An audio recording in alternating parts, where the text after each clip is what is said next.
Okay, I think we're going to start. Well, welcome everybody. Good morning.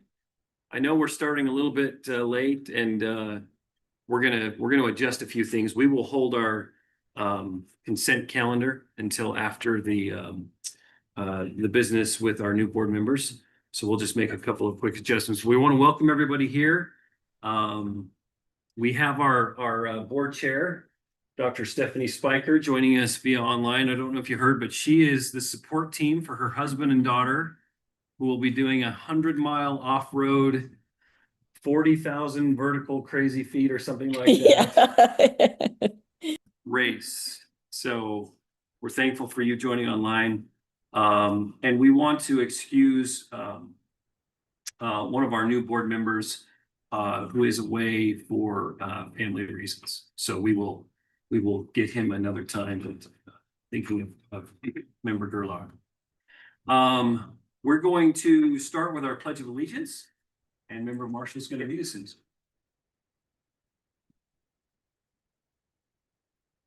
I pledge allegiance to the flag of the United States of America and to the republic for which it stands, one nation under God, indivisible, with liberty and justice for all. Thank you. And then let's go to, I have the member thought it's going to be tied to a welcome. So I think if we can, my understanding is we have one person here for public comment. Is that true? Okay, great. We'd love you to come forward. I think our protocol is our public comments are, we appreciate them being held to about 3 minutes maximum.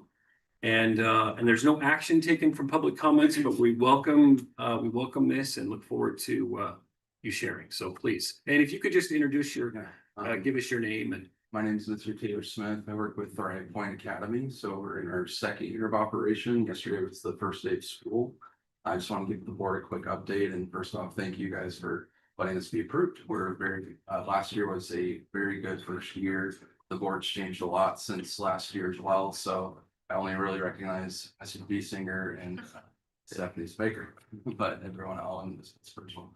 But we're thrilled just to be in the community. We're really close to you guys, just down the road on 90th and Redwood. Right now, we're enrolling students all over the state. We had a really high retention rate from last year to this year. We're starting with roughly 400 students, give or take, transfers and kids graduating. But we're about 400 students to start the year. We're anticipating that we'll hit 5 great students by October 1. So we're having a really good end right now for our program. Kids are loving the flexibility, the alternative nature of our program, what they're getting, being able to recover credit, maybe accelerate a little bit with approved plans from our counselors. The school events is a big thing we're doing this year. We're building out a Lego club as well as the art club. So kids are doing lots of interaction in person, given that it is mostly 90% plus online.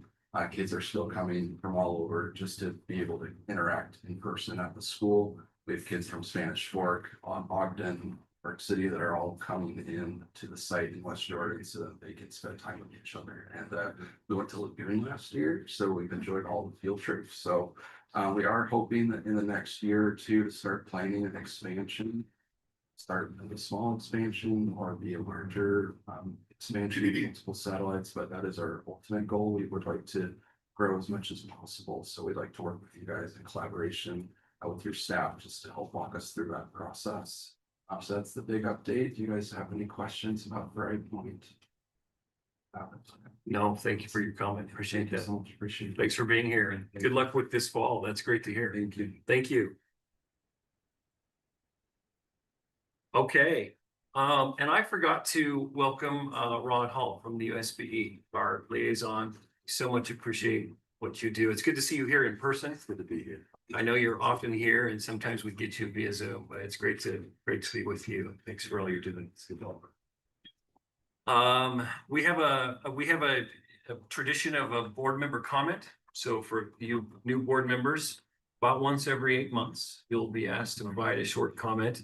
I took that today, and so let me just share briefly, and this will tie into our business following with Dr. Nye and with our new board members. So my birthday, I have an August birthday. My birthday's next week, and I only mention that because in my growing up years, every summer I knew when my birthday came, about the next week or so, it was school was going to start. So it was kind of a mixed thing growing up, to be honest. I didn't look forward to the start of school like maybe, I should have, but I did, and I noticed in August, you start to see the fall leaves change in the mountains.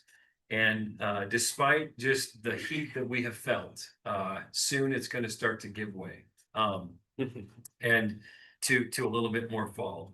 So I love that Utah has 4 seasons. That's one of my favorite things about Utah, and fall has really moved up my excitement chart. I just love the fall time and all that comes with it. One of the things I love about fall is soups. I'm a soup guy, and my favorite soup is taco soup, especially my wife's taco soup. Taco soup is made up of all these ingredients, right? That's part of the fun of taco soup is you dump about everything in, you let it kind of flavor up for several hours, and it's my favorite soup. And the thing about taco soup that I love is it's even tastes better on day 2. Day 1, it's like one of those rare things where it just, for whatever reason, those spices just come together. And the day 2. Now at our house, we don't have day 2 very often. We are the parents of 6 boys, and so about 30 minutes after we pray for our food, it's all gone typically. But we make a big thing of taco soup, and sometimes on day 2 it's even better. I share that because I think of our 3 new board members today, and I know, I'm going to say Member Johnson. I know Brandon from over the years. Mikkel, we've never met until right now. I've never even met you, but Member Boss, thank you so much for being here, and I'm excited to get to know you and work with you. And then Adam Gerlach, as I said, unfortunately is well, appropriately, is with a family matter today and focused on that. But it's quite a thing to have 3 new board members come at one time. And just the circumstances of kind of things, that's what's happened. But we're excited. So I want to make sure I welcome you. I spoke with Chair Spiker yesterday briefly, and I said, hey, is there anything that you want to make, anything you're mindful of tomorrow? Her one comment to me was, please just make sure that our new board members feel welcomed and that we're so thankful for them. And she just, and she's on, but she may want to add a comment, but. Just added one. Oh, good. I will tell you, it wasn't that long ago. I sat where Member Johnson was in my first meeting. And then Member Spiker sat where Member Marshall was. And here's a confession. I have never served on another board besides this board. I am the rawest among us, right? So I sat here and I presented to boards, and somewhere into the meeting, Member Spiker leaned over to me and she just kind of put her hand on my wrist, I think, and she said, I just want you to know how grateful we are that you're here. And we're going to need what you have, and we so much look forward to working with you. And she said a few other words, and it just really put me at ease. And it was just such, I will always appreciate that about Chair Spiker. And I have seen her do that. You don't hear Chair Spiker say 25 words without one of them being thankful. We're thankful for you, or thank you. And then she usually says, we're so excited. She doesn't just say excited, she adds the so, right? And so that's and so I think that captures our feeling today. But I do want to say a couple of things. This board has responsibility for about 150 LEAs, or member schools.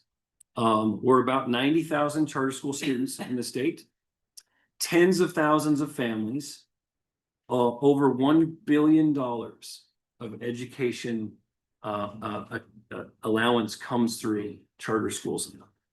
And there are thousands of educators that fall under the portfolio schools that we work with. So this is a public and visible body at times.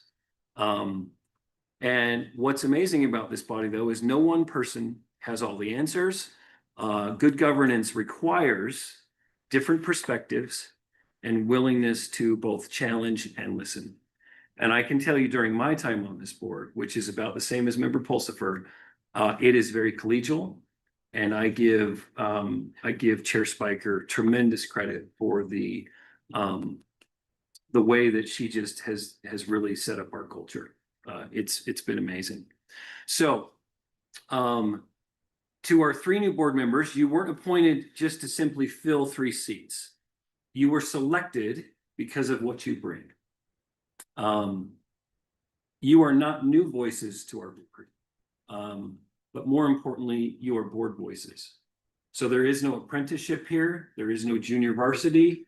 There is no sit over on the sideline for a minute and soak this in. Immediately, we're going to need and value what all 3 of you bring.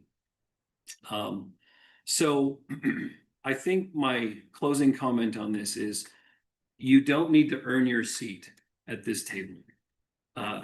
You've already earned it. And we're going to look for your perspectives, your voice from day one. So we welcome you, and we're so grateful of your willingness to serve, of your backgrounds that have brought you here, and of the time that you're willing to commit to such a worthy cause. So that is my thought. And with that, Chair Spiker, do you want to add anything? And then we will work. We are 1 minute late now. We're going to work it back, Dr. Nice. So after Chair Spiker, we will welcome Dr. Nye here from the governor's office, and he will do whatever he's going to do. So we will welcome that. But Chair Spiker, anything you want to add? Thank you, Vice Chair. I thank you for your comments. So thoughtful and kind, and I appreciate everything that you said. And again, I just want to say welcome. Welcome to our new board members. Welcome to our board, and the way that we are now in formation. And we're just so excited about, and there it is, so excited about kicking off a school year with a full board. We have incredible work in front of us. This is, I think that the time is right for charter schools, and just so excited to see just what the next years are going to hold, and especially with this powerful board. So thank you so much. And Dr. Nye, thank you so much for taking time out of your schedule to be here today. We are very grateful for that. Thank you. Thank you, Chair Spiker. So Dr. Nye, please come up and however you would like to handle the swearing in of our new board members. Well, first and foremost, it's an honor and pleasure to be with all of you, and appreciate the work that you do. We're going to do the swearing in here in just a moment. We're going to do it right here in front of the flag and in front of the charter school board banner there. But I just want to draw a couple of things. Whenever there's a vacancy on this board, we received a lot of feedback from vested individuals and groups about who the next person should be that should fill the vacancy that occurs there. We received a lot of names, and gratefully so. And we pour over with the governor, we take a look at the resumes, these CVs, we check references, and there are phenomenal individuals with tremendous interest and capacity to serve on this board. We're tremendously grateful for that. And so as we go through that, we also identify and are so grateful that we have this board and those who put their names forward or allow their names to be put forward in some cases to serve. And we just truly feel confident, speaking on behalf of the governor and his office, we feel confident in the work of the State Charter School Board because of the quality of the individuals that are here leading that work for these 90,000 students and their families. And I just don't, I never want to understate. I'd rather be guilty of overstating the principles that come with this oath of office.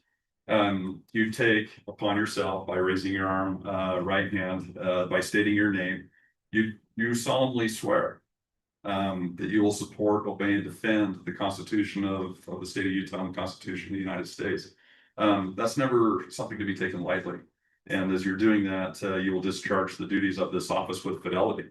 So you take all that you're considering for those 90,000 students, for those thousands of educators, for all those families that you serve. You say, for everything that we do here, the discussions that we have, the votes that we take, we're doing it through the lens of how we're serving those families, we're serving those students, and doing it through the lens of the laws of this state, the laws of our nation. So thank you.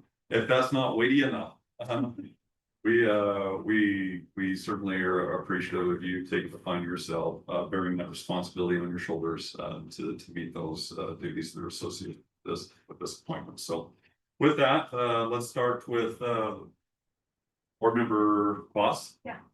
So have you come on up?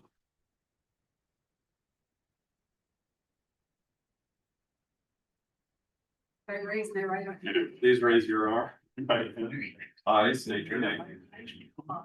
Having been appointed to the State Charter School Board, Having been appointed to the State Charter School Board, do solemnly swear do solemnly swear that I will support, that I will support, obey, obey, and defend and defend the Constitution of the United States the Constitution of the United States and the Constitution of the State of Utah, and the Constitution of the State of Utah. that I will discharge And I will discharge the duties of my office with fidelity. the duties of my office.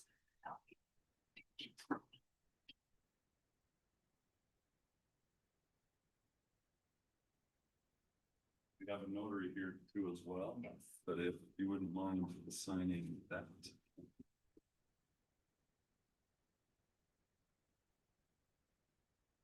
One more bean to the taco soup. Being a bee in the taco soup. In Mexico, they would say just adding more water to the bean. It's actually the opposite. Adding more beans to the one. Right. Board Member Johnson.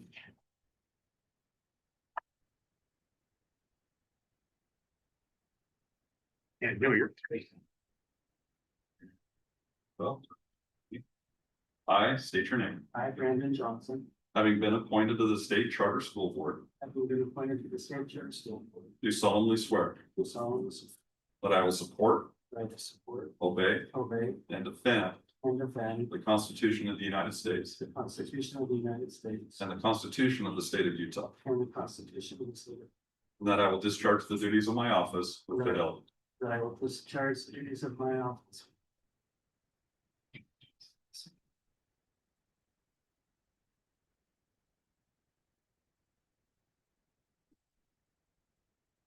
Could we just get a board picture here? I think With Dr. Lay? great idea. Absolutely.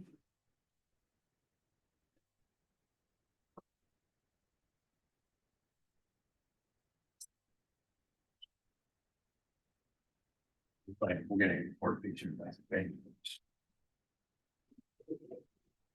Oh, I'll be honored, yes. Where would you live? It's right here with the background. Okay. Yeah, we should. Okay, that's.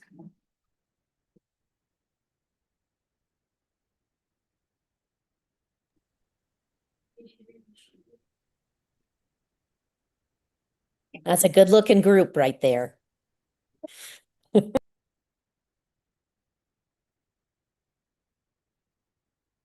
Thank you. Thanks, everybody. Okay, take care. Susan, I did tell them. Well, we're glad for the added ingredients and for all that you add. Okay, to get back to our agenda then. We will next take on our consent calendar. It is recommended for approval. So I will just pause here to see if there are any members that would like to pull anything off the consent calendar. Okay, hearing nothing. Just asked if we were gonna pull something up. Anybody want to pull anything off the consent calendar? Okay, then, as these things are all recommended for approval, I guess it is now the moment where we will entertain a motion, if there is one. I'll make a motion that we approve the consent calendar. Okay, motion by Member Pulsifer. I'll second that. Second, okay, thank you, Member Marshall. Hearing that, we will, any comments to the motion? Okay, then we will vote, and I think at this one, we don't need to go around. We'll just simply, if you're a yes, you can say yes or aye. So members voting, aye? I, Okay, that passes unanimously. Thank you. Oh, Member Spiker, Chair Spiker, sorry. Oh, yes, aye, thanks. Okay, thank you. All right, that passes. Thank you for that. Boy, we made up a lot of time there, right? I'm doing okay. Let's see now, if I see this correctly, are we to the executive director report? Yes. Okay, Director Hutchings. Thank you. Well, exciting to be here today, to have new board members, but it's also the beginning of school, which is a time of year that's close to my heart, as you know, it is to all of yours. It's also a time where I think we do, at least I do a lot of organizing and I plan time around. So there are a few things in here that hopefully will help us kind of launch the school year and our board calendar. So we'll be talking about, I'll be addressing 4 things, just kind of general board schedule and committee overview, just to give everyone kind of a long view of this year. SESB team, our staff, and goals, and just updates on recent collaborations and celebrations. So we'll move forward. First, is just a slide that goes over our board meetings for the year. I thought it might be helpful for everyone, especially board members, to kind of have an idea. There are things that we do at certain times of the year that we want to make sure that you have your bearings on, and that you kind of can see from at this point what we're going to be doing for the next year, kind of the big items on the calendar. And so here we have our board meeting schedule. And we did have some dates change that you just approved in your consent calendar. So this is now official. Today we'll be looking at the possible approval of some small school expansions. September 10th will be a really big meeting where we'll be looking at all the new school proposals that have been submitted. This meeting will be at the USBE office because we weren't able to get this conference room, so they were gracious enough to schedule that space for us. On October 8th will be a strategic planning day, location to be determined. We're hoping to have someplace special in Kansas. November 12th, we're looking at among other items of business, we'll have our signing day for the fall. And this is kind of an exciting opportunity as charter schools are updating their agreements, their charter agreements with us, and that they're Schedule A's. We want to, and some of you may remember, I know we did this last year, a kind of a signing day where we have a formal celebration of signing those agreements with those charter schools who have made those updates. Then December 10th, we'll be focusing on legislative preparation, which will be exciting. January 14th is huge. We'll be looking at new school applications, satellite applications, and large expansion approvals. This we may want to consider breaking up into 2 days or having a marathon day, also known as just a typical USBE board meeting. About half the USBE board meeting. Right? Okay. February 11th will be smack dab in the middle of the legislative session, so we'll be focusing on legislative updates. There are also, we've talked about possibly having some shorter meetings throughout the legislative session, so that's something we'll be talking about as we move forward. March 18th will be another signing day. Notice that the March and the April 15th meeting are on the 3rd Thursdays instead of the 2nd, because the USBE meetings are those months on the 2nd Thursdays. So we've shifted those to allow board members and staff to attend USBE meetings, board meetings. April 15th is our big innovation showcase, which we're really excited about. Our schools who have been involved in the innovation grants will be showing off their innovations and their work, and we're excited about that. May 13th, big blank there. So we may be able to take a breath, get caught up on a few things. I'm sure we will fill it in. And then June 10th is when we look at schools to give them their readiness to open certifications for schools that will be starting that next August. So just to give you a little sense of where we're going this year. And then also the committees, we've reestablished our committee membership with our new members. We had a little shifting around. And just to give everyone an idea of what committees we have, who's assigned to that committee, as we have a staff member assigned to each committee. And we'll be having meetings each month that are scheduled for each of these committees. lots of fun to come. Next, I want to take a few minutes and actually introduce you, especially new board members, but also those here to our state charter school board staff.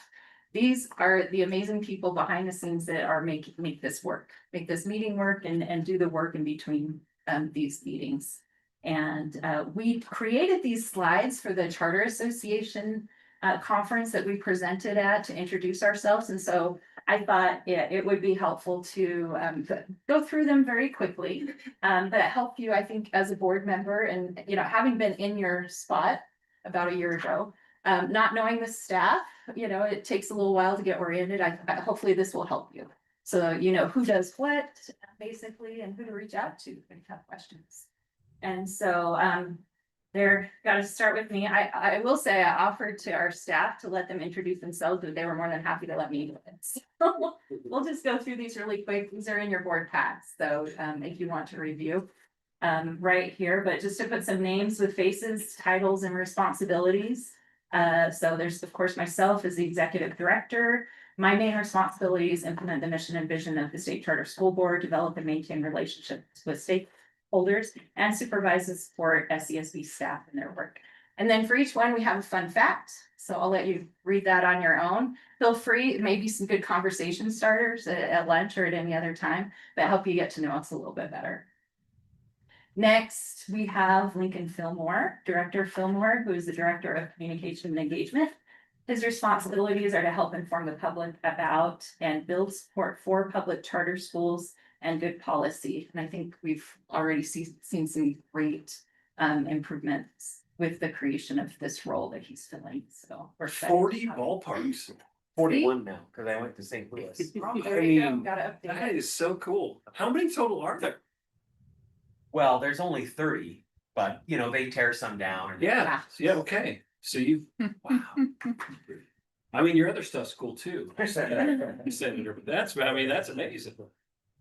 Next, we have Andrea Jones, who's the executive assistant. And her responsibilities, it's a long list. I'm not gonna read it all, but she covers a lot of things and balances a lot of things to make things work for all of us. And we appreciate her role in all that we do. We'll go on to Amy Pace. She's the Charter Growth and Innovation Specialist. Her responsibilities support school leadership development, monthly newsletter, school safety center liaison, comp review, team member. So she's our go-to for school trainings and support. Amber Hellstrom is our IT analyst, and she's our UCAP guru. And I'm finding more and more, I'll get what I think is a creative idea that we should have this, or we should track that. And I'm finding more and more the answer is, oh, it's in UCAP. It's in UCAP. So we appreciate her hard work on that and having a tech go-to on our team. Betty Jimenez, who is not here today due to a family challenge. So we miss her today. But she is the charter school program specialist. Her responsibilities are support the authorization, oversight, accountability, and coordinate new charter school applications. So the applications that come to you go through her, and she works with the schools as they are working on expansions or new proposals, new applications, things. The charter amendments or charter agreement amendments, things like that, all of that. She's the one that works with the schools in creating those. Brennan McGinn, school performance specialist, responsibilities lead our comprehensive review process, oversee SCSB academic accountability framework. He presented to the board, was it June? And about the comprehensive review process, and it was very apparent, I think, in that the important and hard work he does to do conduct those comprehensive reviews with our schools. Next. Lisa is our financial manager, and her responsibilities are internal finance and to our schools and getting set up in receiving financing training for business administrators and she's just our regular go-to for purchasing things and keeping our finances straight. Jenna is our research consultant. providing support oversight to schools and stakeholders through clear communication, structured analysis and guidance. She gets to work with kind of the real tricky, complicated school issues and give them support. And so we appreciate her work in that, and it takes some professionalism and tact to do that. Smriti is the financial audit manager, and her responsibilities include financial oversight and support. We have to develop operational and financial accountability framework. So she works with the schools in their finances and is a great resource in many, many ways to our team. But she does give tremendous support to our schools.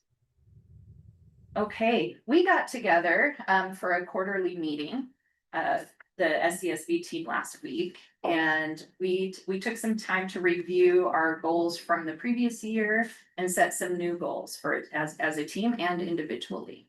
And so I wanted to bring kind of these are the team goals, or they've been called our rocks, big rocks, if you like. I relate that to, if you know the Franklin Covey, put in the big rocks first type of a thing. It's that idea. And so I just wanted to share these goals with you. A couple of these team I have condensed because they were much wordier, but I wanted to fit it all on one slide. And so I just wanted to make the board aware of our team goals for this year, and that we'll be checking on each quarter. And the first one is to implement and maintain a standardized proactive school support process that provides documented, timely technical assistance to 100% of authorized school based on identified needs. Then you can also see we set a goal to complete by the end of first quarter that we'll be checking in on, and setting quarterly goals that we check in on for each of these goals. Goal 2 is that 100% of our authorized schools will have an accountability framework designation by June 30th, 2027. This is important with our new accountability framework. Last year was data collection. This year will be to actually be able to assign those designations. So we're excited about that. And then team goal number 3 is to establish and maintain strategic engagement with key education stakeholders by increasing our engagement touches with them. So I think they're great goals. We had some really fun conversations around these, and I just wanted to share these goals with the board, and we'll be reporting back as we go. We also did a quarterly debrief, and so I wanted to report back big wins in areas that need attention. First, big wins, recognizing we have a strong team, and I will vouch for that 100%. We have great staff here at SCSB, and they're always there working together to figure things out. Working better with USBE. SOPs, operating procedures we're creating with USBE to help create some of that better communication. Our message in the media and social media presence, which goes to Director Fillmore's role, we're recognizing those improvements and feeling really good about that. First year completing comprehensive reviews, and are feeling very confident about the plan that the board approved with the accountability framework. Well, and then I'm with the comprehensive reviews that are connected to those, and that those are really strong indicators of the wellness of our schools. And I will just say the professionalism that those are done is impressive, and the collaboration with schools that invites. Needs attention. A lot of these are kind of like internal systemic things that we're working on, but I think it's important for the board to know. Policies and procedures, going through our current policies and procedures.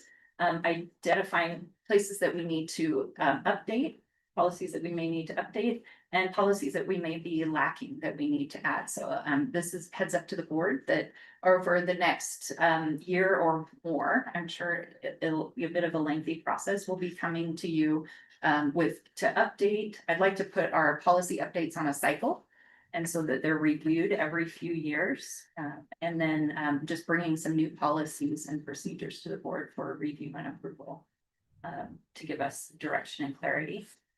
IT, we've made some big changes in IT, and that's an area that we're continuing to work on. One thing that came up as the group was our office location, something that I've talked to the executive committee about a little bit. And also it was interesting to find that it was something that staff are hoping that we can maybe look at improving our office situation. If any of you are curious, I'm happy to give you a tour and explain some of those ideas. Also purchasing and procurement, it's just, you know, as a government entity, it's tricky and we're looking for ways to make it more efficient, but also 100%. And that's very important.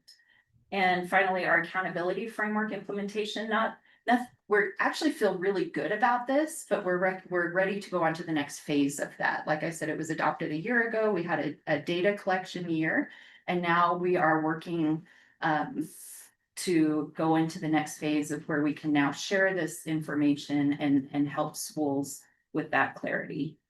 So that is our team efforts for this last, we had that meeting last week, so just reporting that.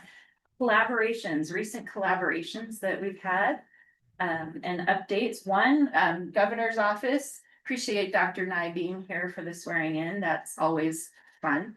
Director Fillmore and I, a few weeks ago, sat down with Dr. Nye in his office and met with him to talk to him about State Charter School Board goals and priorities, and to find out from him what the governor's priorities are and how we can work together.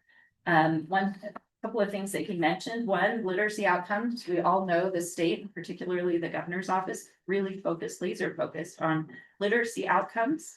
And talk to him about being able to put ourselves in a position where we can show proficiency in meeting those literacy targets and being finding schools that the governor can use to really showcase our improvements in literacy outcomes.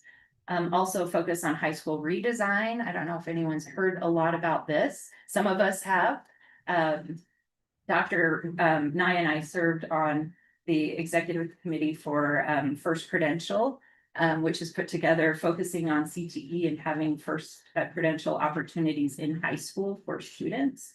And there's a lot of focus behind this, particularly with CTE. I'm happy to say it was interesting to hear these two areas were top priority. And these are two areas as the State Charter School Board, we are very focused on. And I'll actually we'll be talking about more in this meeting.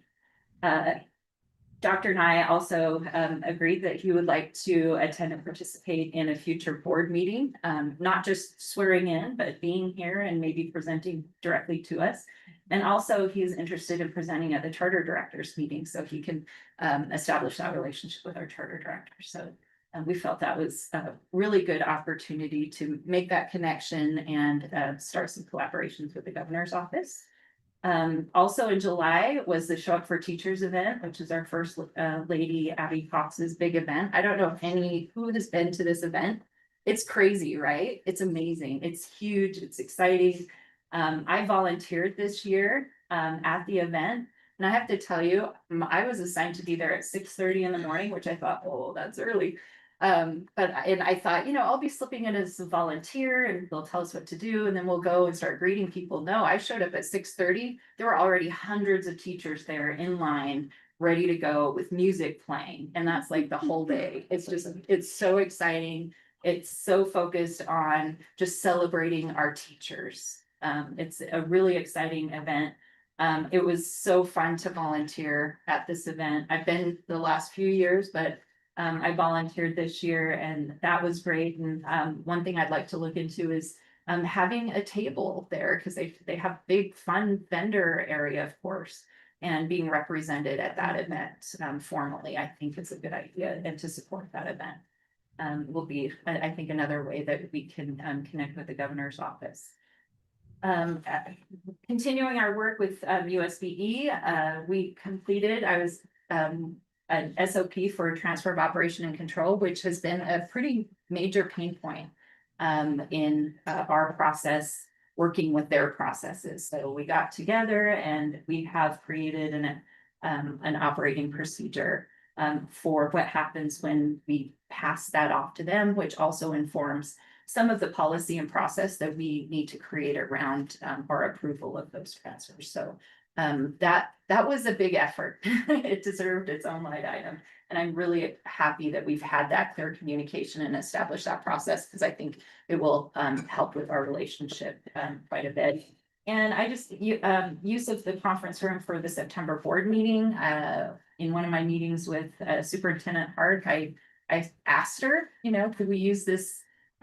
We don't have a place for our September meeting. Is there a chance we could use the conference room? And that afternoon, she had it reserved for us. So I really appreciate her efforts in collaborating and working with us and supporting us. We'll go next. Other collaborations. Utah Charter Network Symposium. So glad to see Kim Frank here. She's one that often is in the background, except for during legislative session. She's all over the place and up at the legislature. But many of us went, and I just have to give shout out to board members that went. We had a great showing of board members. We had a table there that staff were at, and I know our staff were so excited to be there, and we handed out a whole bunch of notebooks and cups, and I was at the table from time to time during the symposium, and it was great to talk to the attendees there. And they appreciated us being there. It was great to have board members there supporting. And I will say the symposium rivals show up for teachers, I think, because I will say the energy in that room is so exciting to be there and to have these speakers throughout the day. And what I thought about leaving, or at the very end, the energy continues throughout the day, which is really cool, because we were sitting there, Vice Chair Basinger and myself were sitting there at the very end when they're raffling, doing the raffle. And usually at that point, you have mass exodus, and people we're gone. It was a long day. But people stayed to the end, and it was such a great feeling there. So I just kudos to Kim Frank and her work with the Utah Charter Network, a great supporter of charter schools, and that's just a fabulous event. That I know is a lot of work. So awards that were presented at the symposium, just want to give a shout out to Teacher of the Year Kathleen Skinner from John Hancock, Principal of the Year Anthony Sudweeks from Wallace Stegner, Business Administrator of the Year Beverly Ledward from Providence Hall, and Charter School of the Year Providence Hall. So congratulations, Deborah Marshall. That's a big showing for your school and well deserved. And also recognize Legislators of the Year Representative Dennis Bertucci and Senator Heidi Aldery.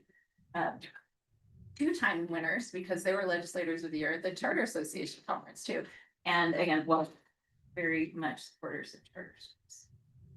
So lastly, we have some celebrating to do. And I just want to say happy 20th anniversary for Entheos Academy and Spectrum Academy. Entheos had a really fun event last week.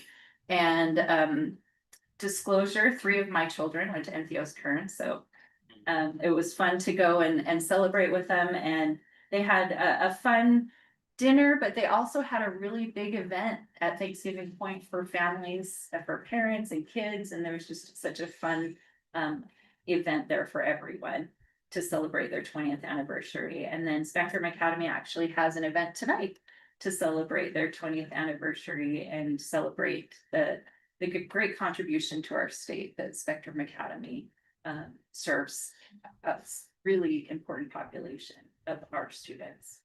And so congratulations to them. I wanted to give a shout out and recognize the Apex Grant Awards that have been given. This goes to, as I was talking about, the governor's focus on reimagining and redesigning high schools and the focus in the CTE area. And love to see how charter schools are just really putting themselves out there to do big things to support this priority and this important move, particularly for CTE in high schools. Planning grants been awarded to Excelsior Academy, Maria Montessori, Utah Connections, Utah Military Academy, and implementation grants. So you get a planning grant first, and then if you qualify, you get an implementation grant. have been awarded to Beehive, Freedom Prep, New Ames, Providence Hall, Syracuse Arts, Walden School. I think also important, and we'll hear more and more about, I think with the Providence Hall Award, they're building, it's not just a Providence Hall Apex Center. It's their goal is to build a consortium of many schools to share resources for this, which I think is just such an incredible idea and opportunity and example of how charter schools can work together and support each other. So we're excited for that. Next celebration is one I got a couple texts from. I had Kim Frank text me, Matt Throckmorton text me on the next slide about a big award that was granted, I think just yesterday. And so I hurried and I put this in for a student at Utah Military Academy named Rockwell Myers, who's a male champion of the Patriot Games. I didn't even know this was going on.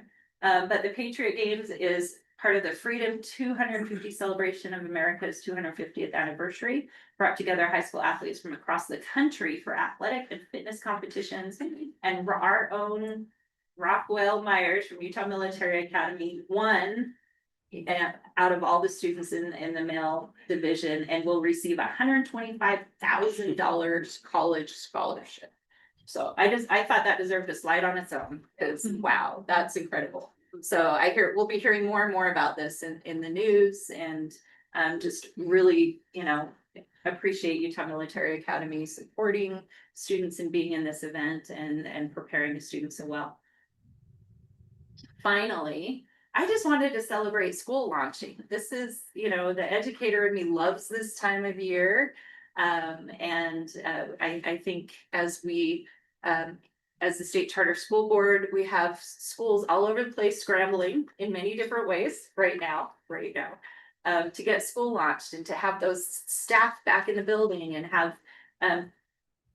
students coming back excited and a little nervous about a school year that we recognize and celebrate all our charter schools, except for one, I think, that are starting this year or right now this month. But that's exciting. And then also just recognize first year, our schools that are opening for their very first year. We have custom class that starts today. Their first day is today. And then APA Eagle Mountain that starts August 19th.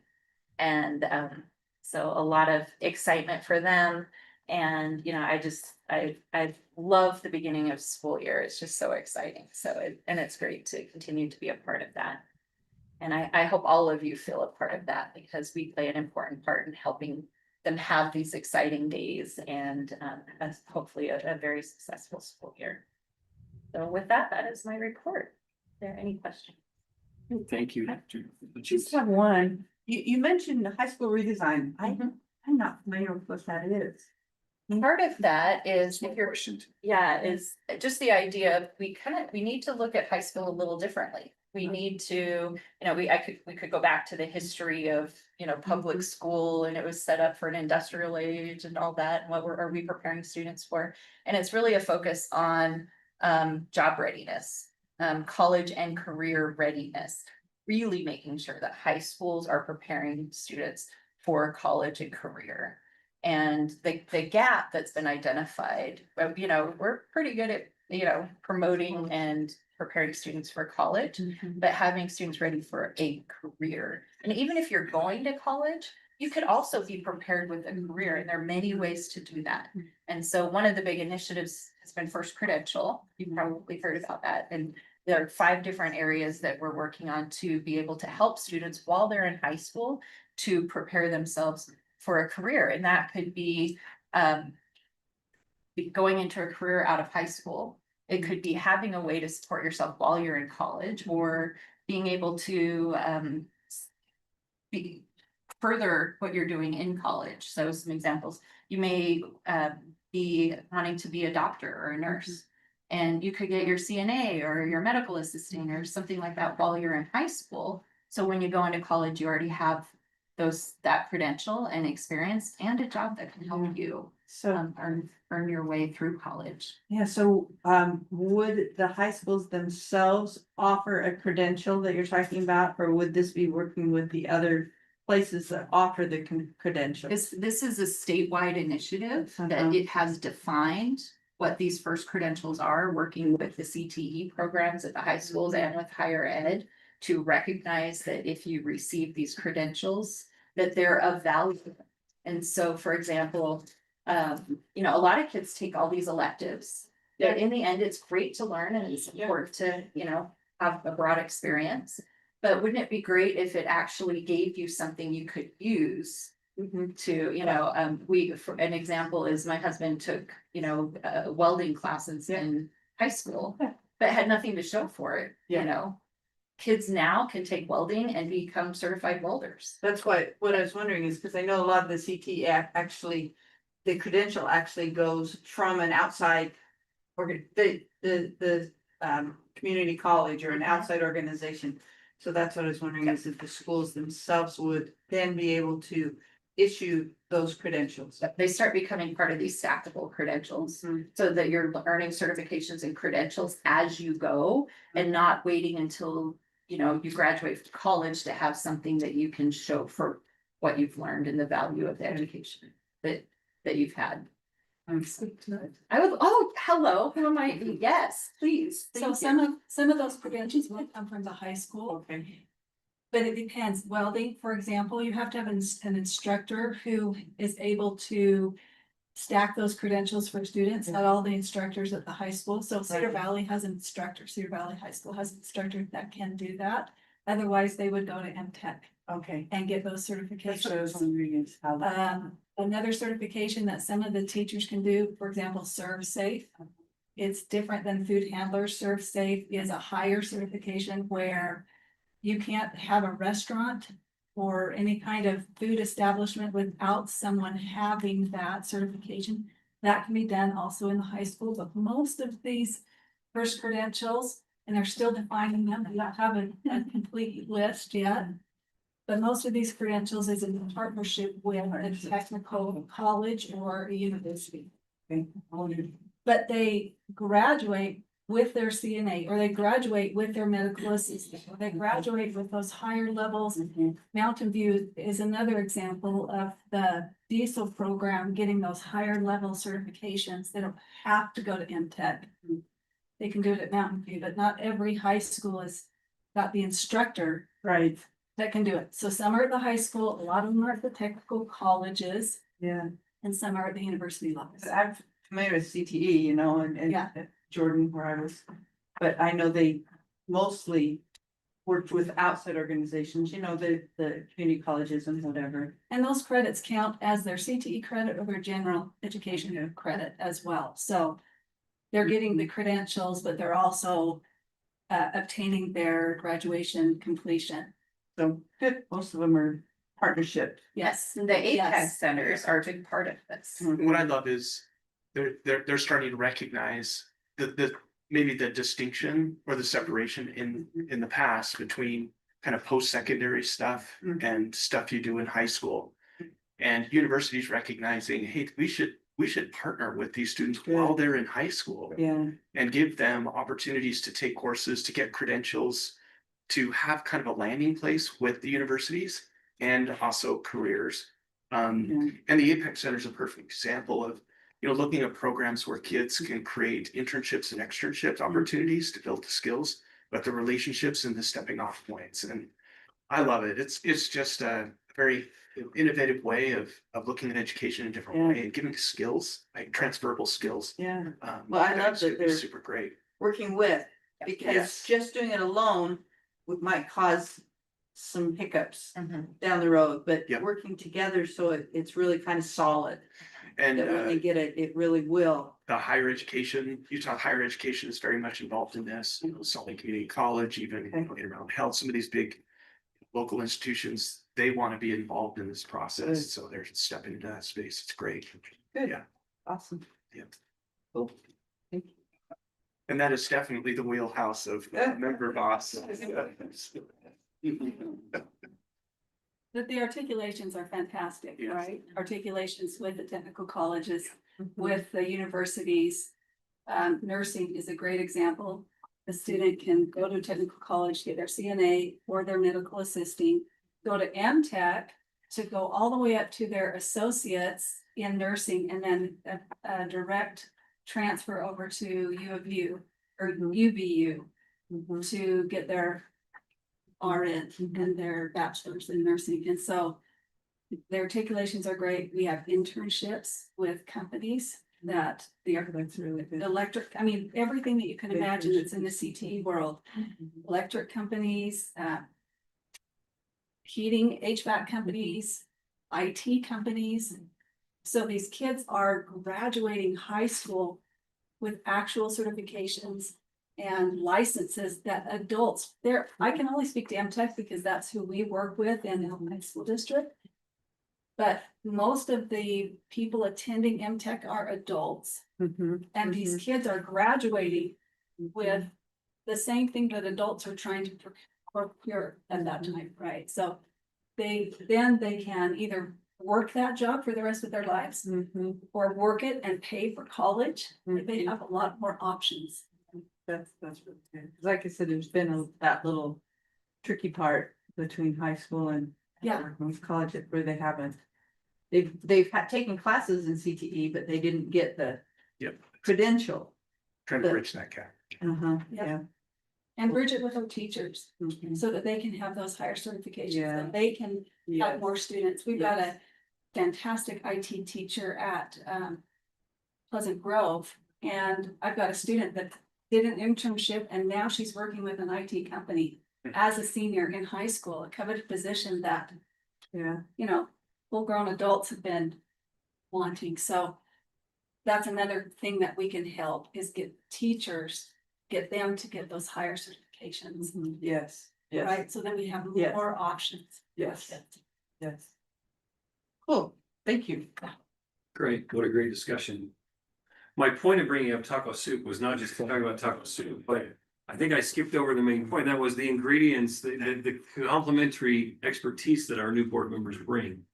And that's a great example. So thank you, Bob. Appreciate your. That was the cilantro right there. That was it. Yeah.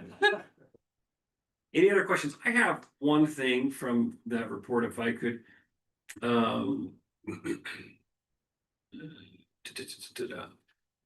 Director Hutchings, on the collaboration slide 19. You said, you mentioned the SOP for transfer of operations. I might dare guess, maybe Member Johnson, but I'm gonna guess Member Boss maybe doesn't have any idea what that's about. Just for the benefit of our new members, can you just speak for a few moments on what that is and, you know, a little bit more about it? Yeah, absolutely. So there is a process called transfer of operation and control that's fairly new in statute, just a few years old, where a charter school can transfer to another charter school or actually another district school. And it can be for a school that is struggling or can just be for schools that find that they have mutually beneficial ideas and needs. And so there's a process in statute where these one charter school can transfer and become part of another charter school. That has existed really only in statute until now. We've only had a small handful of schools that have done this, and it's been quite messy. Just because we haven't had a policy and procedure or SOP around it.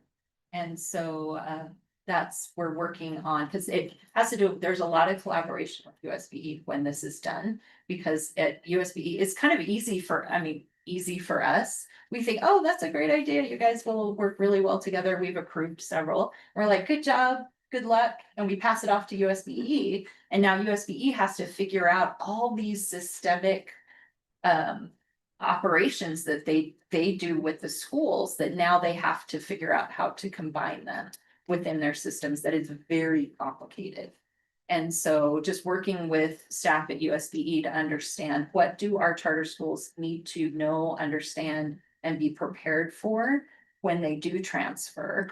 Who do they need to work with at USBE to make sure that there aren't any gaps in, you know, oh, we forgot to tell trust lands that you've done this, and now your all the trust land funding may be incorrect, not just for those schools, but for the whole state. it affects some of this, especially the funding and data areas affect the whole state. So we've had many conversations about how do we coordinate with all, everyone involved at USBE to make sure the right information is given to the right people in an appropriate timeline. And we actually kind of started a little backwards with an SOP, but the SOP will now inform our policy process. I noticed, and then the NACSA conference coming up in October, the very first like breakout session was on mergers, and it sounds like it's a new and emerging concept It is. nationwide. And it's interesting you notice that because going to the National Charter Conference in June, there were, I think, 3 or 4 breakouts on mergers, which I had never seen before at these conferences. So it's a new thing nationwide that everyone's trying to figure out. So we'll work together and have a really smooth process and vetting to make sure they're right fits and it's an appropriate transfer, but also that we support our schools and set them up for success once we approve the transfer and hand them off to USB. Well, thank you for that Yeah, extra great time. I do think that's a theme that's coming at us. And, with just the changing student populations and demographics, I think we're going to see more situations where this might be an appropriate tool in the toolbox. And so I just want to make sure, especially with new members, Yep. at least get a little bit of a briefing on that. Okay, thank you. Any other questions from the board? Okay, yes, please. So that Apex implementation of the Apex grant, is it just a school to school agreement, basically? So if you have other charter schools attending, your CTE establishment is just gonna be a school to school. Yeah, like an interlocal agreement. Okay. So the And, credits, Kind of new, not new, not kind of new, it is new. So we're working through some of the details of how to best serve students collectively, like what choices are available to them, what courses are available. How does that transfer of funding work? So some of those deeper conversations, to your point, it's easy theoretically to talk about, but in practice, it's a little bit tricky, but working on some interlocal agreements with schools to be able to say, okay, the center over at Providence has, health sciences, the one at AI has manufacturing, the one over at Beehive has robotics or whatever. Students collectively can go around and still be at your school, be able to participate in those programs. similar to Allen School Yeah, District's very school, To a but the district. funding is butts and seats. For Correct. CTE. So those are some things we're still beefing. Great. Any follow-up questions? Okay, thank you. Good discussion. All right, exciting to see what we have going. Let's see, next on our agenda. We do. Dr. Garwood, can you hear us? So good to I see you. can, yes. Good to see you too. Just want to tee this up. Dr. Garwood, I think you're at Ball State, is that right? I am correct. In Indiana, is that right? Yep, Central Indiana. Okay, Yep. I remember. I met, I will say this is exciting for me. As you know, our board has the opportunity to travel to some national conferences and I think that kind of gives us a better view of what's going on nationally, and sometimes we can bring those in here. I went to a conference, I can't remember if it was the NACSA or an NCIS, the A+ conference, but I sat in a session that Dr. Garwood, and it was like something about data, all the data or some beyond the data, maybe. Yeah. But she gave a presentation, which I was just so impressed by. It had to do with kind of her skill set and professional expertise in identifying community resources and then kind of building out, I will call it a heat map almost, to say, hey, where are there, where are there resources, and just probably more importantly, where are there a lack of resources?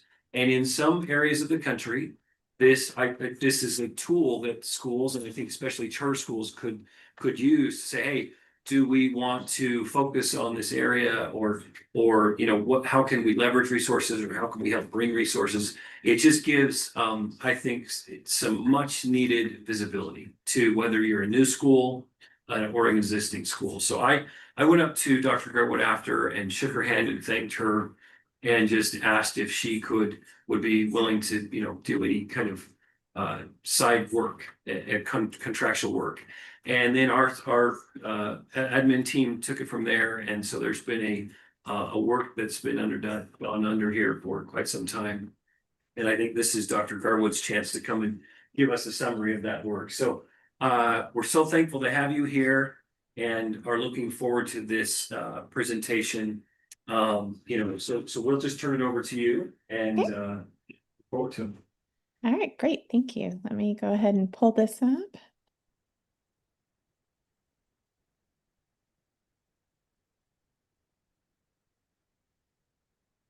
Sorry, let me get my screen configured here. Okay. You see that okay? Yes. Okay, great. So, well, thank you very much for that introduction. And yes, we met at a conference where I was presenting on, really using data to tell stories and understand communities better and understand context. And so what I'm going to present to you today is the sort of an overview, a big 10,000 foot view overview of this concept. And one of the things that when I worked with the previous executive director, we talked about putting together a framework that was usable to you and a tool, and that something that could be updated over the course of years and be a functional tool for staff. So I think that's an important part of this, that it is meant to be a guiding tool for you. So just a little bit of background around me. I won't dwell on this. But I really came to this from a practitioner perspective, and I think that's important. I do the same work that you all do.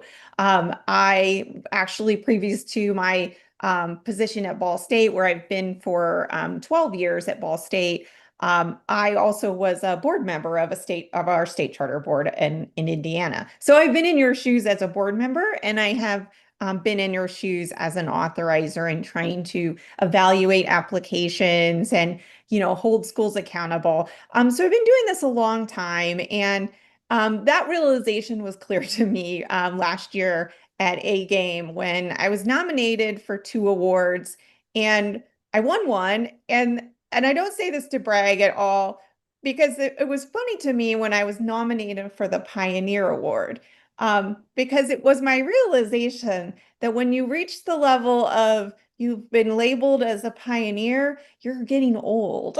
Like you've been around for a while. So it was kind of an eye-opening thing to me to think, wow, I've been around this authorizing work for a long time.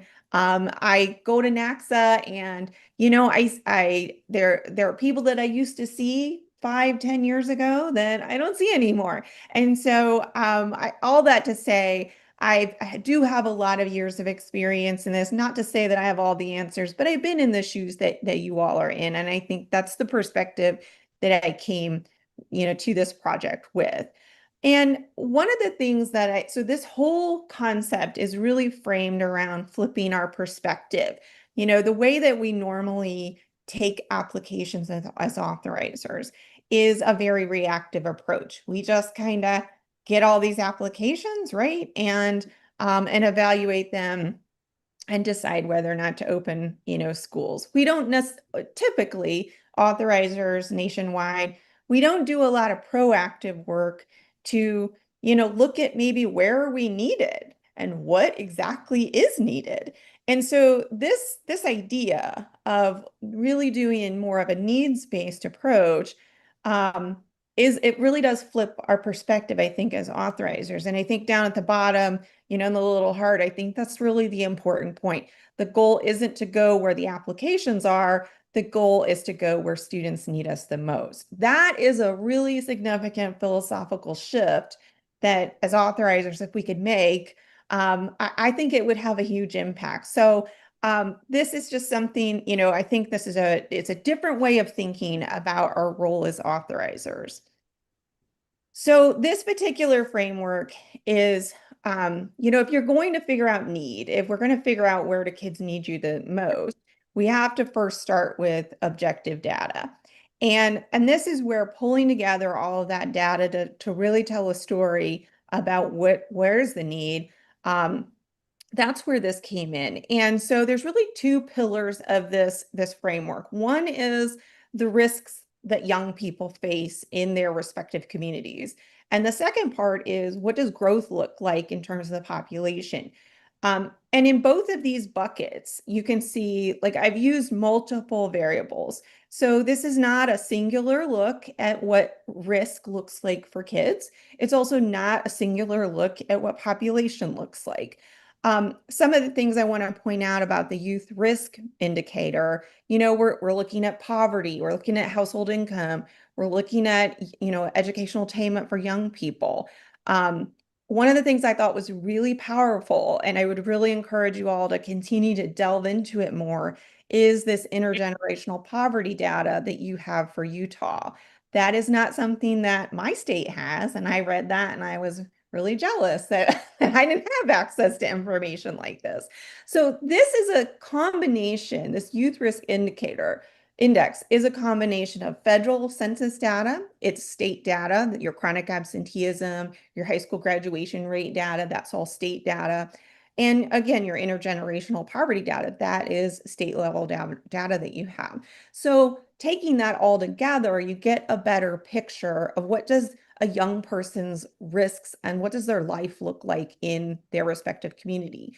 And then on the population side, I looked at a history of population growth. So what has happened thus far in the last 10 years? What's the pattern of population growth? What do we think population growth is going to look like going forward? And then what does population growth look like specifically for students themselves and school-age children? So again, taking all of those pieces together and triangulating that data. And I think that's very powerful to use those multiple data points so that you're not just having sort of that singular vision. And then ultimately taking those two pieces and putting together a data dashboard. And you all, I think you've probably seen the report by now and had a chance to kind of look through this. But this looking at these two pieces, the youth risk, and you can see each of the individual indicators that made up the youth risk index, and then the population. And so you can sort of see, these different levels, and what in terms of youth risk. And when you look at what's underpinning that, you can see they're very high in terms of risk on income. They're very high on the, poverty, the intergenerational poverty. Their grad rate risk was very high, meaning they have a too low of a graduation rate. So that's what this is. It's a percentile rank indicating the level of risk. And I had given, the staff also has all the underpinning data of this as well. But this is an easy way to kind of look at it and say, what's the level of risk?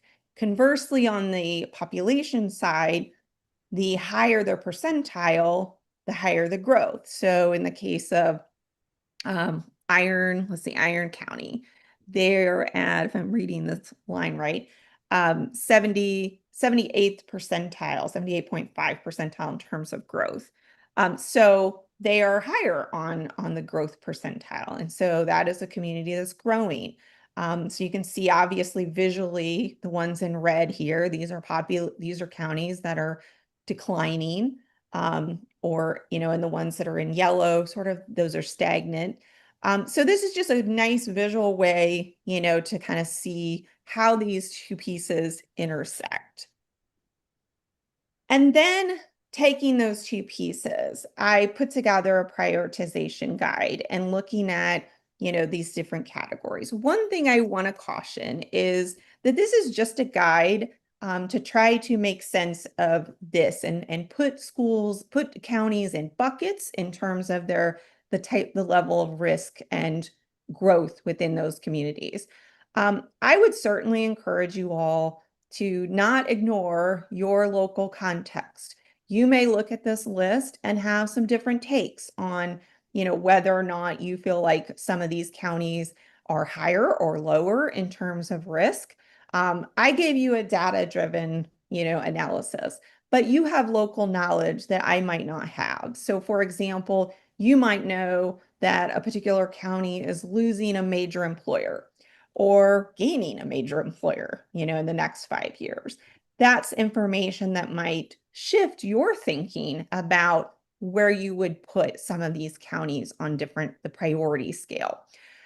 So this is really just a guide to kind of help you think about your statewide context, to look at patterns, but it is not meant to make decisions for you or to eliminate your professional knowledge, either as board members, staff. And so, I would really encourage you guys to, this is meant to be a tool for you. I take no offense if you guys say, we want to shift, shift these. We want to consolidate some of these categories. This is a tool meant for you. So your judgment really should be in addition to this data-driven analysis. And so I know we don't have a lot of time, and you can kind of look through some of this deeper in the report. But I do want to highlight a few things. If you think about these concepts of these different zones, so stabilization zones, these are counties where they have very high youth risk, but they're declining populations. And, that's a tricky one because populations are declining. And I think a lot of operators might think, well, that's not right for me to open a school in a declining community. But then the reality is there's that relationship between educational outcomes in a community and obviously, whether or not people want to live there. And I know we struggle with that in my state. We have communities where, quite frankly, they're dying. But the fact is there are still young people there who need you. And so I know when you look at the table below, these three particular counties, these all three have very high youth risks. And you can see some of the numbers there. I know, for example, just looking at the data, I understand that, and sorry if I pronounce anything wrong, but Piute County, I understand, is a very small county. But when you look at the level of risk for young people there, it's very significant. And so you still have humans there, you still have children who need you. And, the solution for that community might look very different than a community that is growing and has some maybe moderate risks. But maybe in those smaller communities where there are a lot of risks, you can look at things like micro schools or hybrid schools, or even working with your existing schools to help them think about their programming differently. And so, I say this to, share that even in these small communities, I just want to caution, I don't think we should ignore them. I know that in my own state as well, because you still have kids who need you. Again, just some kind of analysis, the same with the equity focused areas. These were communities that had very high risk for young people, and they have negative population growth. And again, just like Piute, I think this is kind of an ethical, moral, conversation. What can we do for those communities that are declining, but are displaying, pretty significant risks for young people because they do still live there and their families are still there. Additionally, just kind of thinking about some of the other areas, some of the other zone categories. And again, I won't go through all of these, but the idea of thinking about counties that might be a little wobbly, they have some moderate youth risk. They've got some sort of warning signs, but their community is maybe stable or is growing. But, if you've got a community that is displaying some problems, displaying some early warnings, and if it's not dealt with, that just exacerbates, right? Like people, again, when families are looking for a place to live, they're looking for those quality of life factors, and they're looking for, educational outcomes and that drives where people live. And when the outcomes for young people are poor and families start to leave those communities, that pulls that tax base away from them. And the remaining residents and schools don't have enough resources to be able to, address the problems that, are brewing. This is very, if you know anything about like urban planning, that they talk about it a lot with urban planning, fright, flight, and blight, the cycle of that. And it really is this process of, people get concerned about the outcomes in their community, they leave, it depletes the resources of the community. The community then kind of has more problems then because you don't have enough resources to support young people and quality of life issues. So these pieces are, really interconnected. So one of the things I would encourage you to think about is a way that this framework could help you strategically intervene and maybe change the trajectory of some of these communities that are a little bit wobbly. And if the right investments were made in terms of a different school, or strengthening some existing schools that are there, what might that do for those communities? They might be more attractive then for residents to move there, etc. So one of the things that then Stacy and I talked about was sort of next steps. What could you do with this? And I think one suggestion is you could dig deeper. You could look at, if you look at this data and you say, well, we want to drill into a certain counties a little deeper. There might be more information, and there is more information that you could use to look deeper into those communities to see, is there a need? What would the need be? What kind of school model might be appropriate? You could evaluate what I call a high quality seat study. And we started to do this in Indiana. Well, our office did it we did it right before COVID. And it's a terrible time to have conducted this. And what we did was we looked at state data and we came up with benchmarks of quality. And we looked at how many kids then in each respective county were in a quality seat as defined by that measure. So it was based off proficiency and growth. And then how many kids lived in that community. And so the gap then is the need, right? The gap is how many kids don't have access to a high quality seat. It's, that is certainly, a thing, something that you could do with your state education data. What I will say is when you do it, if you do it, you'll probably find some of your charter schools aren't quality seats. And we all struggle with that. I know we struggle with that. I'm sure not every one of your charter schools is performing at the level that you want them to be. And then, so what do you do about that? And I don't know what mechanisms you all have in Utah, versus what we have. But it's hard. It's hard to, try to, turn those poor performing schools around. The other thing you could do is more deeper labor and educational market programming analysis. At the beginning, it was nice to hear you guys in your conversation about career education and high school redesign. We're having that same conversation in our state. And how do you get young people certifications?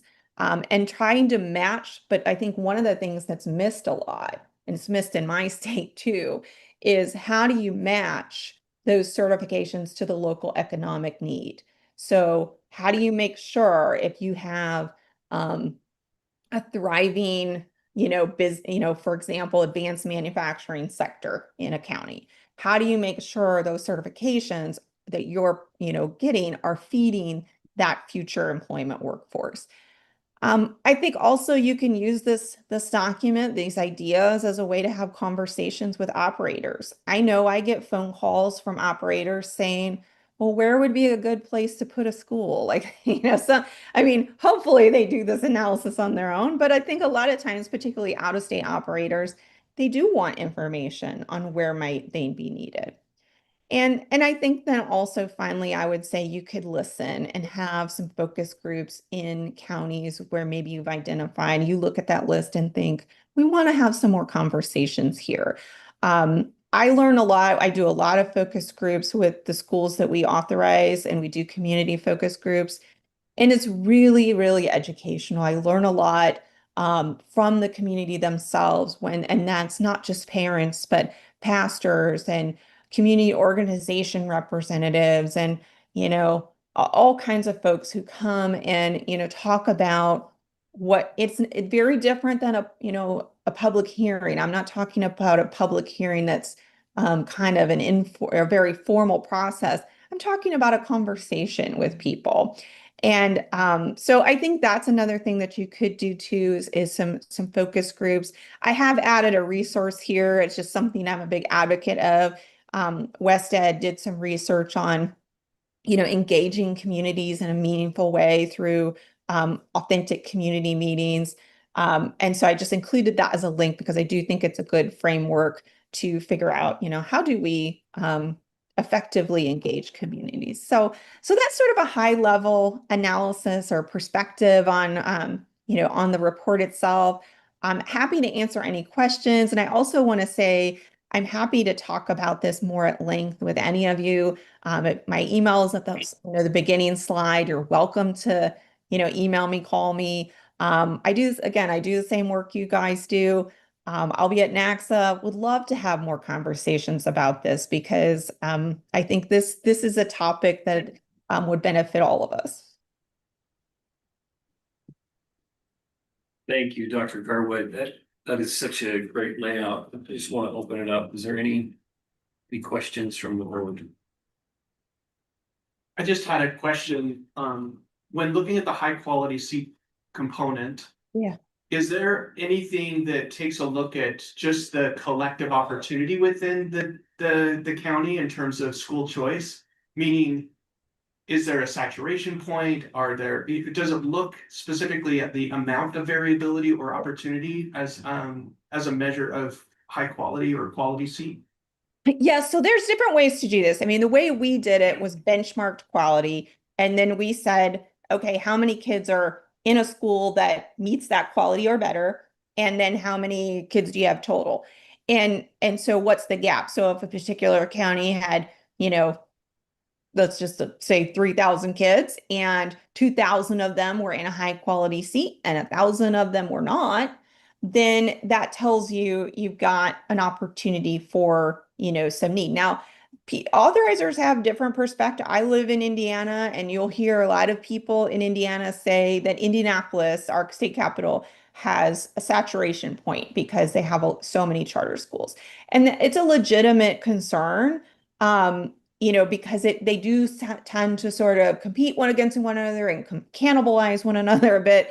But I guess I am of the philosophy that as long as a child is in a failing school, there's a need, right? So if there's anybody that's, if you still have a percentage of kids that are not getting a high quality opportunity, then does it matter that there's, 5 other schools in that community that, there might be there, they have seats, but if they're not quality seats, then they're not serving kids. So not to say that, and maybe the conversation then isn't replace them.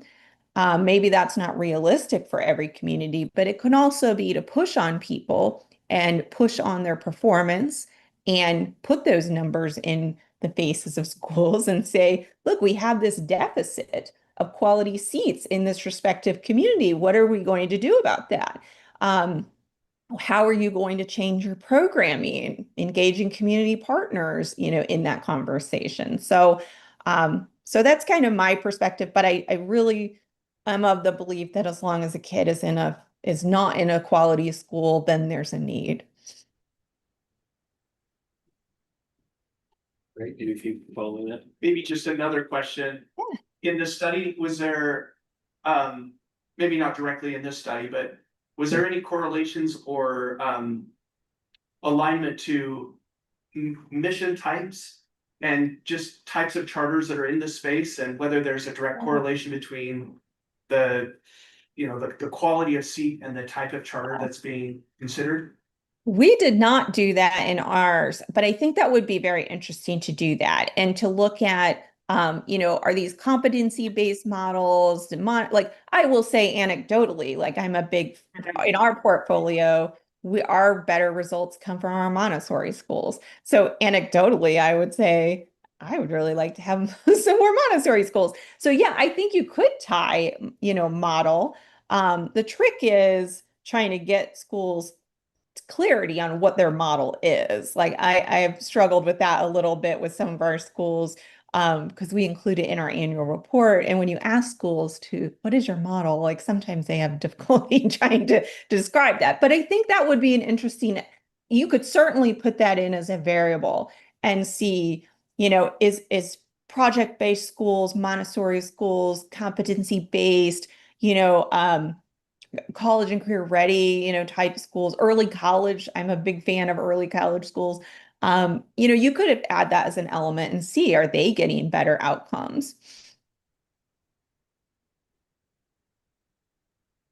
Any other questions? Yeah, if I could just add, I think one thing that really spoke to me, love your dashboard, and I think that can be really helpful as we're looking at where we have different models. But one thing that spoke to me personally in your report was your recommendations for some of these rural struggling areas and what kind of models would benefit those students. And it spoke to me because I come from a school, personalized competency-based hybrid model focused on career readiness. And it seemed to be a model like that was something that was recommended for some of these rural struggling areas.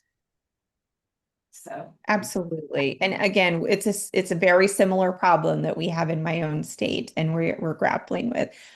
Because I can't emphasize enough. I mean, those children are still there, their families are still there.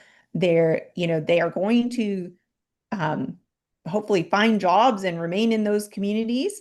The odds of some of these kids that are in a really struggling rural community, they're probably going to stay there because their upward mobility is limited by, if it's limited by their education and their income opportunities. So I do think we have a responsibility to those communities and find what works for them. It's not going to be a one size fits all. And, having those conversations about what is appropriate for them. And, again, maybe it's something tied to an employer that they have. I know our state, and I think probably yours too, is really focused on work-based learning opportunities, getting kids those opportunities to do internships, things like that, and so finding an appropriate fit. But I definitely feel like those communities get overlooked a lot by authorizers. Yeah. Chair Spiker, I saw you almost leap out of your chair when Montessori schools were. Did you see? So, Dr. Garwood, it's a big part of my background, and Okay.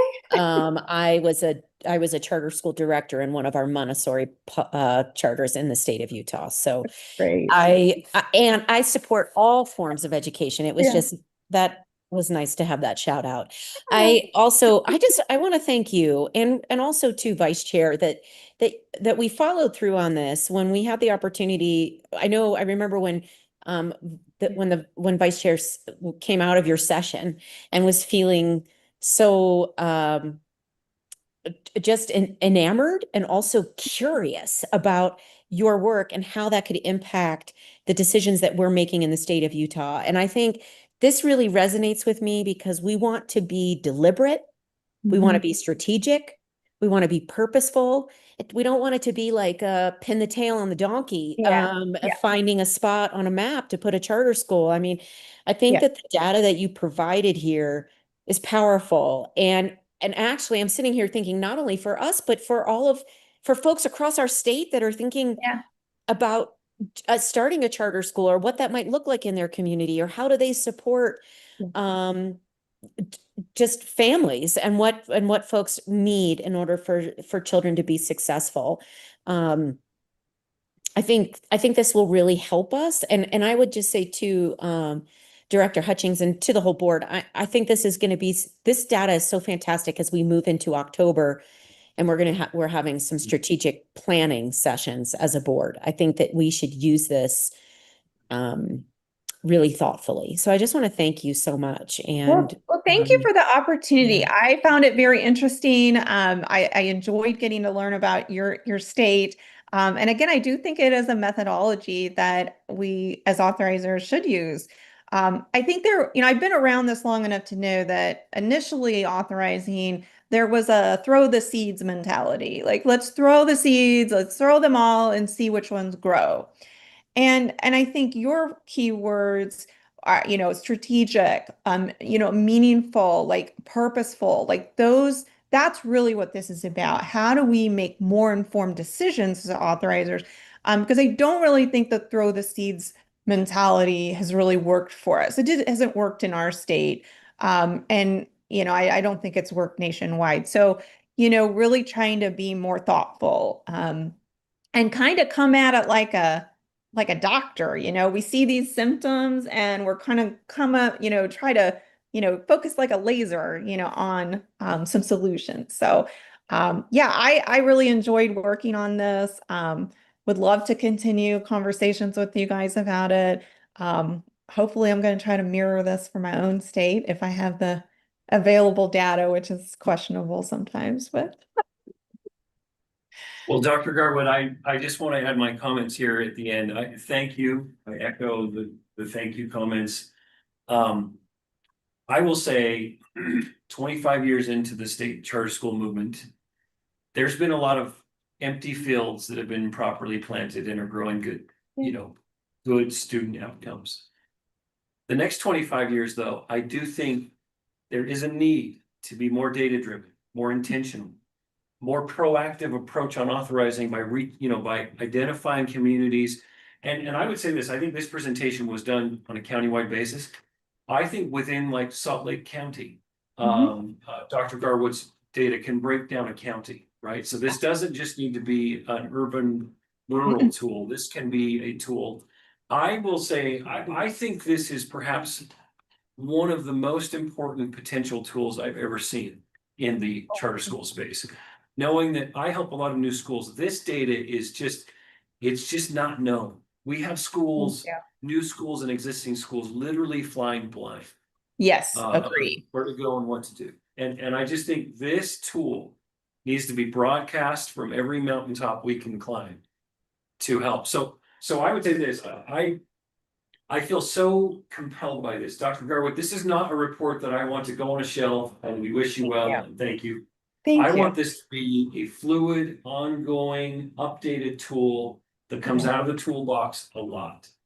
And we need to share this with schools looking to do an application. We need to share this with existing schools. I leaned over to Director Hutchings during your presentation and talked about a few schools. I'm like, yeah, they could be a real source there. So we just, whatever we can do to help kids, but this tool, I really think is going to help us amplify our ability to help kids. And so I'm convinced we need to be working with somebody of your skill sets. And whatever we need to do to move forward, that's very exciting. So thank you. Thank you very much. I really appreciate those kind words. And I think, and I know we're probably running out of time, but I think one of, because of my history of really doing needs assessment work, I think I do, I have figured out how to maybe put that data into a context that is actionable for people.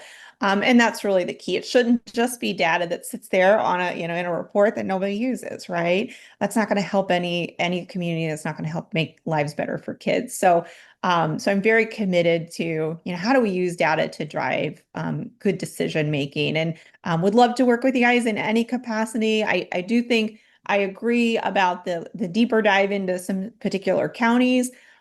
You could go as deep as a census tract, a zip code, as far as you can go to see, what are things like in those respective, kind of more localized neighborhood, etc. So, and I don't think that operators, they don't have this, they don't understand, a lot of them don't have this data.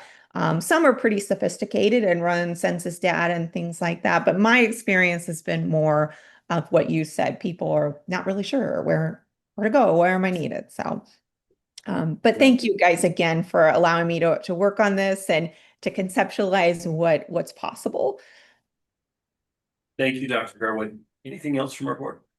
Okay, well, we'll be talking to you soon. Great, thank you. Thank you. Have a good day. You too. Okay. I have a plan. Are you ready? It's 11. In theory, we're a few minutes behind, but I think we're gonna rally. Here's my thought. We're gonna hear from Lisa here in a moment. I think that's gonna be an important discussion, so I don't want to skip over that. And Lisa, I want to make sure you have your full time here. So I think what you're bringing to the board is gonna be very important. So we will hear our startup grant funding from Lisa. And then I think we will also need a pretty full time to have a discussion that I think member Marshall is going to hand to us. I suspect this. I think our board committee reports might not take a full half hour. I kind of suspect we can find 15 minutes in there maybe. And then if we need to, we can maybe find 15 minutes of lunch. We'll do a 45-minute lunch if we need to. And then we'll get back on track. So if that's okay, Lisa, thank you. And I think this is important what you're going to share with us. I'm just gonna try presentation. Okay.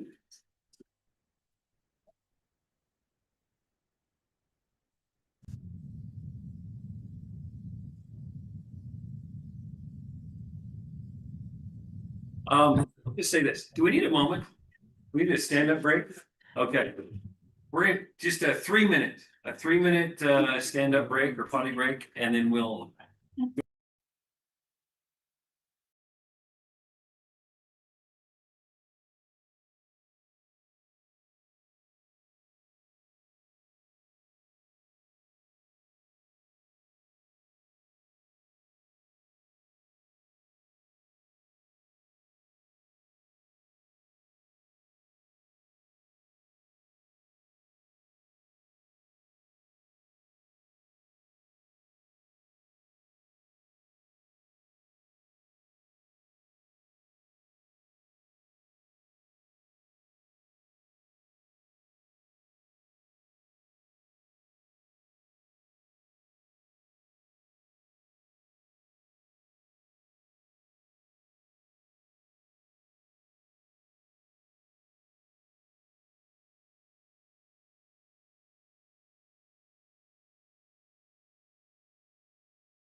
Yeah.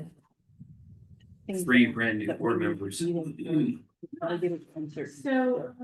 So if it's okay, yeah, let's kick off here. See, oh, they're good. There's Director Hutchings. Yeah. If I can just tee this up, so that the entire board's aware, we receive kind of 3 buckets of financial allocation from the legislature through the US, that comes through the USB, but they're really legislative allocations. The one big bucket is our operations that pays for salaries and so forth. The second bucket has to do with kind of our development and partnerships. The third bucket is kind of the bucket we're going to talk about here, and that is we receive in recent history about a $1.6 million annual allocation for what we'll call a startup grant. So that can be applied or has been applied to small expansion schools, the school seeking small expansion, which by definition is 1 grade or 100 students or less. And we'll discuss more of those this afternoon. A large expansion, which is at least 2 grades or more than 100 students. A satellite campus, which is an existing school that wants to replicate in another location, or a new application. And you got a heads up, we're going to hear 12 or 13 of those next month in kind of our first initial review of those. So what I think is great about the state of Utah is when you get a yes, you get a little bit of support to move forward with your yes. And I think that's extremely important and meaningful to these schools.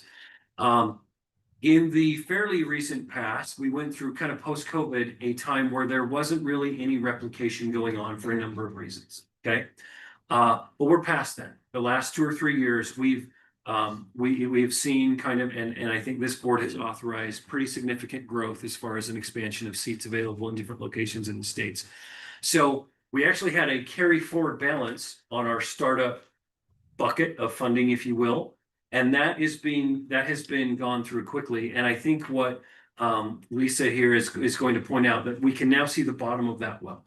And so we need to be aware of this. And there's a couple of things that can happen. One is we're going to have to maybe understand there will be, a potentially lower allocation of grant money to schools.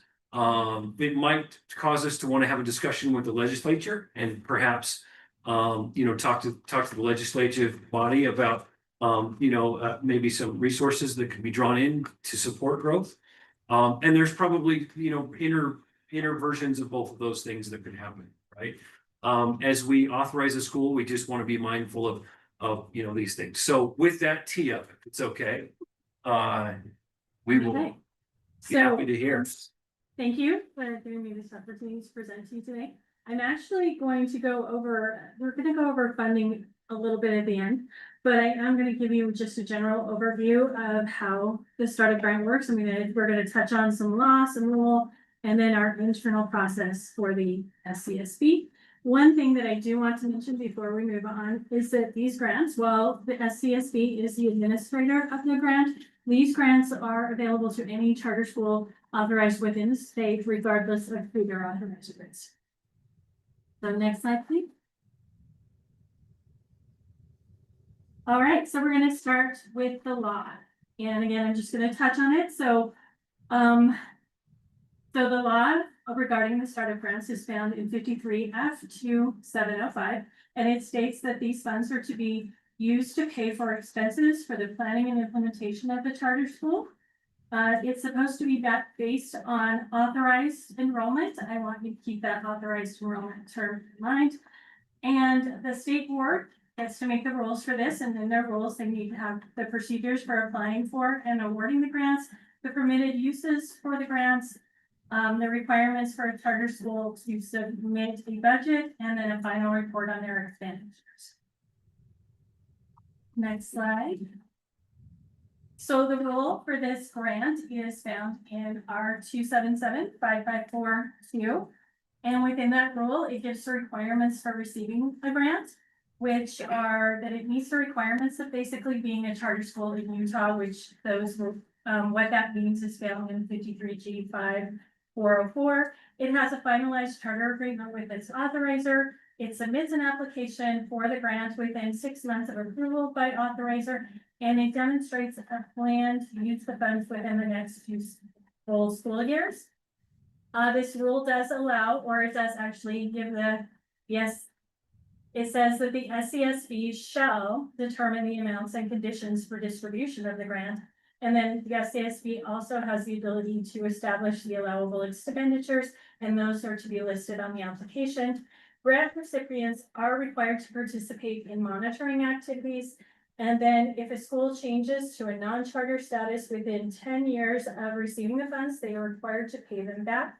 However, the SCSB does have the ability to grant exceptions to this under certain circumstances, and those circumstances are outlined within the rules.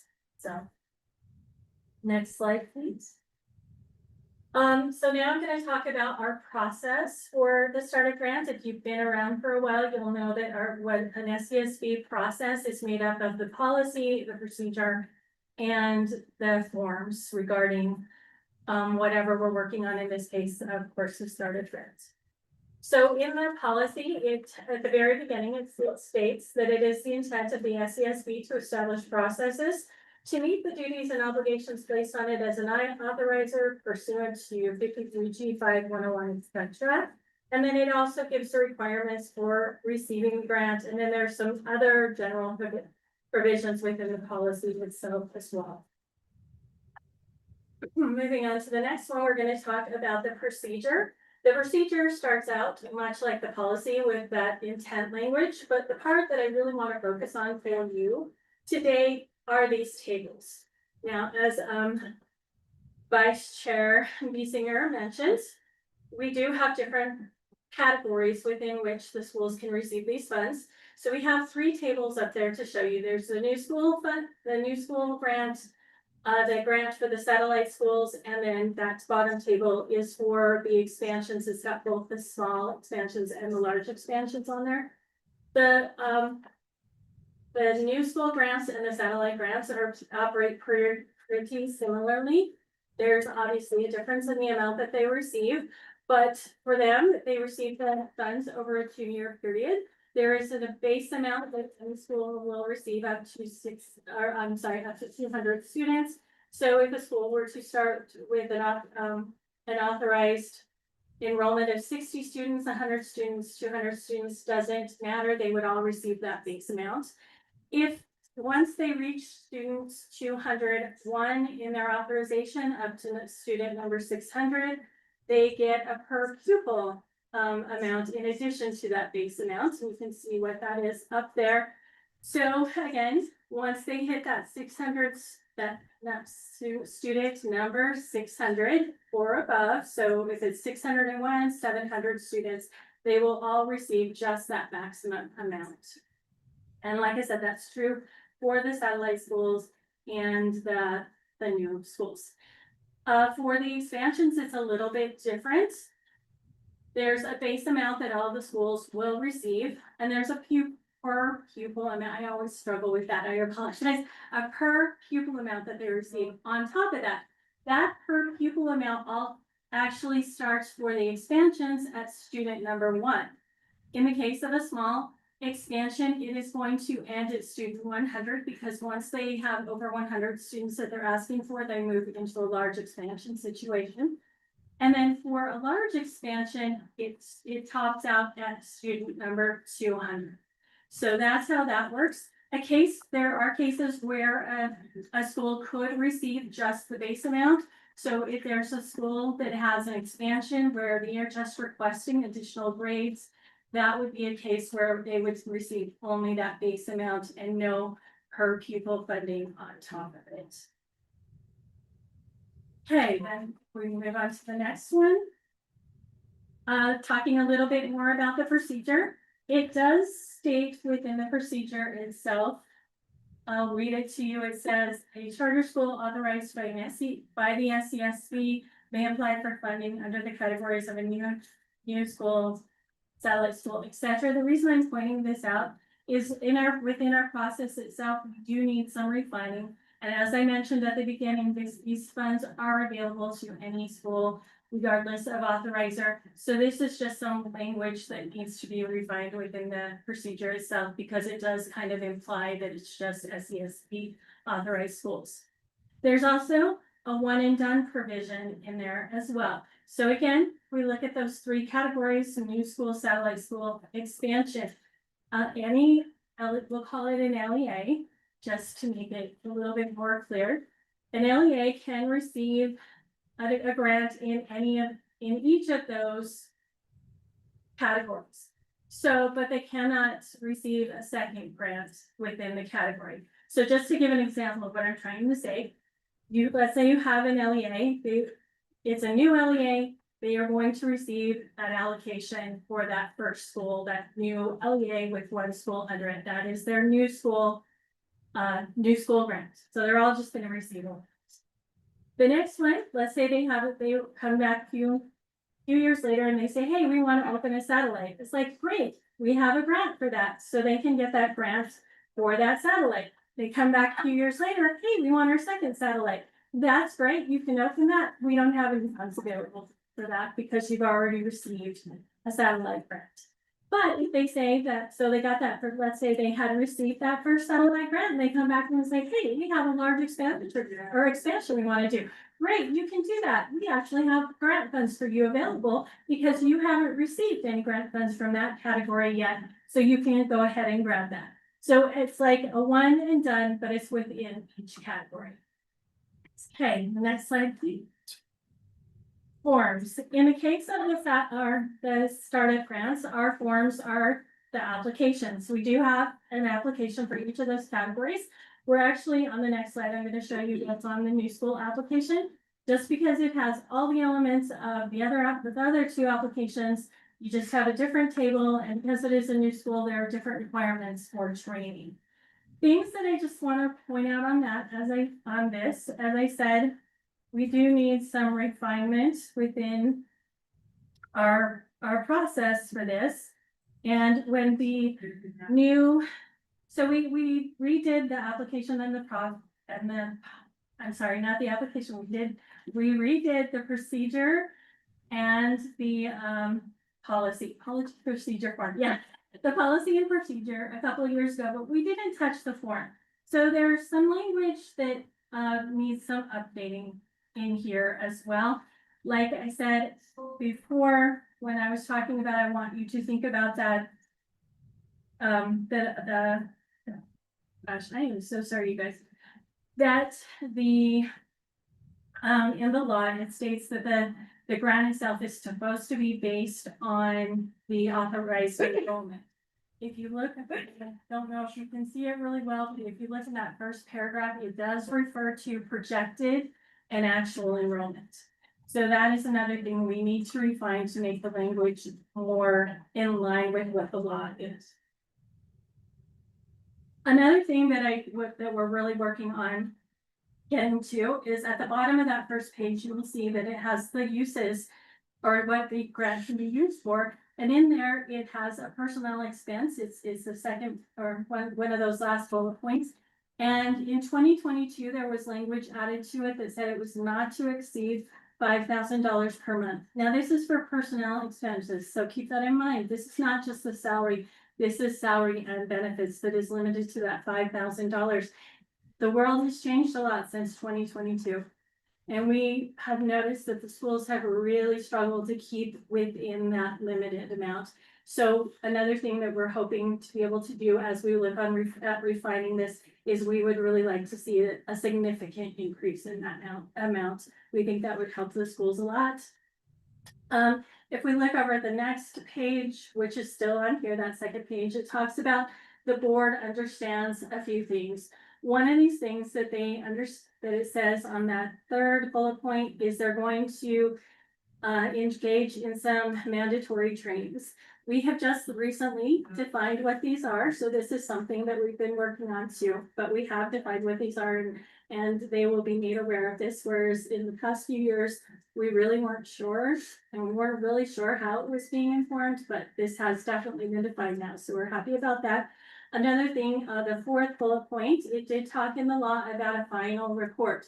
We do have a mechanism in place through UCAP where we are having them do the annual reporting that is mentioned in that bullet point as well. But we really haven't talked about what that final report is going to look like. And right now we have a school that is coming up on doing that final report. So this is something that we really need to talk through.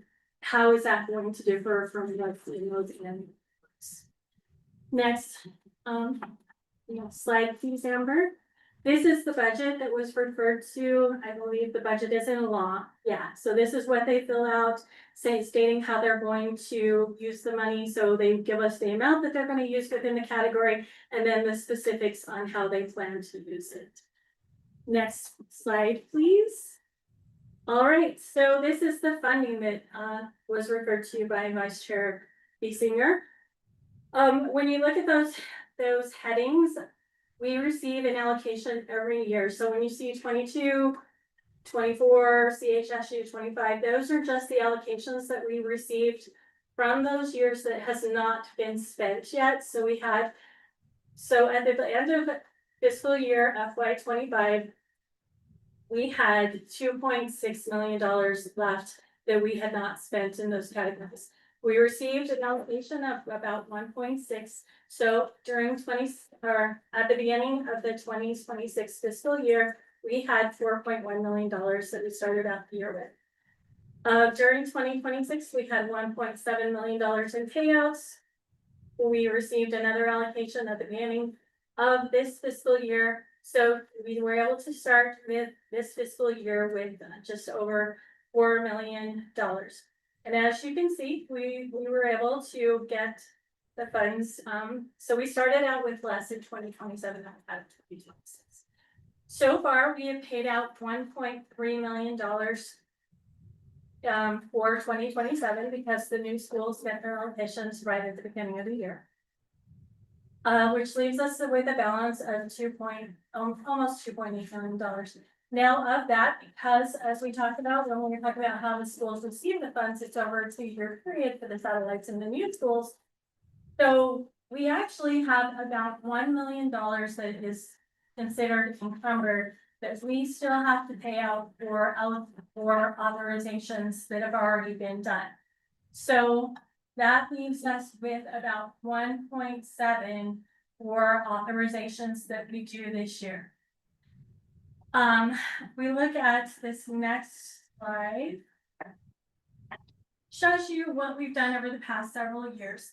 If you look at that first year, that's 2023. That was actually when I started. When I started, I was told that we hadn't done any authorizations for new schools for several years. As you can see, we had done satellites because we had money going out for that. That one little bit for new schools that you have money going out, that was for a school from a different office. So that's why that is there.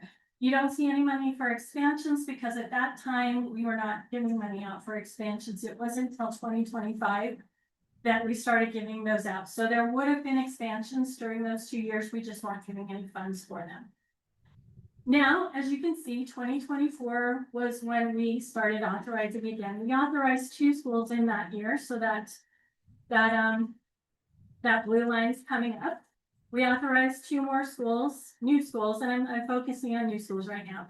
We authorized 2 more new schools in 2025, so you see that come up a lot, but it's about almost twice what the other one was. That's because we got some second year payments for those new schools and satellites within there. So that's why, even though it was the same number of schools we authorized, it's so much higher.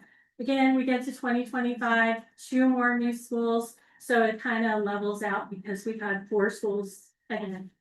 Now, as you see in 2027, we authorized, it was actually between us and another authorizer. We were expecting 6 new schools. The other authorizer chose not to authorize that school. One of our schools dropped out. So that represents 4 schools plus some second year payments. And we've got satellites continuously going in. We had 2025, a lot of those large expansions came along. I know it looks like it's a little for the small expansions, but they don't receive a lot of money. So it's about 3 schools, 2 or 3 schools in each of those that you see. So that's where we're going. We are spending, obviously, a lot more money than we have been in the past. So our money, as Vice Chair Biesinger mentioned, is starting to go down quicker than it's coming in. If we continue on this cycle, I think we were thinking we were gonna hit bottom this year, but because we had those two schools that didn't end up getting authorized, that gave us a little bit more wiggle room for this year. But with the 12 potential schools coming down the pipe, this could be we could be having, according to those tables, more that we're offering or saying is available, or what, not available, but the word is that they can apply for. That's what I'm looking for, that they're authorized to apply for, then we're actually going to have money available to give them. So some things need to be worked out regarding that too.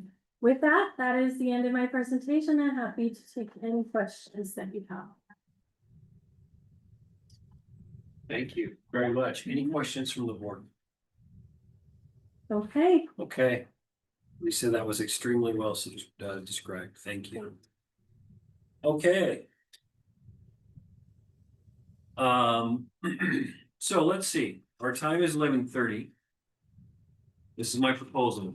Let's quickly, but as needed, let's just touch a base on board committees and then leave ourselves a block of time between that and lunch to do our informational discussion on the charter school education service agency. Member Pulsifer, anything from the legislative committee that you want to bring to the board? I do think we need to have a longer discussion. Yep. At some point, but that won't be today. But what we do need to do, we've met and we've talked, and what we want to do is have a really well-described plan going into the legislative session, which actually starts right about now. And thinking about how some things that we want to go to the legislature and talk about bills, and also ones that we want to be a part of. So we will talk, I'll leave that, and how we want to engage. Because we've talked about it and we have, I think, a really good plan how we want to do that. So with having said that, there's a couple things we've talked about, process of looking at the legislation for the process of selecting school board members to fill these seats and so on. Some things we've learned that we think we could make the process a little easier and less confusing. So anyway, but I won't, just knowing that something's coming, there's a lot of really good stuff that are coming that we need to talk about. We'll just let it be at that. Yeah. And I know our September board meetings will be full, but I do think we want to get this in front of the board. We probably just need to see if we can find some time. That would be my recommendations. Because we need We to do, have, I think even with a full agenda, we want to probably find some time in September to yeah. make the full board aware of some We'll positions. be at USB East, so they're accustomed to long. Okay. Need to, yeah, 'cause there's some really good things, and we all need to be aware of what we want to do and how to do it, so. Yeah. Thank you. Okay, Finance Committee, Lisa as the chair, anything that you want to bring before the board?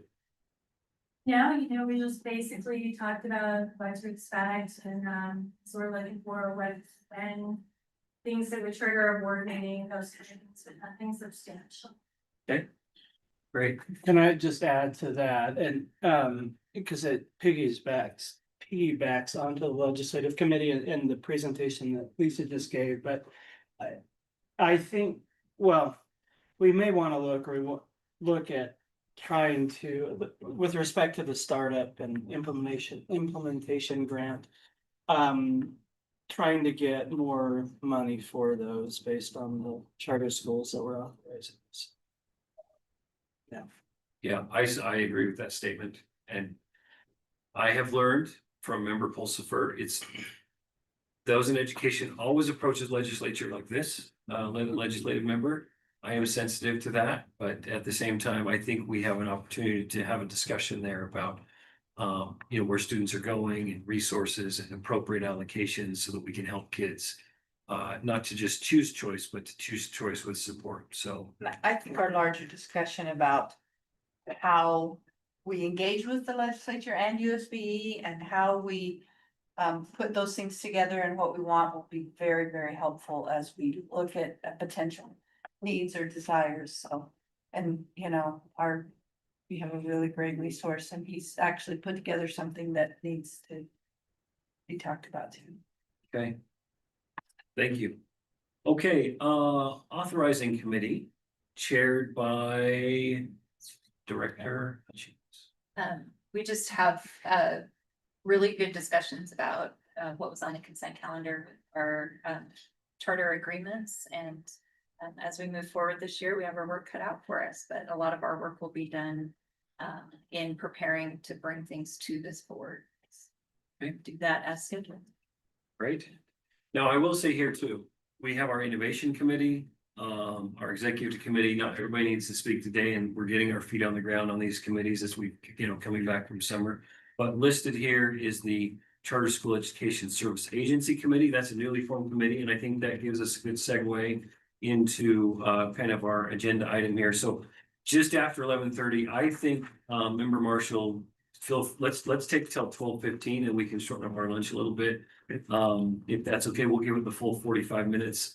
And look forward to, and just thank you to hearken to my chair Spiker. Thank you so much for the just the tremendous work that's gone into this. And I know you've been, I would say, from my understanding, the tip of the spear. Some of this is from a board perspective. So is it appropriate to do you want to tee this up? Or Absolutely. No, you did a great job. I think in combination with, we have Member Marshall's presentation about the charter service agency, we also have Director or has a short presentation about the university. Two that are kind of separate conversations, but also similar conversations. Yeah, there's some crossovers. So Lincoln, how much time would you like, Director Fillmore? What would you like as far as I time don't allocation? really know. I'm kind of backing off of what Marshall says. Okay, I just want to make sure we don't skip over. I mean, it's the same topic, so. Okay, Yeah, he presented in our June meeting. too, yeah, so yeah, It should be okay. familiar. Well, let's just start and we'll see how this goes. Yeah, appreciate it. On time, it'll go well. I mean, Yeah. that was no, Pressure. in my head, that came out, that was differently. That was different than what it may have sounded. Yeah. Just maybe to bring the new board members up to speed. This last legislative session, there was some money set aside. It was $500,000 to begin a process of kind of looking at a way to help charters across the state, but primarily in a geographic area where there just isn't a lot of collective resources for charters. And the conversation started mostly to model it after what currently exists, which is resource centers that are in rural areas. And you kind of think of these small districts with schools that are maybe limited in the resources that they have, providing an ability to collectively share resources that they couldn't maybe possibly purchase or be able to handle on their own. So it's more of an economy to scale question. And as we looked at the charters that are throughout the state of Utah, along the Wasatch Front into like Davis County and to Cache County, there's a lot of charters that are pretty small that kind of, in many ways, reflect a very similar problem that's found in rural areas. And the proposal was to provide an opportunity for us to create a similar model as those resource centers to provide shared resources. So with work from the legislature and our amazing charter partners, we were able to get some funding this fiscal year, $500,000 to start this process and this conversation. So hopefully that brings you up to speed on where we're at. I wanted to just kind of go through what we put in place up to this point, and then maybe some talking points of where we go from here. But as you look at this sheet already in place, we met with directors that are, we sent out a survey first of all, and there I think there were 47 charters that said they were interested in participating in a shared resource like this. To put that in perspective, I think we counted 113 charters that are along the Wasatch Front in that geographic space where there isn't really anything available for charters in the resource center space. I do want to say though, there are charters that participate in resource centers. And those are in those rural areas. Charters do participate in it. There's four, right? There are four. They kind of geographically cover each corner of the state. And I think it's really important in this conversation that we want to respect that relationship. Those charters really enjoy their relationship in there. They benefit tremendously from the partnership. In these conversations, I've met with those charter directors and business administrators. They want to help us through this process, but they also want to be able to protect that shared opportunity that they've been able to build for a very long time. These resource centers have been around since the 60s. So this is a new concept for us, but not a new concept for them. So here are some of the steps that we put in place. We have a board of representation of directors from large charters to mid-sized charters to small. Most of them are geographically located in Utah County and Salt Lake County.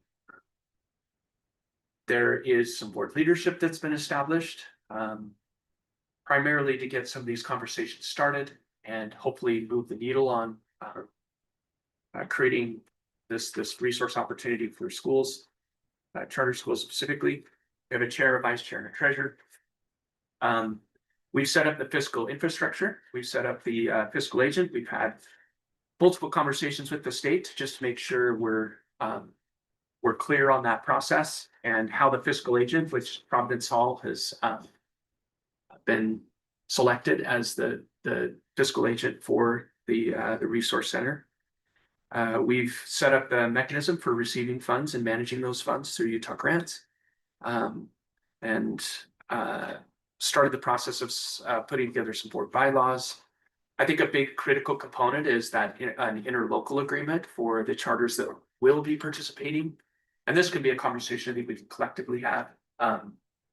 Is it something they're selecting into, or is it something that we collectively offer to charters? I think it's important to again recognize the charters down in the existing resource, the RESAs, want to continue to participate in that. So I think there, by nature of that, needs to be some agreements with the charters who want to participate.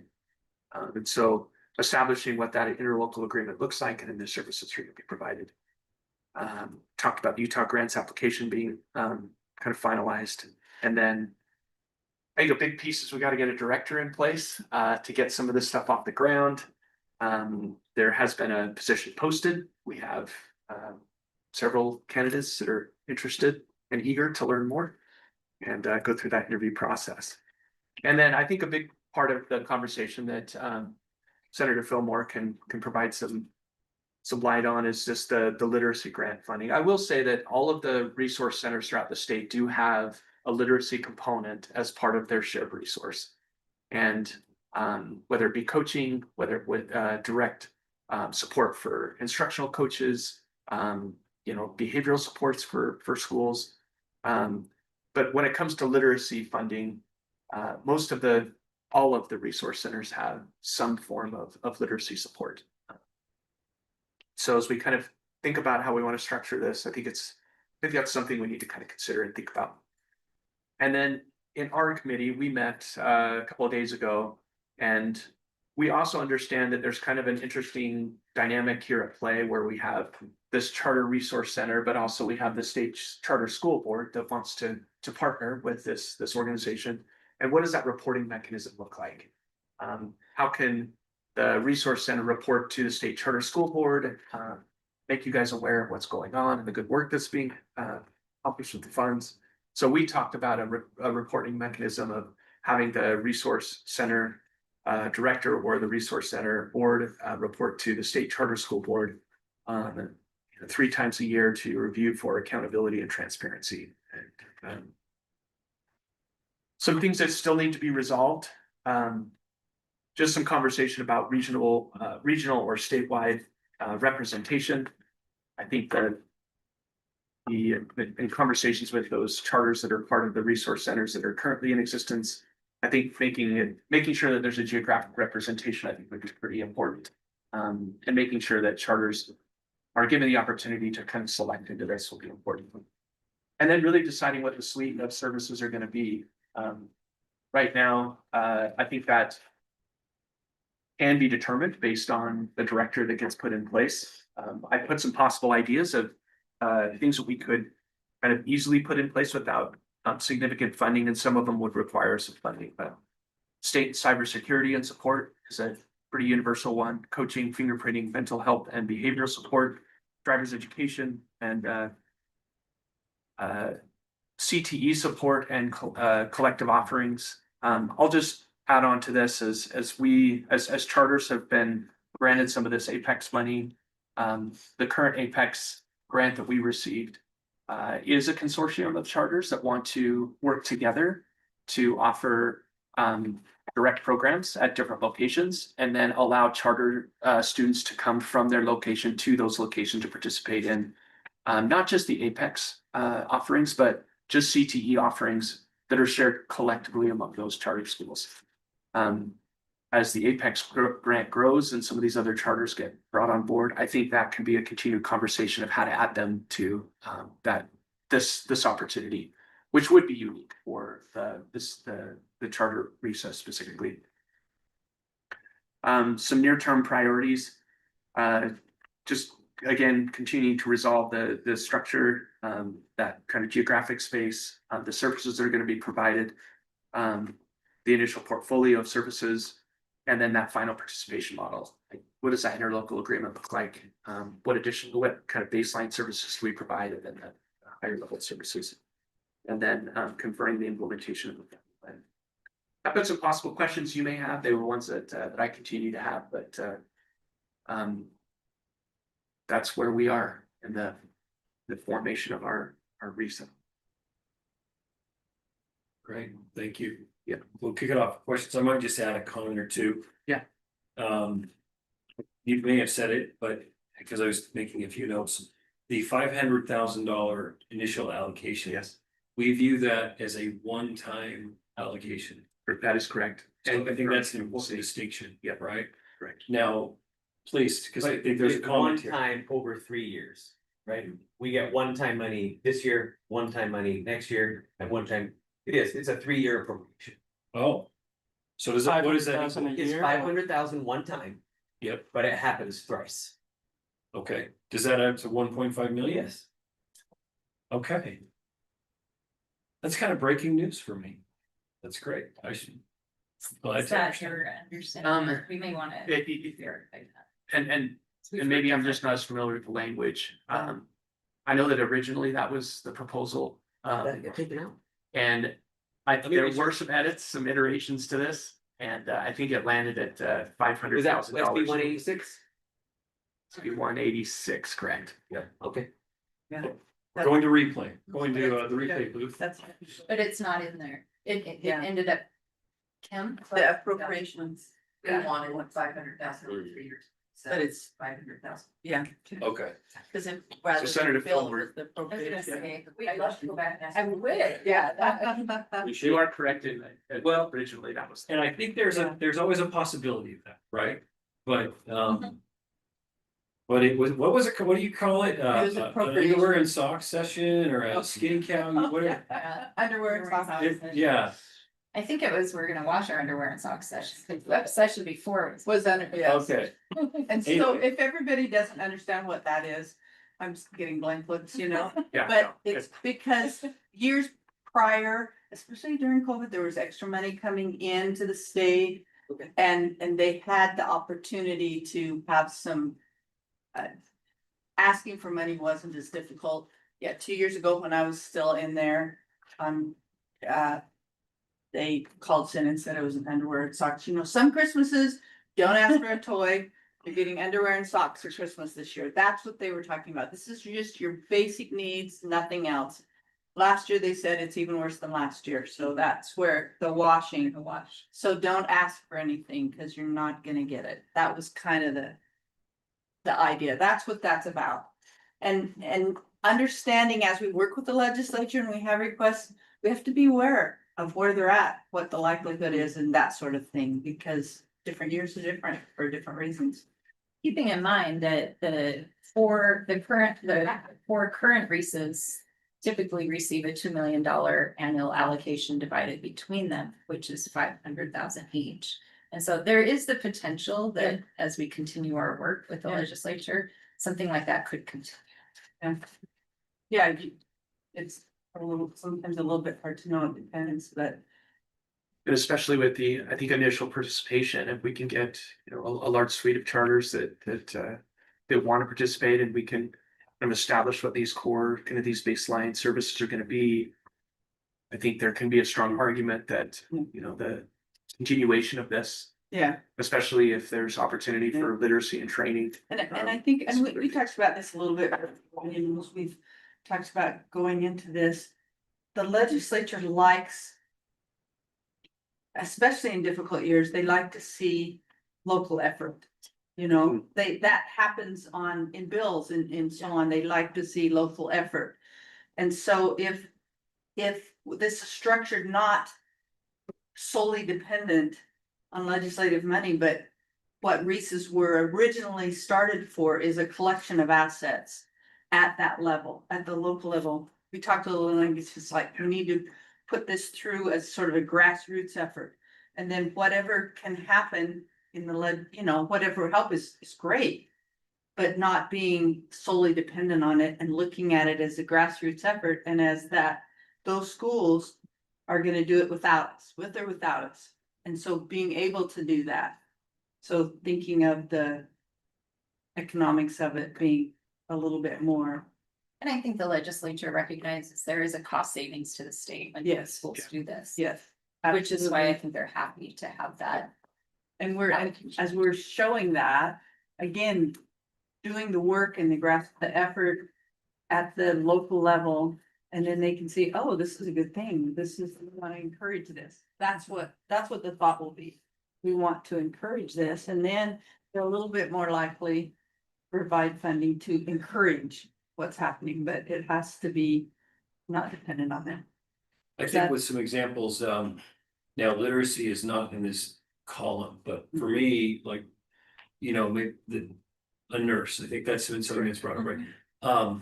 That would be a good shared resource, because some schools could use a nurse one day, like the equivalent of one day a week, but they can't pay for a nurse 5 days a week. So that might be an example here of what a shared resource might look like across the charter school landscape.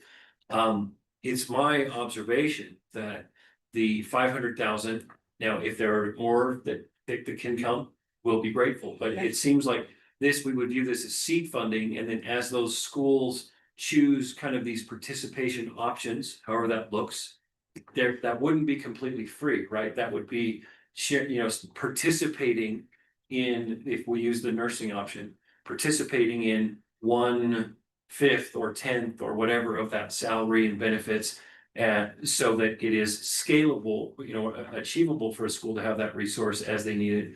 But it wouldn't, and it probably shouldn't be viewed as all these things are gonna come to us with money attached to them. That's not, I think, the story here, right? For the most part, the story is going to be, this is the ability to allocate something that can fit within your budget realistically. And not overwhelm you, but so I think that's part of it. And I don't know if that needs to be messaged or if schools already get that, but I think it's important. Yeah, and I think a good parallel to that would be, you know, when you think of behavioral services, you can apply for a behavioral grant and you'll get some funding, but it's about half of what you really need. But if you could collectively share that resource and have a BCBA or a behavioral therapist or a psychologist come to your school and work with RBTs, it's a cheaper model. Yeah. But it's also a better utilization of the funding. And so you're buying into that shared agreement. The direct deliverable is going to be a lot greater than, half, FTE of someone you're hoping to have in your building. And so, yeah, I think you're right in that we got to identify what those services are going to be and what the baseline is going to be, being a part of the reset. And then also what are the additional services that are going to be, pay to play, so to speak. Yeah. So the ongoing funding comes from the charter school members themselves that are paying for it. Yeah, the ongoing funding potentially would come from, here are the opportunity services, And then you're like driver's ed, if you want a driver's ed, come to you, you pay X amount per student per, whatever it is to cover the cost of that. I will say though, that in order for this, and that's why the REISs do have some additional ongoing costs, is there's some administrative costs. So I was gonna say, That's where administrative cost gets to spread keep out. this going. And Correct. see, and we've talked about this, but just for everybody's benefit. When Reese's started a number of years ago, it was because we have a lot of districts in the state of Utah that are tiny. The whole district's the size of a charter, I mean, it's like a one school district or, there's some very, very, very small districts and they just couldn't keep up with the same thing, a nurse, the same thing. And somehow, some of them got together in a room, I don't know how it happened, but said, you know what, if we could combine our resources, we could make this happen, and it was more rural. And there were rural places that weren't too far away, but we could make this happen, and so they put these together completely on their own. Without it, it wasn't a bill or anything, it was just, they just did it with interlocal agreements. And yeah, and then the legislature said, after several years, after a while, they said, ooh, this is a good idea, and you guys are just doing this, well, we'll just help you a little bit, they were asking, it's like, we feel good about this, again, because local effort and so on. And so I think that's how they started, and that's the concepts. And I think we have, in putting this together, it has to have a little bit of that, those elements. Or if it looks like something different, they might say, no. So. I have a question. What are the consequences, if a charter school feels like they're not getting their money's worth and they pull out? Yeah. Then everybody else has to take a greater financial responsibility? Or what are the consequences if, for example, Providence Hall, if a smaller charter school says, well, you guys are bigger and you're getting more time of those resources than we are, that's not okay. Why are we paying the same amount you are? I'm just thinking of possible outcomes and how to resolve those. And I think having the director, managing and ensuring that the collective resources, number one, understood, but what that service will look like is going to be pretty critical. When you look at the current resource centers that are currently in existence, it's interesting that you bring up that model, because some of them, like Washington County, is part of a RESA. So I just want you to kind of put that in perspective. So you think Washington and Iron County, those are some pretty big districts, right?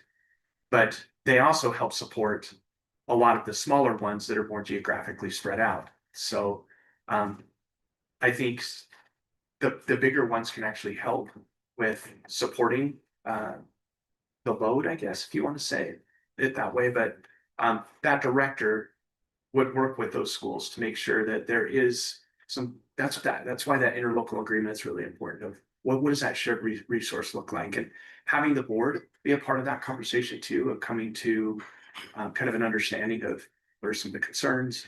But your point is valid. If a charter decides to pull out, yeah, you'd have to rethink the structure and the support.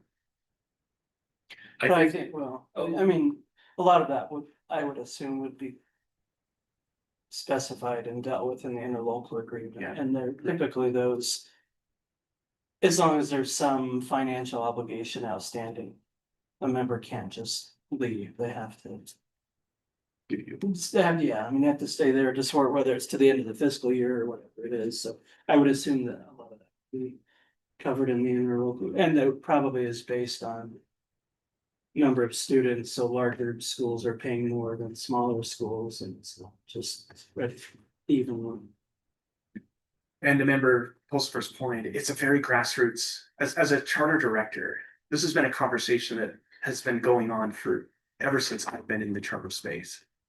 The limited resources we have, and why can't there be a collection of opportunities to share some of this stuff, because the burden is high.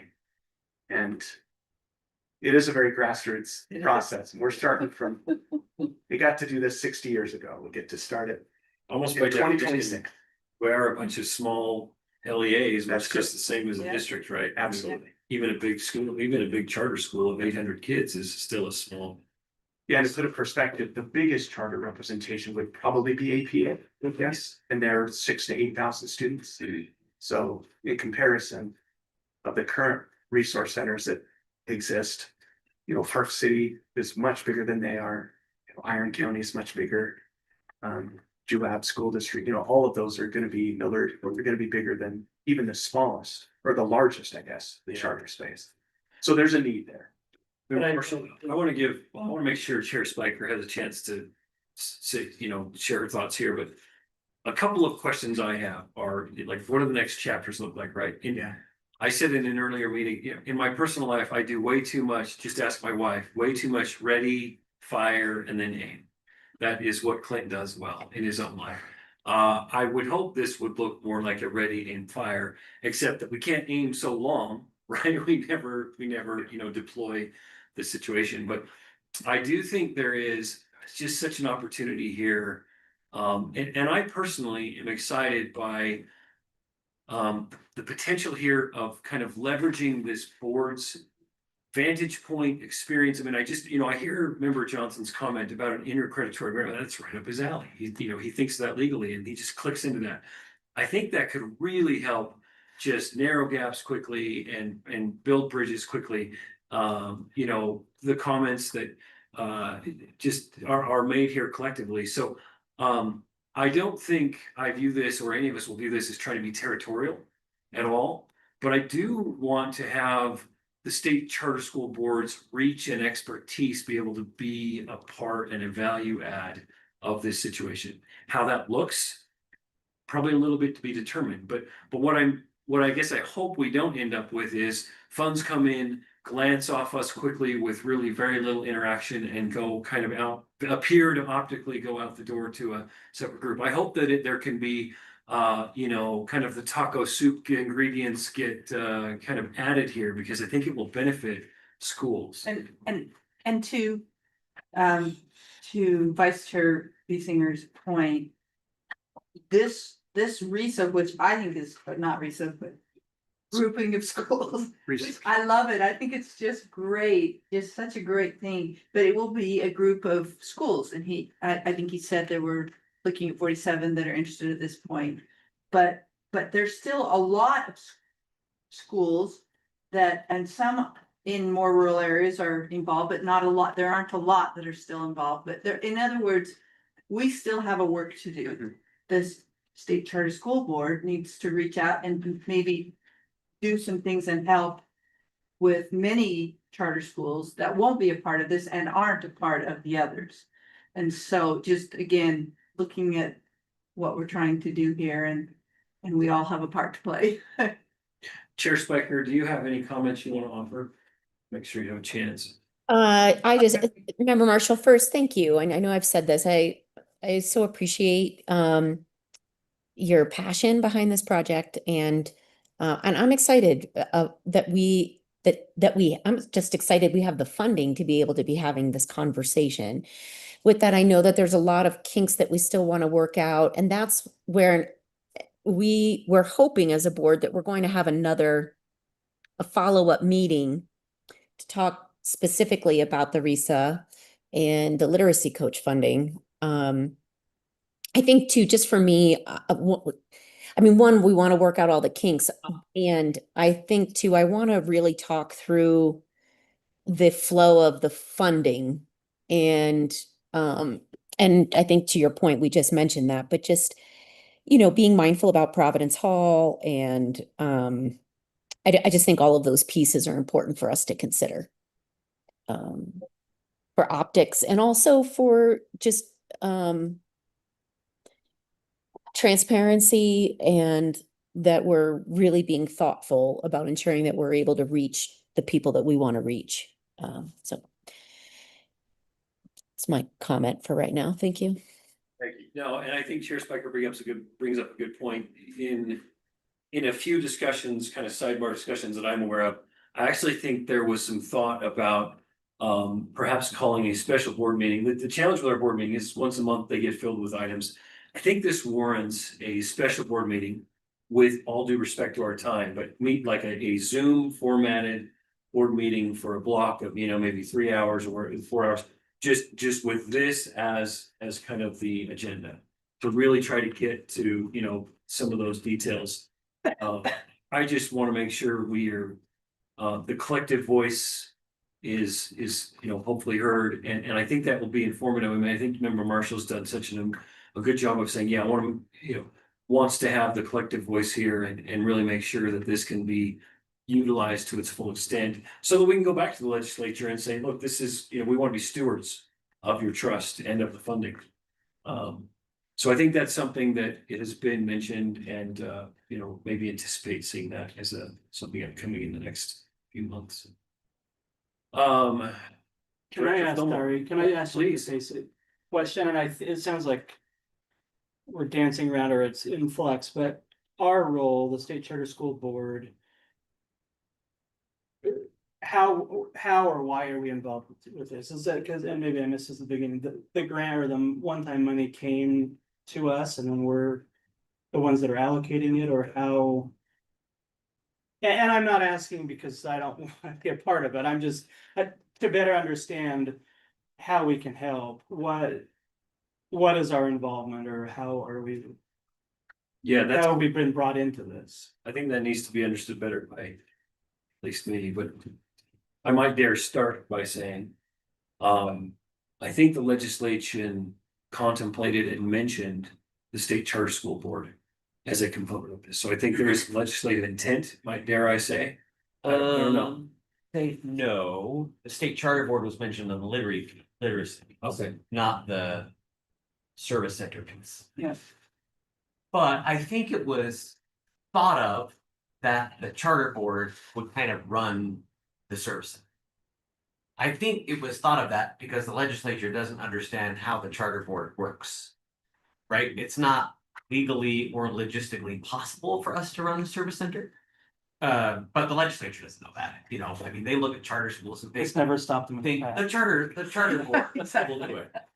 I think the reason that we're as involved as we are is two things. One, we really want We it, wanted to. right? Like, we want the Charter Resource Center To succeed. to succeed, and so this money is available. We want to be part of that conversation. We want to be considered. And the second thing is because Mr. Marshall or Dr. Marshall, Member Marshall, is really the driving force behind it, right? Like, he worked on the legislation as much as anybody.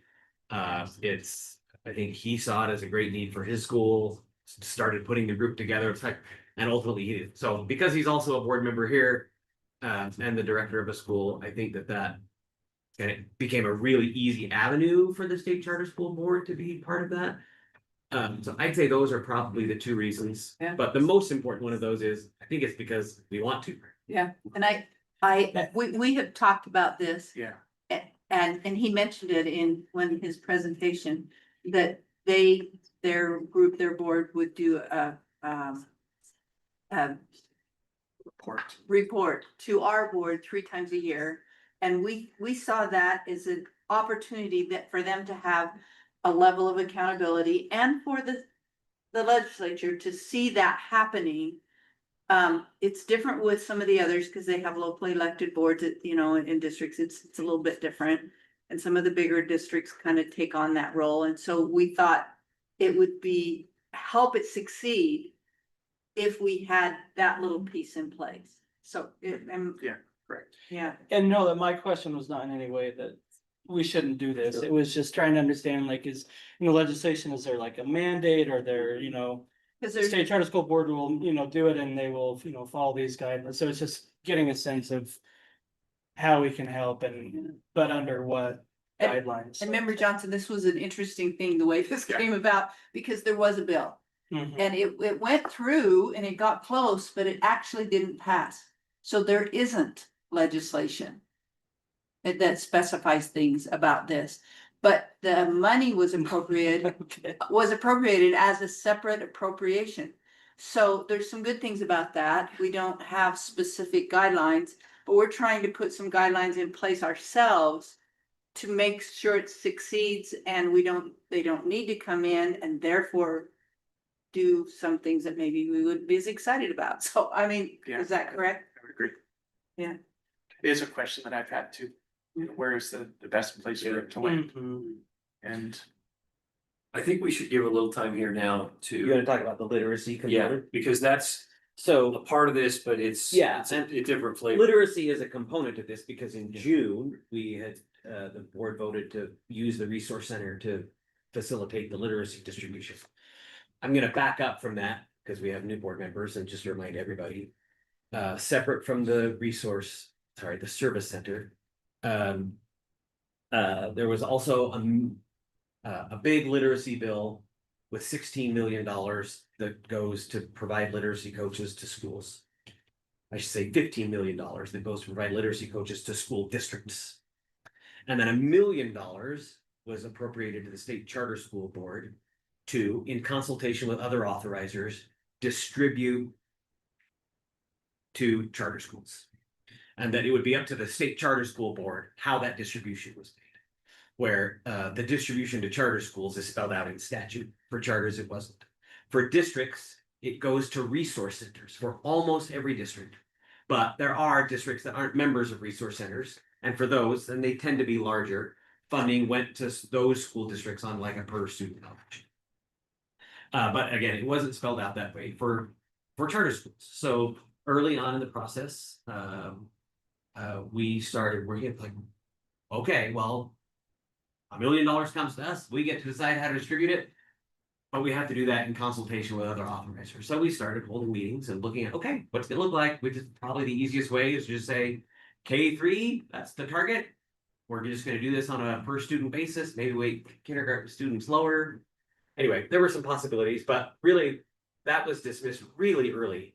Because even for large schools like Providence Hall, they would have been able, with their share of that allocation, would have been able to hire 1 quarter-time to half-time paraprofessional that would serve their entire student body and would make literally no impact on improving literacy outcomes. And I think all the schools that we were talking with saw this problem pretty early on.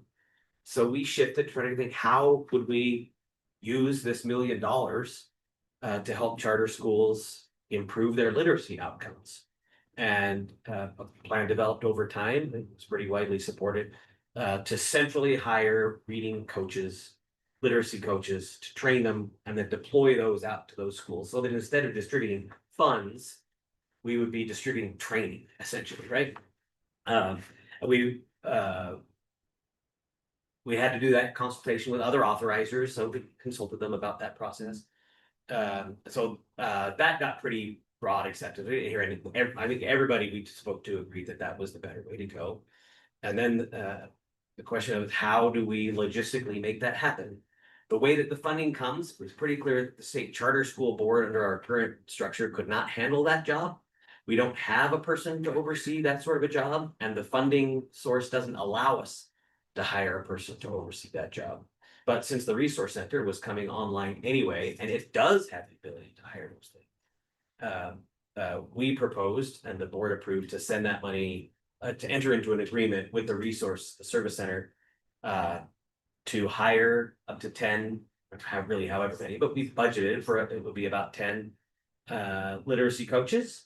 Get those coaches some training through a contract with some literacy experts that are housed at Utah State University, and then deploy those out through the charter schools. That seemed like the most efficient way to go. And it also, I think, had the side benefits of being consistent with how the distribution is working for school districts and providing the resource center, which I think we all agree want to be successful, which, as we just discussed, with an out of the gate service that they would be offering for free, because it would be paid through that $1 million appropriation to the charters, so that they can get like this free sample of how a charter school education service center would work and what it could be and what it could provide, and that would probably set the resource center up for a kind of an easier glide path to success.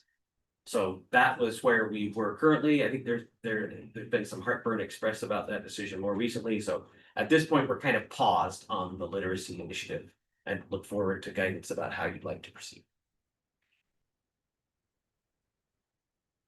Thank you. Any comments or questions? I would just add that, an important component to this is the REISs that currently exist, the charters that were in there, and Oh, correct me if I'm wrong, they did not receive Correct. any of those funds. So the REISs did for the district schools, but the charters in those REISs did not get any funding. And so, as we think about this model, if it goes the way of distributing it through this resource opportunity, there would need to still be an opportunity for those schools that are in the REISs to either request the funds that were associated to their school, or just, I don't know, participate in the current RESA that's offering those resources, the literacy training resources, and not worry about to requesting those funds. But I think that's an important thing to be aware of. That there wasn't a consideration of the existing model and how it was being distributed. It was kind of just sent to the district schools and RESAs, and then the charters were separate. So. So if it's done through the service center, does that mean that only the charter schools that are members or participate in the service center get the benefit of the literacy outreach? I can answer that. Yeah. The answer has to be no. Yeah. This funding Right. was dedicated to be distributed to all charters, well, not all, because some are just high schools, but would be distributed to charter schools in consultation with other authorizers. So not only does it have to be all of our schools, but all schools in the state, of Utah. regardless of who they're authorized by. Yeah. We hold 95% or so of the authorized schools in our portfolio, but there are enough others that, you know, they'll be getting the same sort of training under the proposal.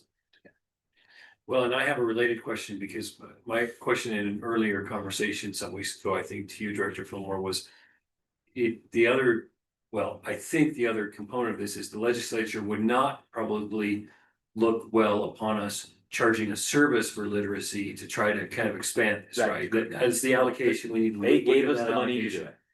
They shortchanged us, right? Like charters only get half as much money per student as districts do. And that's something that we'll talk about in our legislative committee, and certainly will be part of our legislative priorities for the next session. Yeah. But given the fact that regardless of what we do, we've got to ramp this up, I think that is actually adequate in the first year. Because we're not going to be able to provide a full school year worth of these services. The money is not available. Even if everything had been in place, the money would not have been available to us until July 31st. And then at that point, we could have started our hiring and training. So we're not, you know, it's going to be somewhere in the second trimester of the school year, even if things go very smoothly before we can get this deployed. And in that sense, I think the $1 million in the first year is probably sufficient, but it won't be sufficient going forward. Yeah. Yeah, but your question is a really good one, and I think that's where it gets tricky. Because this service center is set up for these schools, but now we've got all these, you know, additional schools, and how do we make that work? And then there's some logistical problems that Yeah, it's not a direct overlay. it's not, It's not, you know, the resource center wouldn't be available to all charters no matter what. yeah, And then you add on top of that, the current existing REISs, they got funding for the districts, and then the charters didn't. right, And then you could also add another layer to that of, well, what if the schools want their ADM based literacy funding, even though it's only $2,000 or whatever the amount's gonna be? If a charter would rather do something else with it, could they request the $2,000 to do something Yeah. different? So yeah. I think those are all things to think. It's a little bit tricky, Mhm. you know, and so going that direction has some problems to be figured, but not, you know, we still have some problems to be figured out. It's a little bit tricky the way they set it up, and it makes it hard. The other thing, I'm just gonna bring this up if it's okay, but in the past, since I've been on the charter school board, there's been a lot of concern expressed by policymakers in the legislature, the state board, and so on, that we don't help our schools very much. We have other people do it. And we get money, and we give it out, which is why we lost a good share of our training money. Because it was said on both levels, the state board and the legislature, but you just pass it through. You don't do it yourself. And so I'm very concerned about that because there was, well, it's another discussion. What's happened the last couple of years has been negative to the state charter school board. And so concerned about handling this in a way that where we look like we're doing what they expect us to do. That makes sense. So anyway, go ahead. No, that's a great, I think that was succinctly said. I am mindful of the same thing because I think I was with you in some of those meetings where we got that feedback. And again, I don't think there's any attempt here, knowing the members of this board, to be territorial or to try to have a thumb on something. But I do think that it will be helpful, I hope, to have a discussion about how can we maximize this. So I think what we'd like to do here is, this was kind of an awareness meeting, but I think there needs to be a follow-up meeting. And my suspicion, and Chair Spiker, I want to defer to you, but I think there's probably a thought about approaching the board with a special board meeting.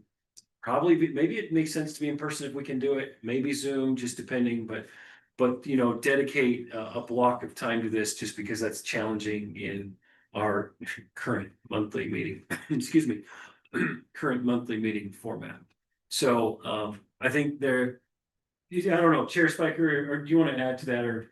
No, that's great, Vice Chair. And again, I just want to say we're so mindful of everyone's time. It's just the RISA, and then with the literacy coach funding piece, I think this is just significant conversation that we need to have, because this feeds then our strategic planning conversation or meeting that we're going to have in October, and just the direction that we want to go. And I just lean towards virtual, just honoring people's life and schedule, and we have a couple school administrators here and just things of that nature. But I think sooner than better in the next few weeks would be ideal. Those were my thoughts. So thanks. So I think what we'd like, I would anticipate a follow-up email with perhaps some invitations, and just ask you to kind of put that on your radar and to consider that. So we can get some feedback on timing. But my sense would be, you know, maybe a 3 to 4 hour block of time. And if we don't need all that, great. But block something out like that. And I do think sooner is better. So we'll maybe lean to you to move that down the road. Okay, with that, it's 12:20. So are we okay to take a 40-minute lunch? Be back here at 1, keep our time, and we will deal with we'll look forward to the expansion applications of the large, small expansion. My gosh. Yes. There we go. Thanks, everyone. See you in a bit. Yes, are you gonna rejoin? Yeah, I'll be here for the afternoon section as well. Okay. In fact, I might just stay. Maybe I'll It's stay on. on, or maybe I'll rejoin. I don't know. Amber, is it better to do one versus the other, or? It's totally up to you, but if it was me, I'd probably just exit, come back in. Okay, I'll just do that and I'll see you all around 1 o'clock. Okay. Over here? Yeah.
Okay,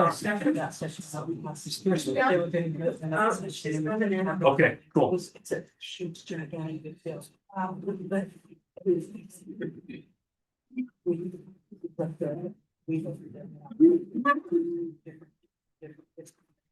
Okay, all good. We have Chair Spiker. Well, we have her ghost. That's very. Chair Spiker, can you hear us by chance? Yeah, the same feedback. She's gonna be joining shortly.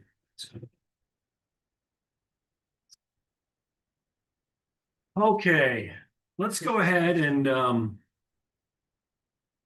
we will start. So we're grateful for all that have come. What we are hearing now, just for the board's benefit, are 6 of our member schools have applied for a small school expansion. And just so that I'm not assuming, I said this earlier, but a small school expansion, feel free to correct me. I have a slide. Oh, are you gonna do it? I have a slide in every. Okay, let's turn it over to you to tee this up. Okay, That way I'm not winging it and you can do it because you thought through it. that's okay. We'll take a look. Yeah, and then We'll pull it up. I think we'll have, I'm hoping Chair Spiker can come by the time we hear the schools, but yeah. Yeah. So should we turn it over to you? Yes. Okay, So Great. we will just, so you understand, and I appreciate Vice Chair Basinger making sure that everyone is understanding what a small school expansion is, because you're gonna learn there's a lot of terms: small school expansion, large school expansion, satellite, new school, proposal, new school application. So we are looking at small expansion requests today. And if you'll go to the second slide, there's some information here to help you understand what this means and what we'll be looking at. And the definition of a small expansion is a request that is defined in R 277-550 and R 277-552, and is considered a small expansion request if the expansion request is for 50 to 100 students, would not necessitate a significant renovation, and is for no more than 1 additional grade. Just to clarify, it doesn't have to ask for any additional grades, right? They could. Correct. That It is- doesn't have to ask for any additional grades. But they It doesn't can have for to one. even ask for additional students. It could just ask for an additional Yeah. grade. We do have one of those. Good clarification. And they need to justify their need, and it is for this board to evaluate that need, along with the resources of the state to and goals of the charter school board to decide to approve these requests or not. Part of the process is we're required in rule to check for any concerns, and so that will be shared with you. A determination by any USBE Department of Ongoing Remediation, Corrective Action Plan, State Turnaround, System of Support, Comprehensive Support and Improvement. So part of it is we've reached out to USBE and said, do any of these apply? And if they do, we'll let you know. And then a determination of SCSB of warning or probation status. Sorry, one more question before you move on. Are there any limitations or restrictions, or I guess caps on how many additional students we can approve, like under statute or anything, or is? Under this process, we Mhm. cannot approve more than 100 students. Sorry, but overall, like, there's not like a 500 per year student cap on small expansion under state law. No. Okay. But we will, again, if one consideration might be the startup funding. Mhm, yeah. So that probably needs to be in our minds as we're looking and evaluating any of these requests. But I think you also saw on the presentation earlier, that these small expansions Small part. is a small part of it. Okay. Okay. That's That's Tia. the TIA. Great, thank you, Director. Is there anything else? No, I think what we'd like to do here is on our agenda, we're just gonna follow the order of our agenda. So let me announce that. So first, we will hear from Freedom Prep Academy, St. George.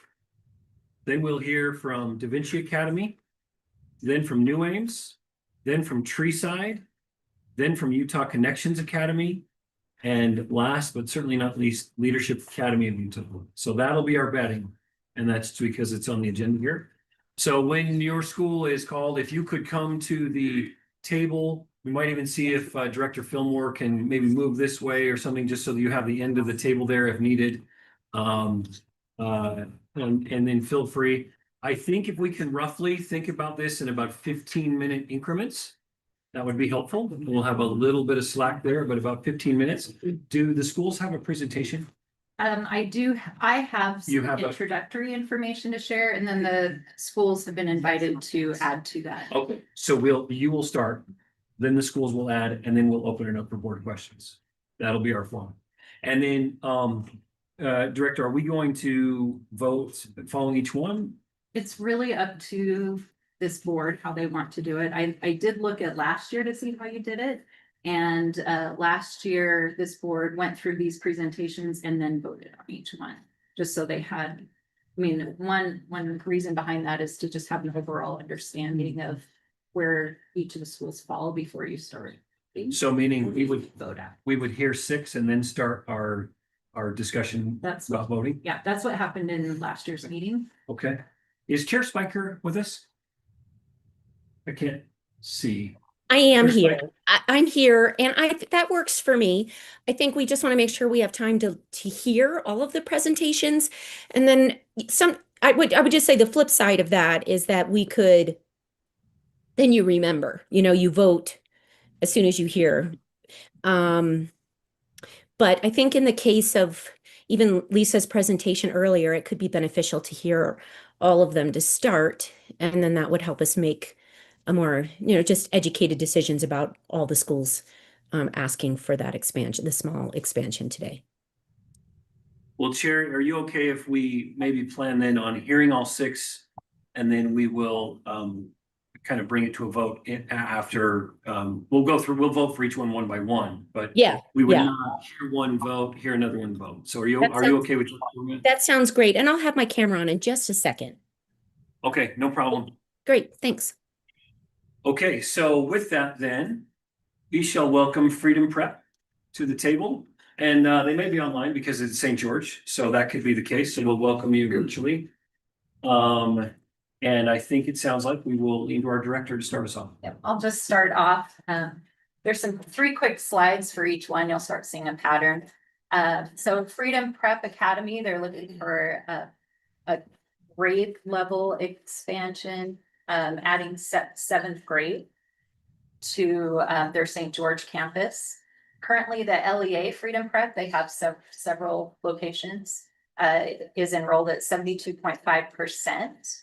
In the last school year, serving K through 6th, and they are seeking for a 7th to add 7th grade in St. George. Sorry, the 72.5, is that what is that number? So that's their max enrollment is 2,960, and they have 2,145 enrolled. School year. Is that just for St. George or? That's for the whole, the LEA. Sorry. No, good questions. Asking these questions now will make the other ones easier to understand. And then I also put on their mission statement, so I won't read all the mission statements. You can see that. Next slide has their ask. They want to add 1 small 7th grade cohort up to 100 students in the 27-28 school year. No request for additional student allotment, and they have adequate classroom space available. Third slide gives you an idea of our accountability frameworks and where they fall. The next slide shows under academic for 2025 meets expectations, financial 2025, they're under active engagement, operational 2026 meets expectations. And then there's a chart here that shows the enrollment trend for the St. George campus. It does say that at the very bottom, USBE did let us know that Freedom Prep is still in the corrections process for indicator 10, and the due date is December 20th. Indicator 10 is a special education designation for disproportional enrollment in certain categories of special education. So this is somewhat common challenge, especially in charter schools. We can let them explain it, but it's not a glaring red light. And it's good that they're working through it. Now, that's my presentation, Okay. that's the introduction. Who's with us from Freedom Prep? Are you all on Zoom? They're not here. They're not online. Oh, They're- I'm sorry. I do not read lips. Something to know about me. There's no one online right now. Okay, so we're not able to ask them any questions? No, they haven't, nobody has joined. Okay. Do we expect them to join? They were all sent the emails. Okay. I'm not sure if they responded to Betty, but Betty's out, so she was like the main point of contact, so. Okay. I'm not sure if they. We have other schools online, so I'm sure Betty sent it to everyone. Yeah. Yeah. Okay. Well, I guess we can't ask them questions. Could make fun of them. But we won't. We won't. Any questions or comments from the board about this application? I would just, well, I guess not in their defense, but well, they're not, since they're not here, I've read through, but to me, the reason for their asking makes a lot of sense to me. It sounds like it was driven by Washington County School District changed their grade allocation to now they have schools with 6th and 7th graders, so they just want to basically match the local school districts, so. And they're losing students because they don't have the 7th grade. So. I was gonna say, it's possible that expanding a grade level will help them actually retain or even Yeah, that's what it sounds. closer to meeting their. Anybody else have, I have one question I wanted to ask on this one. Anybody else have anything? My question was, in their application, it says in 2023, they were approved to add 6th grade. So I don't want to make this harder than it needs to be, but I think my understanding is a small school application is kind of a one-time dispensation. We don't really, I'm not sure we have a thing where schools can come, every year, every other year, keep asking for small school expansions. My understanding is that they can, they just won't get startup grant funding after the first time. Okay. Okay, so did they start as K5 and then ask for a small expansion for 6, and then asking for a small expansion for 7? Then is that what they've done? I do not. Over the course, and 2023 isn't like last year. That's 3 school years ago, or maybe even 4, depending on what it was. I didn't know that. Yeah, well, I would say that this is, I think, a perfect example of why we wouldn't want to have a hard and fast rule like that it's a one-time thing or something, because in this case, it sounds like in 2023, when they wanted to expand to 6th grade, the school districts were still, it was like probably K through 6 and then 7 through 9 or whatever. So they're just responding to circumstances that didn't exist in 2023. So at least in my mind, it would not make sense to say, well, we have a rule, you can do it one time, and then it's something like this where, if they come back every year and just keep short circuiting the system by just asking for another 100 students every year, that would make less sense. But Well, I agree with that. I just want to make sure. but if there is a rule, I guess we. Anything, it's not already. They can ask, they just can't get funding, That- right? Yeah, they could ask, they'll increase, just not give the funding, so. Especially if they're trying to stay in line with what the district schools. Yeah. So.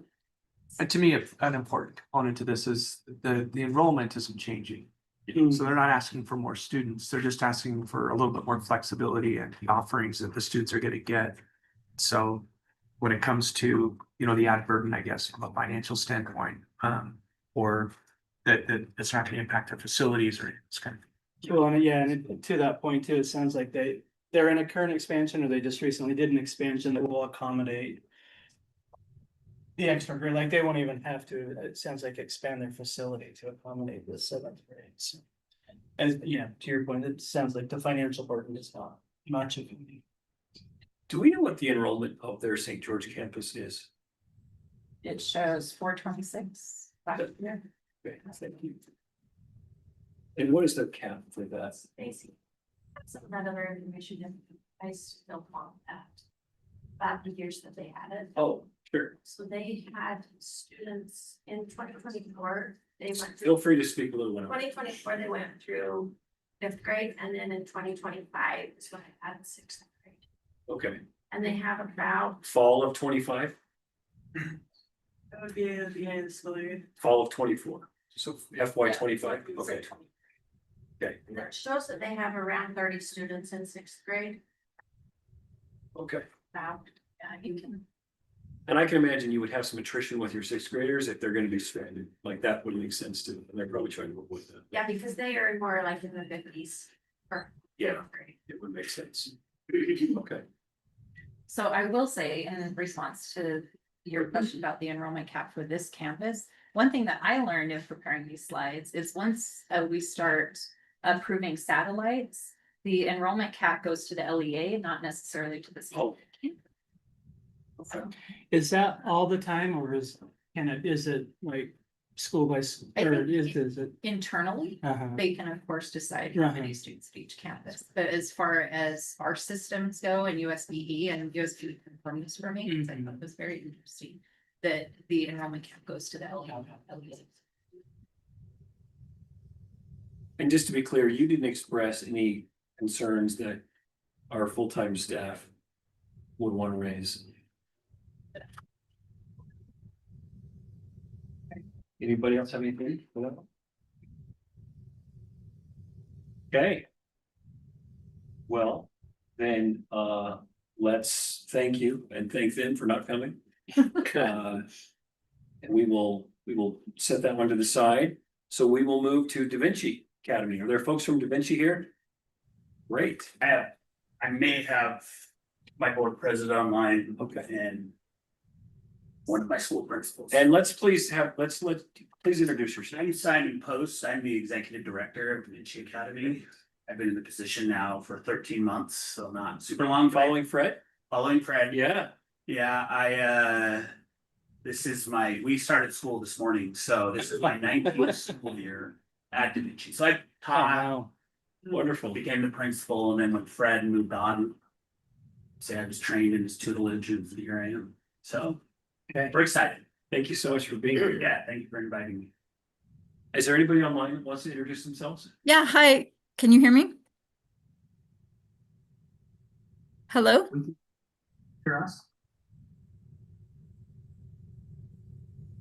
I can hear you. Okay, can you guys in the boardroom hear me? Yes. Awesome. Okay, thank you. My name is Katie Chappell, and I'm the current director of the Flex program, which is one of the legs of the three-legged stool at Da Vinci Academy. And we service grades K through 8. This is my 6th year working for this charter school district and my 4th year as director. Thank you for joining. Are you hearing us, Katie? Yeah. Okay, good. Thank you. Anybody else online? My board president was picking up his child from our school, so you guys don't know if I. He's in the carpool lane? He's in the carpool lane. Yeah, Oh, that's first day carpool lane. That's nice. Yeah. That's I 90 make sure minutes my you're not gonna principals get are back. like, you got this, cause I'll be. Yeah. Safer to not be on the. Yeah. Okay, All right, just a quick introduction of Da Vinci Academy. They are at the beginning of SY 26, 102% enrolled, serving grades 12 K through 12, and they're located in Ogden. The next slide shows you their ask, and it does talk about the success of their Flex program, and that's part of why they're asking to add 100 additional students. Next slide just shows you they are meeting expectations across the board in academic, financial, and operational areas. And you can see a little bit of their enrollment trend over the last few years, and there were no determinations for USBE, which is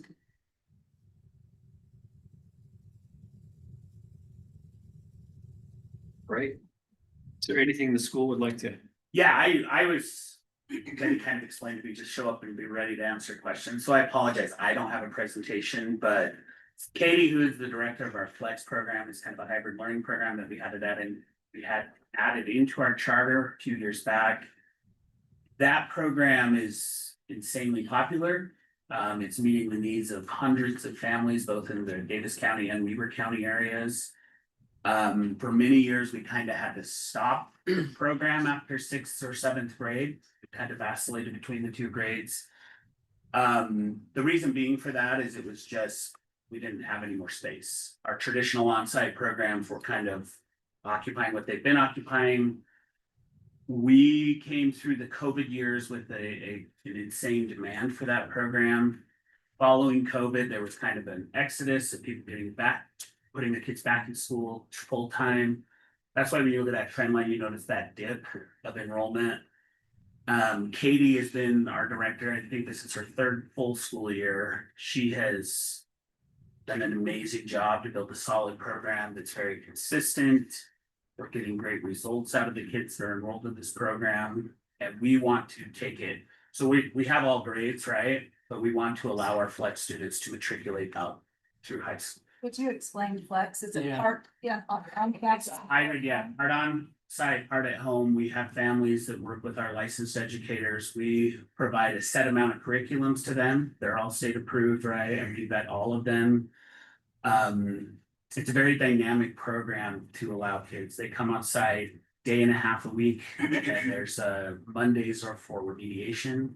So all students in this program get all services they would get in a traditional on-site setting. We have special education programs, we have 504s, we have everything in our Flex program. Katie, do you want to add anything to that?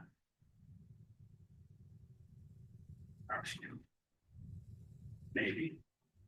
Sorry, just trying to find the unmute button.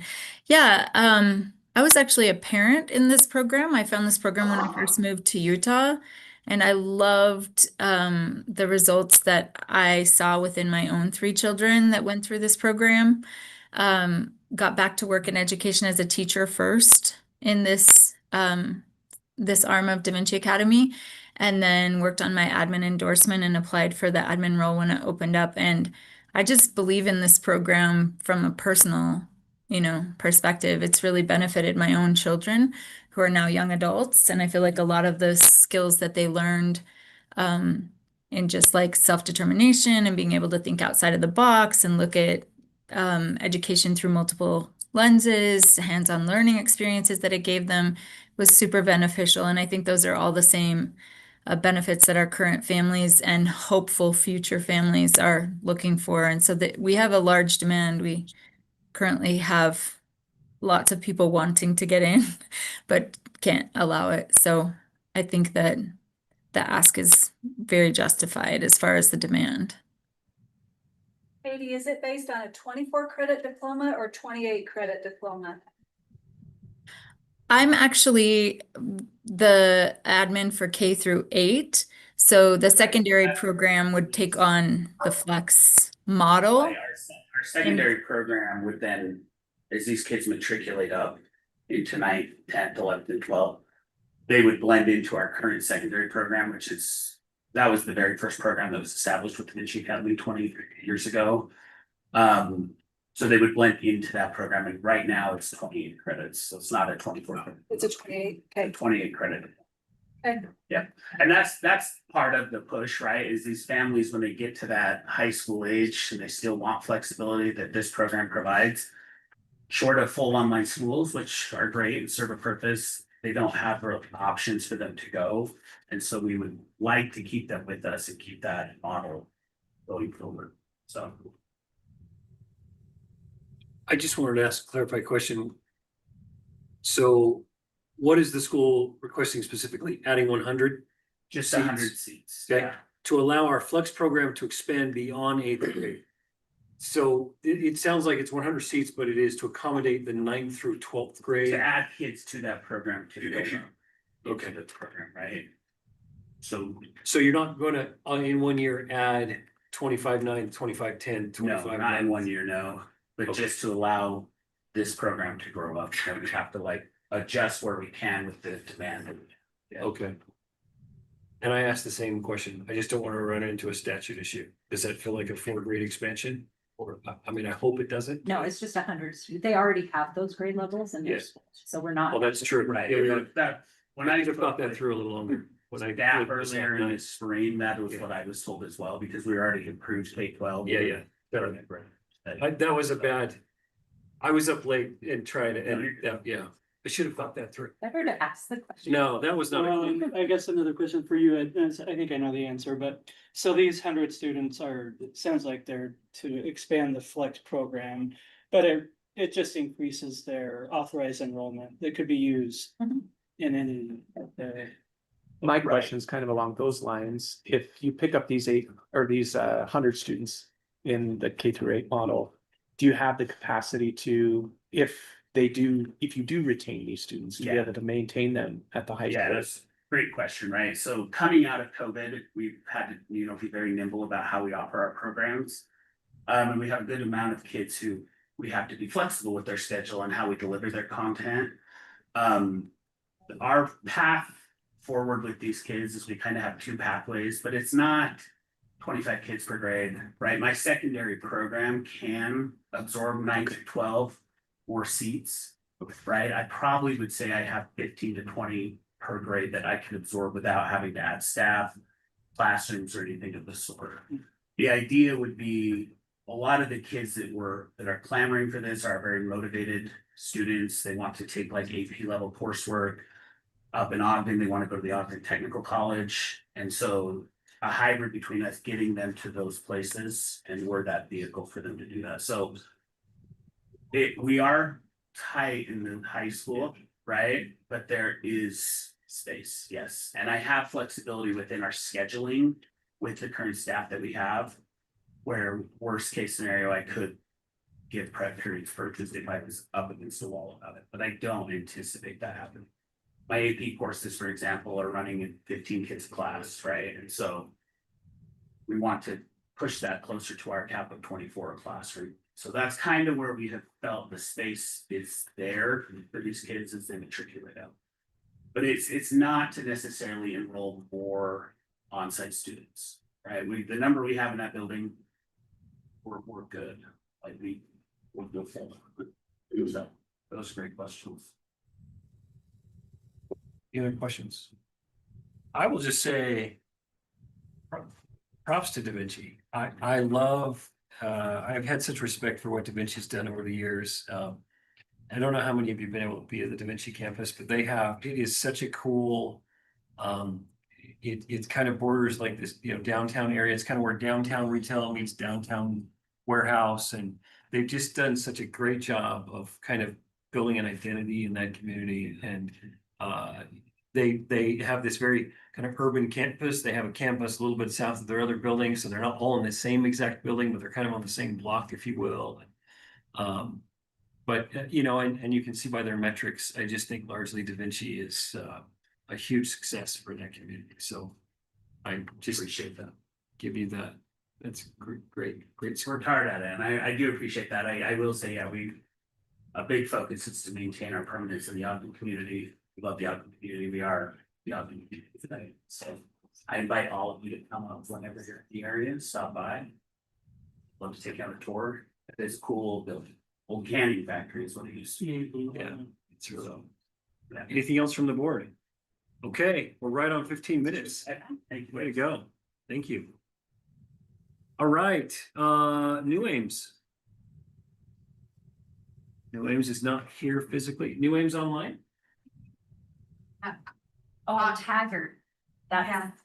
He accidentally went to USB-E. Oh, I shit. just got a text. They're trying to get the Zoom link, so maybe we could go. Can we come back to them? Yeah, she's Okay. working on getting them the Zoom link. Okay, let's, But my text had a strange name, but no, it Yeah. makes sense. okay, we'll go to Treeside. Can the Treeside folks come up? Now, I will make a disclosure here. I'm going to disclose a conflict. My firm is engaged with Treeside in helping with their financing. So I'll be happy to facilitate this, but I will, for that reason, not be voting on this. I'll abstain from voting. And And, I need to make the same disclosure. Yeah. I'm working on the same financing, Teresa. Yeah, so thank you for that. Okay.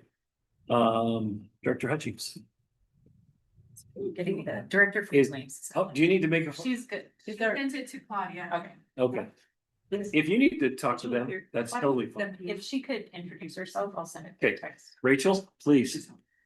Just introduce myself. I'm Rachel Brunson. I'm the executive director at Treeside. I've been here for 4 years. And I have 2 of my teachers with me. that have been Treeside parents and Treeside teachers. This is Mrs. Pittman, she's a sixth grade teacher, fifth, sixth grade, we do a looping at Waldorf because it's a Waldorf thing, so our fifth grade students stay for 2 years with the same teacher, going to sixth grade. And this is Mrs. Rasmussen, and she teaches our third, fourth split, and they're both representatives of the school as well as parents of the school.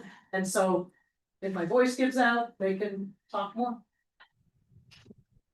Okay, thank you for coming. Appreciate you driving up. Director Hutchings? All right, as far as introduction to Treeside, with the school year 26, they were at 68% enrollment, serving grades K through 6. They're located in Provo. Their ask is to add 50 students, and I'm gonna let them explain, because I'm sure you'll have some questions about current enrollment and wanting to expand. But you'll want to hear their explanation. And then we'll move on to accountability and enrollment. Looks like they are for academic and financial, they're under review, operational meets expectations. And you can see their enrollment trends over the last year, which I'm sure they're gonna happily discuss with the board, and there are no determinations from trustee. Okay. With that, should we let you? Yeah. So I believe the operational review was because we had to use a lot of finances last year in order to get through a little bit of a sticky lawsuit. So for the last 4 years, our finances have been pretty good. And we have over 180 days cash in the bank right now. So even with the lawsuit and all of that going on, we kind of did a really good big bounce back. If you look at, she said, our enrollment's at 68%. The previous year, before we had to go to an office building, our enrollment was at 82% at our previous location. And even though our charter says that we should be at 530 students, we could not fit one single more student into that building. So we were putting 25, 26, 27, 28 students into our classes at the previous location before we ended up moving to an office building this past year. And so as teachers, they know we were filling up classes because we had a lot of parents that wanted to come. Usually for kindergarten, our waiting list is about around 100 students. We've seen it a little bit different this past year. So you have seen that big dip in enrollment. And as you noticed, the trend was it did go up and went down, and we had a lot of people saying, you know what, how are you gonna do this move? You're going to an office building, you're gonna cut your student population in half. We didn't cut the student population in half, which would have put us around what? 220, we ended up being at 365. So, we have a lot of, one of the things we were asking for is to have a 7th grade expansion. I was a 6th grade teacher for quite a few years there.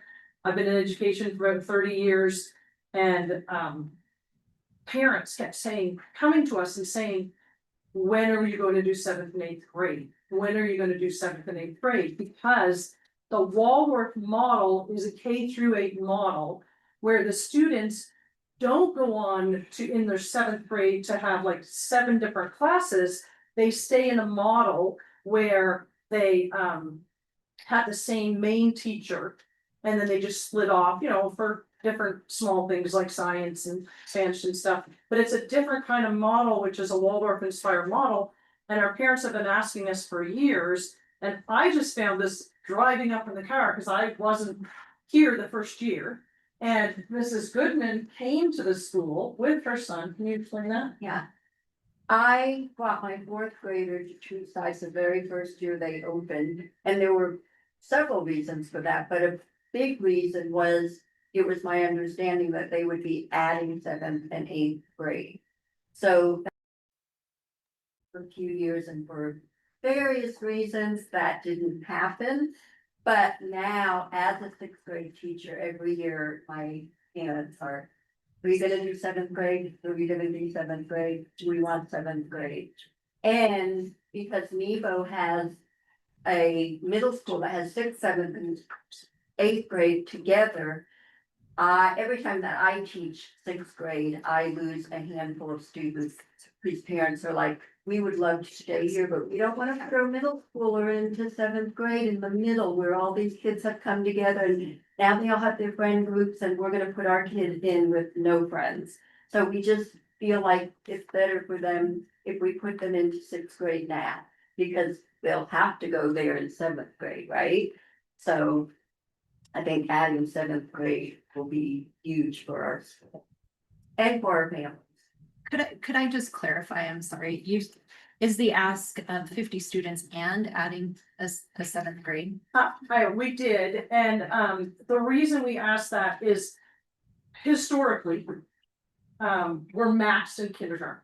So we have 100 students in kindergarten, 80 to 100 students in kindergarten. We usually have 80 to 100 students in first grade, second grade, third grade, fourth grade. We usually have like 2 classes in a split class, and then fifth and sixth, we usually have 2 classes of around 50 students. And as I mentioned in here, what's happening is when we did the move, we did lose, because the parents who've been at Treeside, the families who've been there for 3 or 4 years, they kept their students there.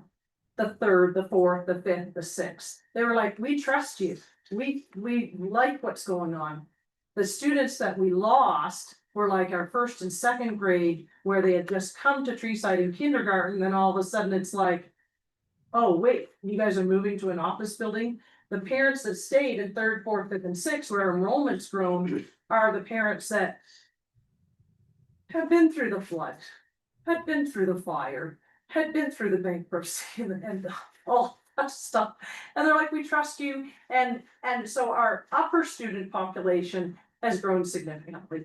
And so when I was just doing the numbers, I was like, well, we just added hybrid, is that would add about 25 students that are just wanting to be mostly at home, but come to school, like a day a week, similar to Da Vinci, but we have to include them in our numbers. It's not like it's Utah Fits, they're hybrid students. And then looking at our current, historically our kindergarten first, second grade has been, then that already adds up to, 490 students. And if we didn't ask for the additional 50, it may not give room to grow. I actually put in, when I first did the application, I put in an additional 50, and then I thought, well, what if there's 52? Because we're always like, sometimes there's 25 kids, and then this person's like, well, I really want my sibling to go there. So that's why I put in 60, not 50. Rachel, I want to bring up a few clarifying things if I could. I think it would be, one, I want to give you a chance to speak academics, because I imagine there's a question coming there. But before we do that, just because I have a background here, I think it would be informative for the board to understand your facility situation, because you mentioned floods and, lava and bankruptcy and, hellfire. I will just say to move through this hopefully efficiently, but I want to make sure the board gets to ask any questions they would like to. But Treeside, at its onset, entered into a lease agreement with a developer who happens to be headquartered in Utah. That became, I think everybody in the state that would know about this, the most distressed and fractured relationship between, unfortunately, a school and its developer, probably in Utah charter history.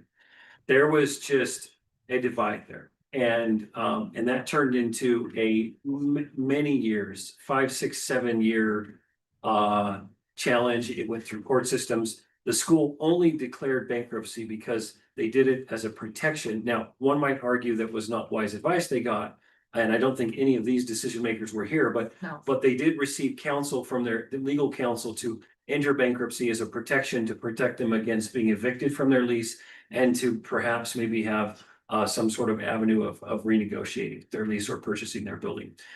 That being set aside, the only reason that the school declared bankruptcy was for that. It wasn't because of a lack of enrollment or a lack of payment. The school always has met all of their obligations. So I just want to make sure that's a factual statement that the board is aware of.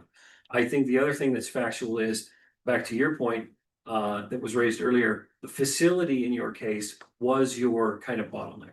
So even though you had a charter cap, and I think Director Brunson used the phrase, we should have been to 5:30. I don't think the cap should be viewed as we should have, it's the allowable. Right, I don't think we want to have 1,000 caps and 300 kids, too many cases, but there's no like requirement of the school to get to its cap, it's just it's just the approval. So I think the building in your case was your bottleneck.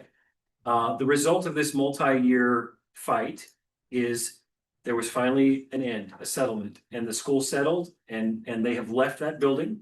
They have moved on. They're in a temporary space, which was always going to be a temporary space. And I think just for the board's benefit, they've now actually identified a permanent building. And they are going through the financing process to buy and remodel a permanent building, which I think the school is very excited about. And that will allow them to have a permanent space that will be designed for their program and so forth. So I share that just for information for the board, when you hear words like bankruptcy and the other hellfire and brimstone words that were. Sorry. No, that's totally fine. Now, I think though, you should probably speak to proactively, and we can have some questions, but my sense is there will be some interest in academics, right? You profile low. Yeah. And so if you could speak to that and maybe talk about, anything you'd like to, but proficiency and growth and just some of those things that may not come to the surface quite as quickly. Yeah, so I did bring the testing scores here. And I know sometimes on paper, or even if you look at historically, there were up until before I became the director, we were always like ranked 920 out of 940 schools. And then the 23 to 24 year, we jumped to 540 out of 940 schools. We jumped 500 schools. It significantly increased our way up. Last year, with the kind of chaos of having to move out, and teachers knew we had to move out at the end of the school year, our scores dropped a little. They were at about 670. We were about ranked 670 on the ranking out of 940 schools.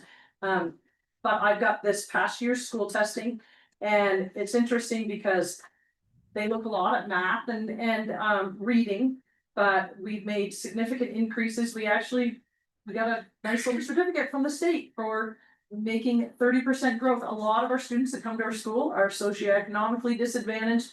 We come from an area of Provo that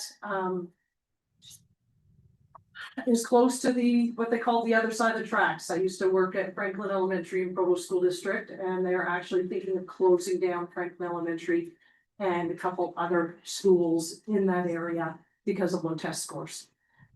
So our test scores in comparison are doing that. I'll give kudos to Mrs. Goodman, who's a 6th grade teacher. And last year we've significantly, FY24, we're at 42%, just giving the numbers out there. In science, FY25, 53%, FY26, 72%. The state was 58%. So a lot of times people say, and I had somebody, and I was just talking to my teachers about it, they're like, oh, well, you're Waldorf inspired, you don't really care about test scores, you're just kind of, well, we're not.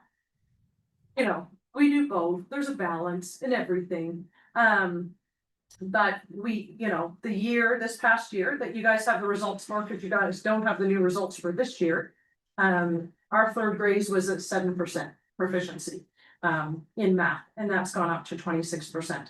So some of the scores you have may not be reflective of our current scores. But for example, this past year in kindergarten, our end of year Acadians, 87% proficient, started in FY24 at 40% proficient.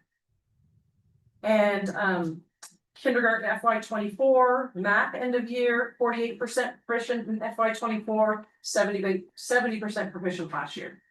So we really focus a lot on growth for the population that we serve, and we're seeing significant success compared to our neighboring schools. And a lot of times the students that don't perform well in the neighboring schools come to Treeside.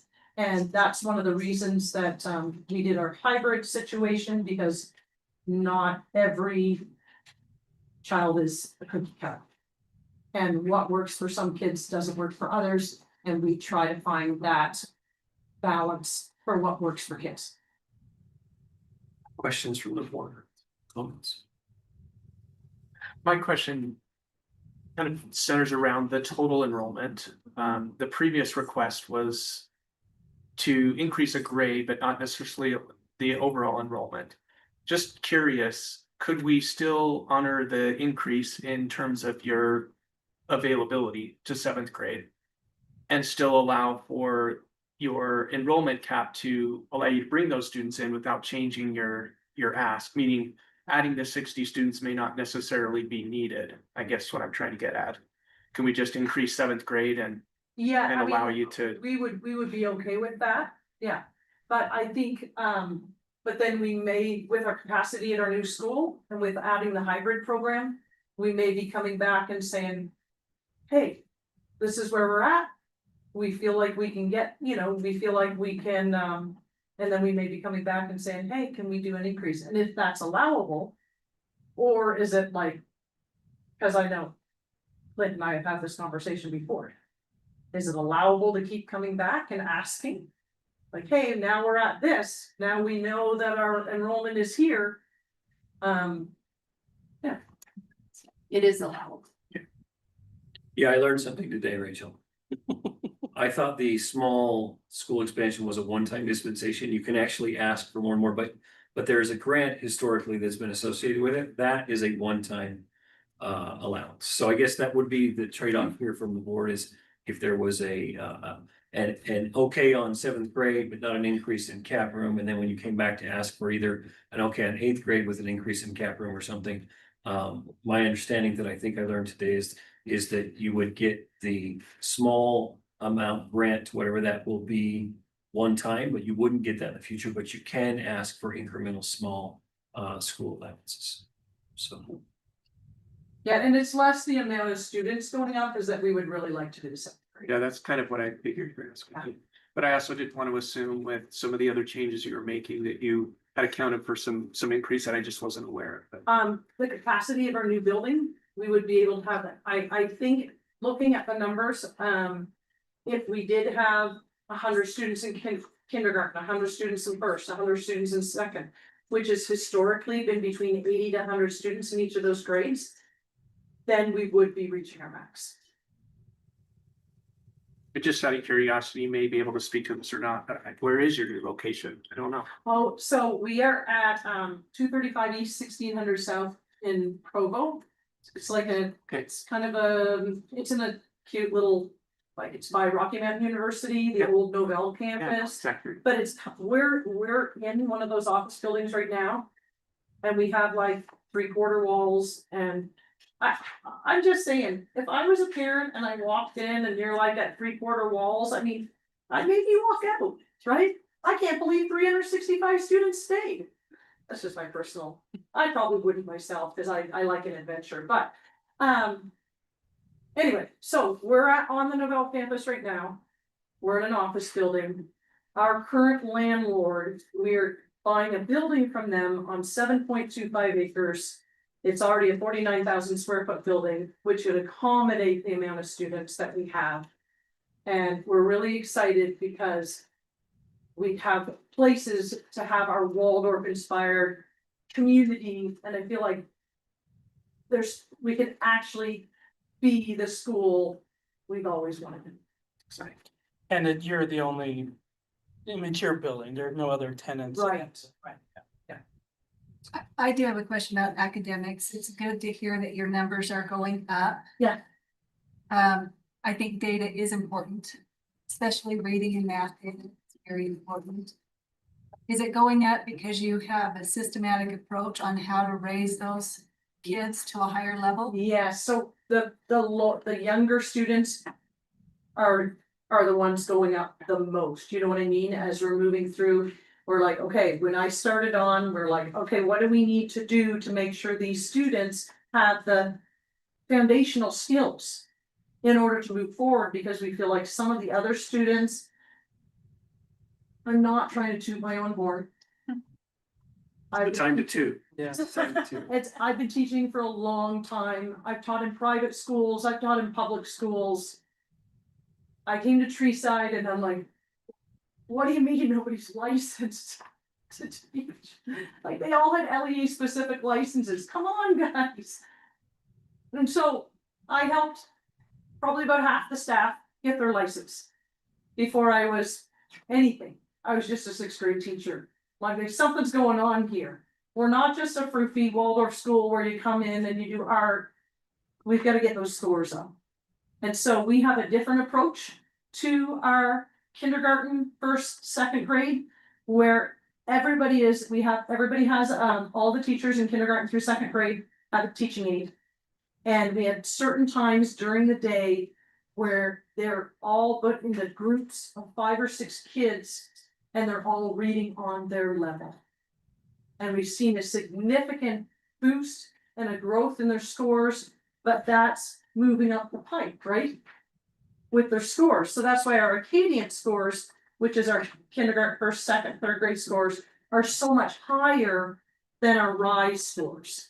And so we're like, okay, we're seeing that growth in students, because we're working with students on their level. And I have an email and I could forward it to you, from some people, the reading specialists at the state.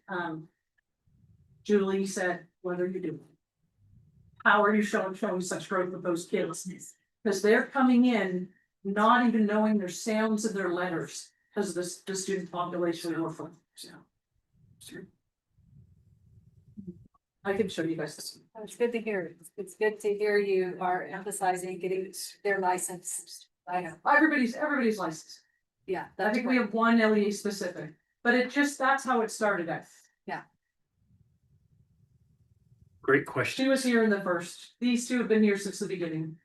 So, anything you wanna add? No, I'm just surprised. As a parent, I came in as an aide and accidentally became a teacher. Yeah.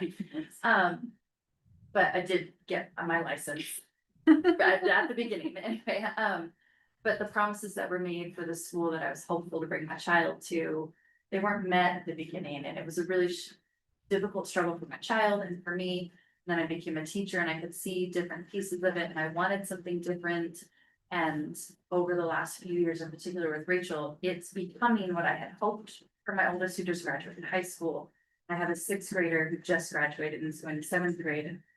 You know, this would be a really good continuation for him because I can see all the growth that we've had and watching these families. I've had one family for 9 years in a row and watching each of those kids grow and how the program's gotten better for their families and their trust in us. It's just huge because they've gone the path with us, just like I have with my own children. And I'd love to see that continue for them for 7th and 8th grade. A lot of them aren't ready to go to 7 classes a day. That's overwhelming. Or to have the teacher that's in charge of them for 2 years connected with them and checking in with them and have the familial connection that we do when we get that opportunity to work with just a decade of a family. So I'm really proud of where we've grown, and I can see us just skyrocketing from here if we have the opportunity to add 7th grade and eventually 8th grade and really take care of the families. Great questions by the board. Any others? I do know we've kind of hit our time allotment. We got a little extra on this one, but I think it was a worthwhile discussion. Any other questions? Okay, then thank you. We'll invite you to sit back and stress for a minute. Thanks so much. Okay, I think we have the good folks from New Ames online. Yeah, can you hear us? Yes, please. We'd love you to introduce yourself, and we apologize for the confusion with you going to the USBE building. No, it's great. It was great, and we apologize, but you guys have great people who've helped us, so we appreciate that. I'm Kelly Booth. I'm the executive director at New Ames. And I'm Nate Taggart. I'm the director of operations. Great. Thank you both for joining. So I'll jump Do in you, with do it. you, do you have a video? Are you seeing us on video as well, or just audio? Are you in a conference room? Are. I think we see, yeah. You're little. Yes, we we see can you. see you. Okay. It's just a long Okay. shot. Oh, there we go. Oh, I That- see. It's 3 shots. We got the That- close up that's not and the all distance. bad. Yeah. Okay, that's Yeah. great. All right. I'm going to start with just a quick introduction. New Ames, school year 26 they were at an 84.8% enrollment, serving grades 9 through 12. And we're looking at adding students to their Layton campus.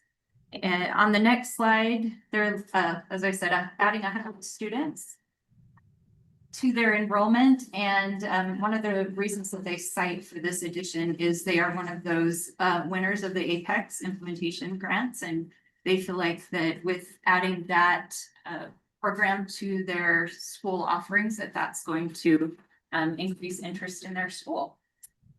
Next slide, we can look at their academic, financial, and operational framework. They meet expectations across the board. You can see some of their enrollment trends for their Layton campus. And just an asterisk with USBE, they told us New Ames has 2 unresolved error corrections related to teachers working without licensure.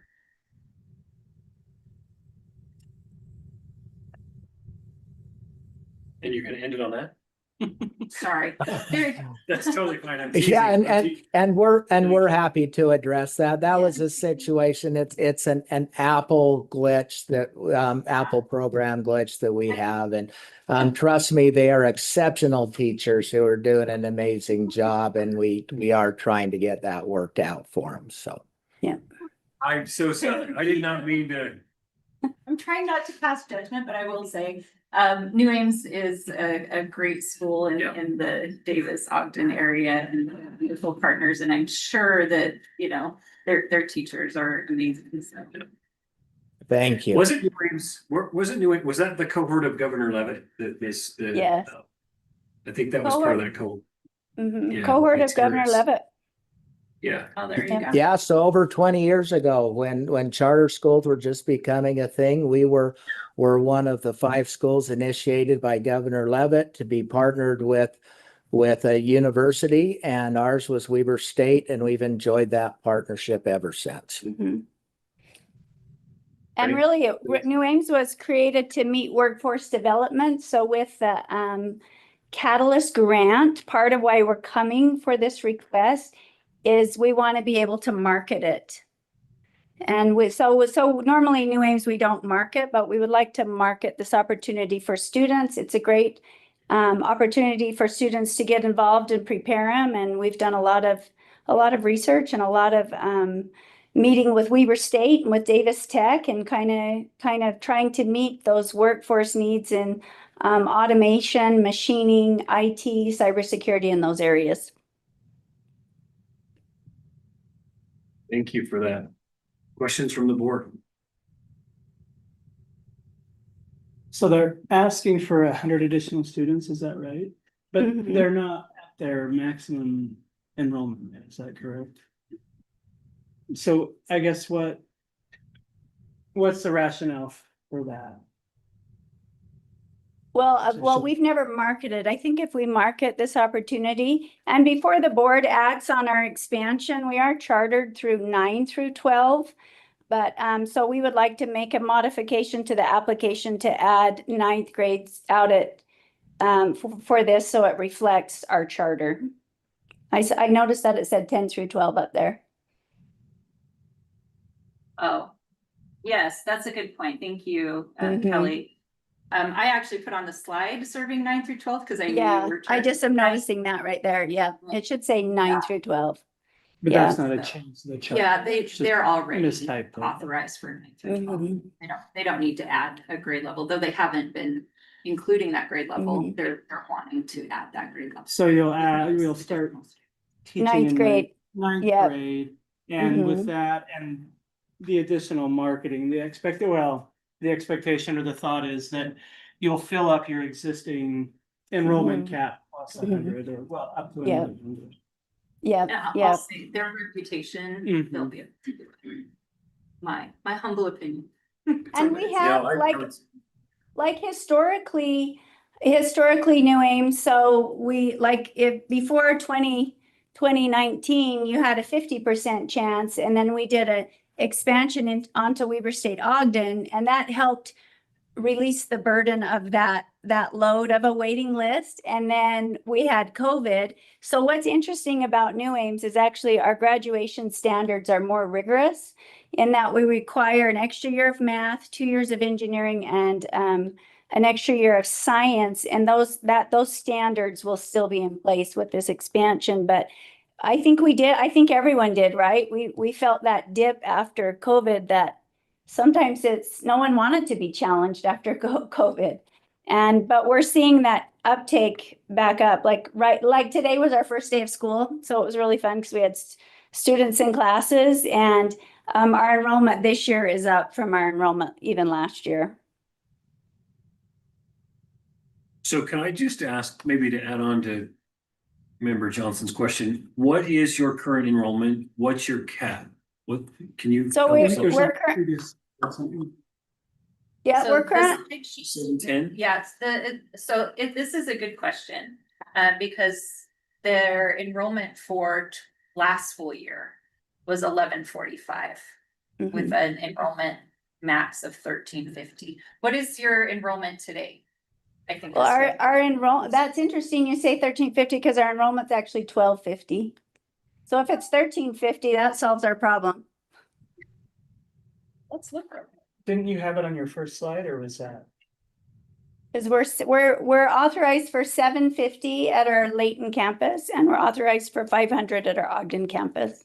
Okay, that's what I wanted. Okay, so there's two to 1250. So it should be 1250. Just over 100 capacity right now. Check real quick. Yeah. So you'd like to have a student cap total of 1350, and you Yes. believe you're currently capped at 1250. Yeah. And I'm gonna guess you know this. I don't, The I'm gonna guess you're right. reason why I know this is the space is limited on Weber State's campus. Yeah. Yeah. And I'll just add to your comment. I don't know New Ames. That's a school I've not had the chance to interact with much, but their reputation is outstanding. And their academic profile, whenever I've been made aware of it, is outstanding. Top 10. Top 10. They're always up there. Thank Do we you. have an answer to that? We're seeing 1350, so we're gonna look at another plan. I would go to the actual contract documents next if you want us to spend 5 minutes. If you guys could do that, then we'll just move on. You want to end up at 1350, is that correct? Well, we'll end up with more if you'll give us more. Well, that is kind of my question, right? Like, Yeah. Yeah. I don't know what you think.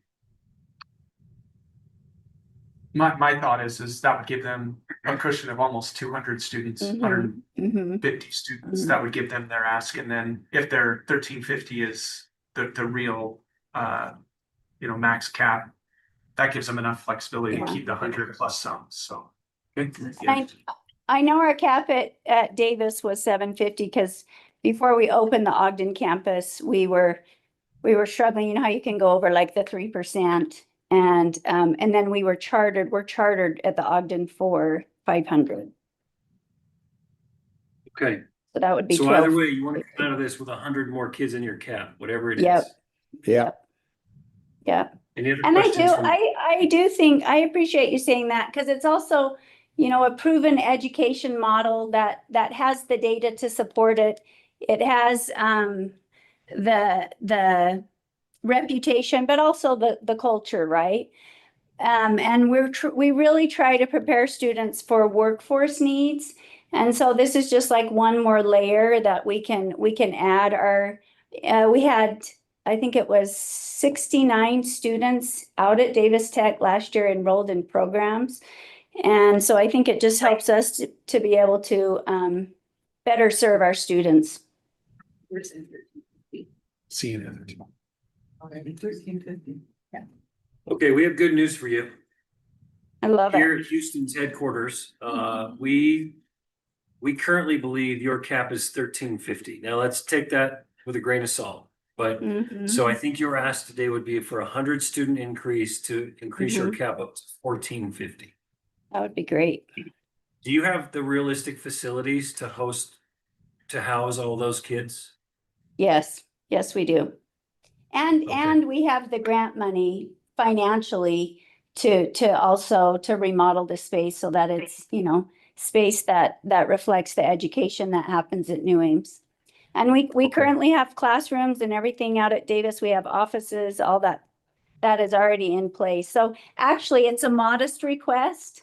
And I think we feel hopeful that we'll go back if the legislature approves the funding for our year 2 of our Apex grant, then we will ask for year 2 of what we asked. We got what we asked for year 1, and hoping if the funding's there, then we'll get what we asked for in year 2.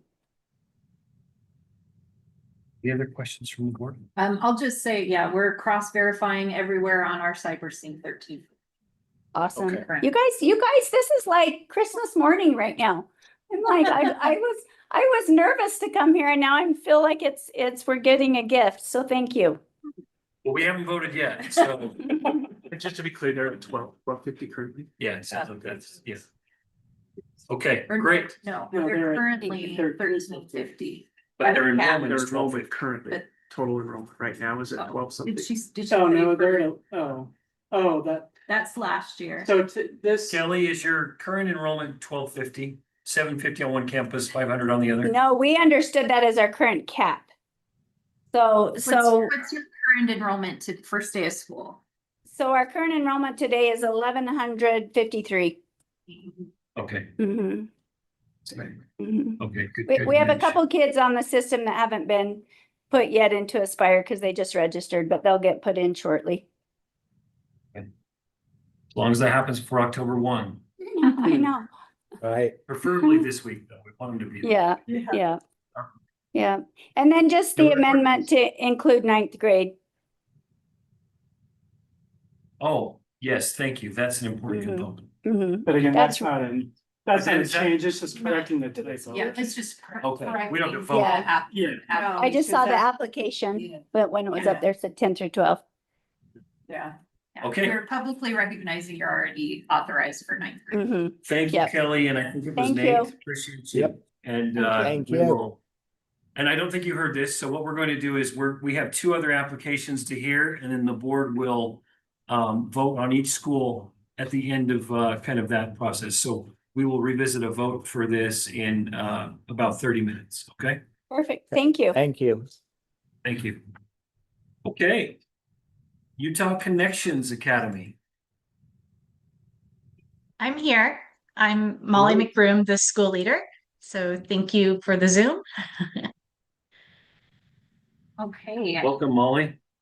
By way of introductions, Utah Connections Academy, school year 26, they were at 96% enrolled, serving grades K through 12 statewide. They are asking for an additional 100 students. And looking at their accountability framework, we have that academically they're meeting expectations. Financial framework, they're in active engagement, operational, they meet expectations. And you can see their enrollment trend over the last few years, and there are no determinations from USBE.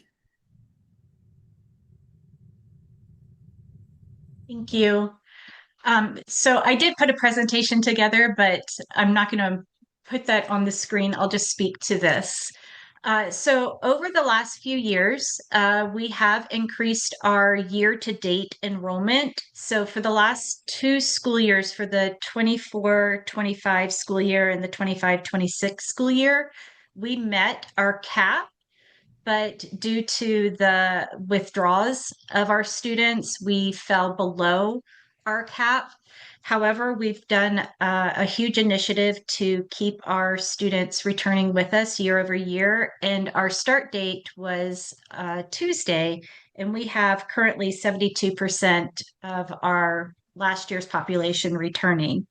I did want to add on that we are also recipients of the Catalyst grant from last school year and the Apex grant this school year for planning purposes, because that does impact where we want to emphasize our enrollment increase, which would be for the whole school. But we do see that our high school enrollment, including and our secondary enrollment for grades 7 through 12 have been the biggest increase in enrollment numbers.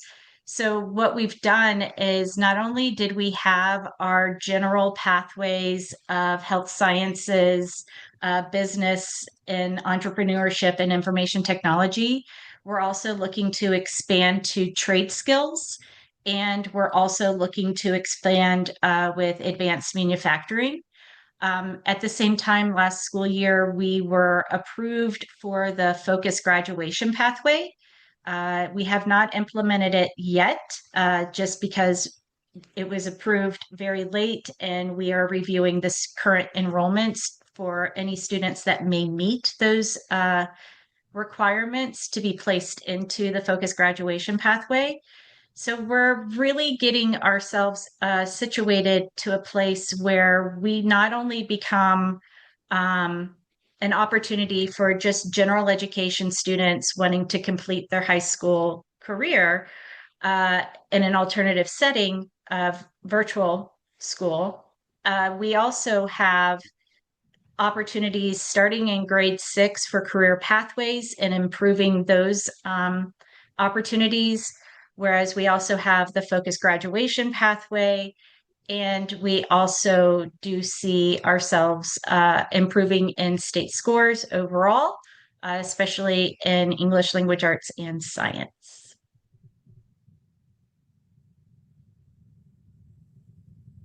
Great, thank you, Molly. Appreciate those comments. Questions from the board?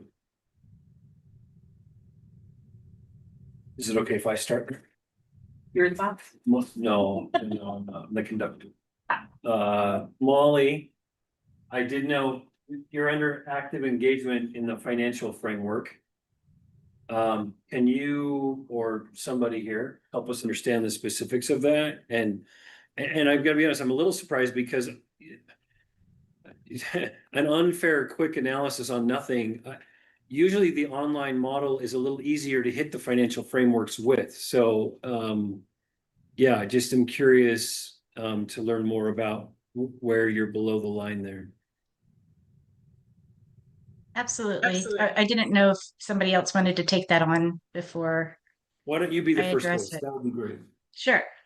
So when we were looking at, we were reviewed for the financial framework last school year because our fund balance was not being calculated into the full level.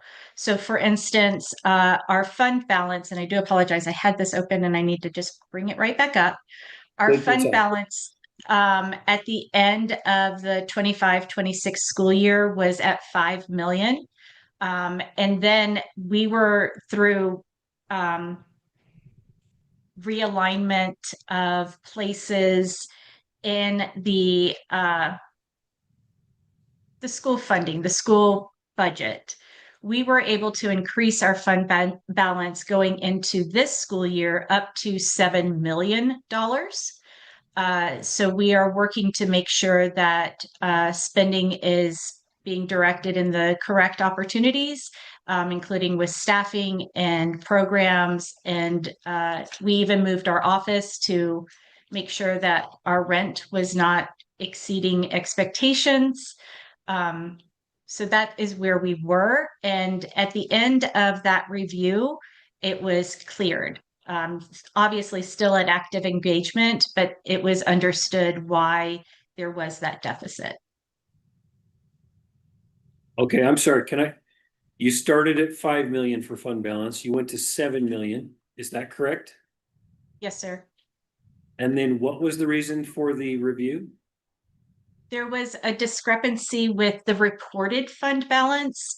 So we were going over our budget, but it didn't look as if it was coming out of our fund balance. It looks like that we were exceeding and going into the red overall, but we were able to pull it from our fund balance, and that wasn't reflected into the report. Did you operate at a deficit then for 1 year? No, we've You never did been not. in a deficit. Mm-mm. Okay. And who on staff would, Ready? is this you, Smriti? Can you add do you want to add anything here? Sure. So yeah, the reason we reached out to them and they were in active engagement because they didn't meet some of our metrics, like, they had a negative change, their position and they didn't meet our total margin, and that's when we sent them a letter of awareness and met with them. And they explained the same situation like they did today, so yeah. And they said they had, I'm looking at my notes, so they said that they had a large loss last year, and that's why it came through in the audited statements. And they are making sure that staffing level is fully functional with the revenue level school is receiving, and the school is financially sound and healthy and projected to have 500,000 increases to the fund balance in this fiscal year 2026 is what they said. Did they operate at a loss then in FY25? Well, based on our matrix, they didn't meet they had a negative change in their position, they had, and then they had a deficit there and they didn't meet the total margin as well. Oh. Molly, you don't think you operated at a loss? No, because we've maintained our fund balance at large levels. I Okay. came in during the 24-25 school year as an interim school leader and was Yeah. hired full-time in April 25. Yes, that's correct. Okay. And we were at that point, the budget was going over by $1.5 million, if not more, each year, but that was depleting the fund balance. So we were never, it was never in a situation where we were in the red because we just were exceeding. It was just pulling more from our fund balance. And Sure. so when I was hired in, we did a lot of realignment with our budgeting to ensure that things were not being spent in inappropriate ways within staffing, within programs, within additional curriculum. And so that was last year to realign everything. So going into this school year, we do have a fund balance of about 7.5 million. Let me just try to recap. I'm sorry, I'm gonna get past this, but. So I think when I hear about loss and fund balance in these terms, it sounds like for 1 year and maybe even for a few years, I just haven't looked at your financials.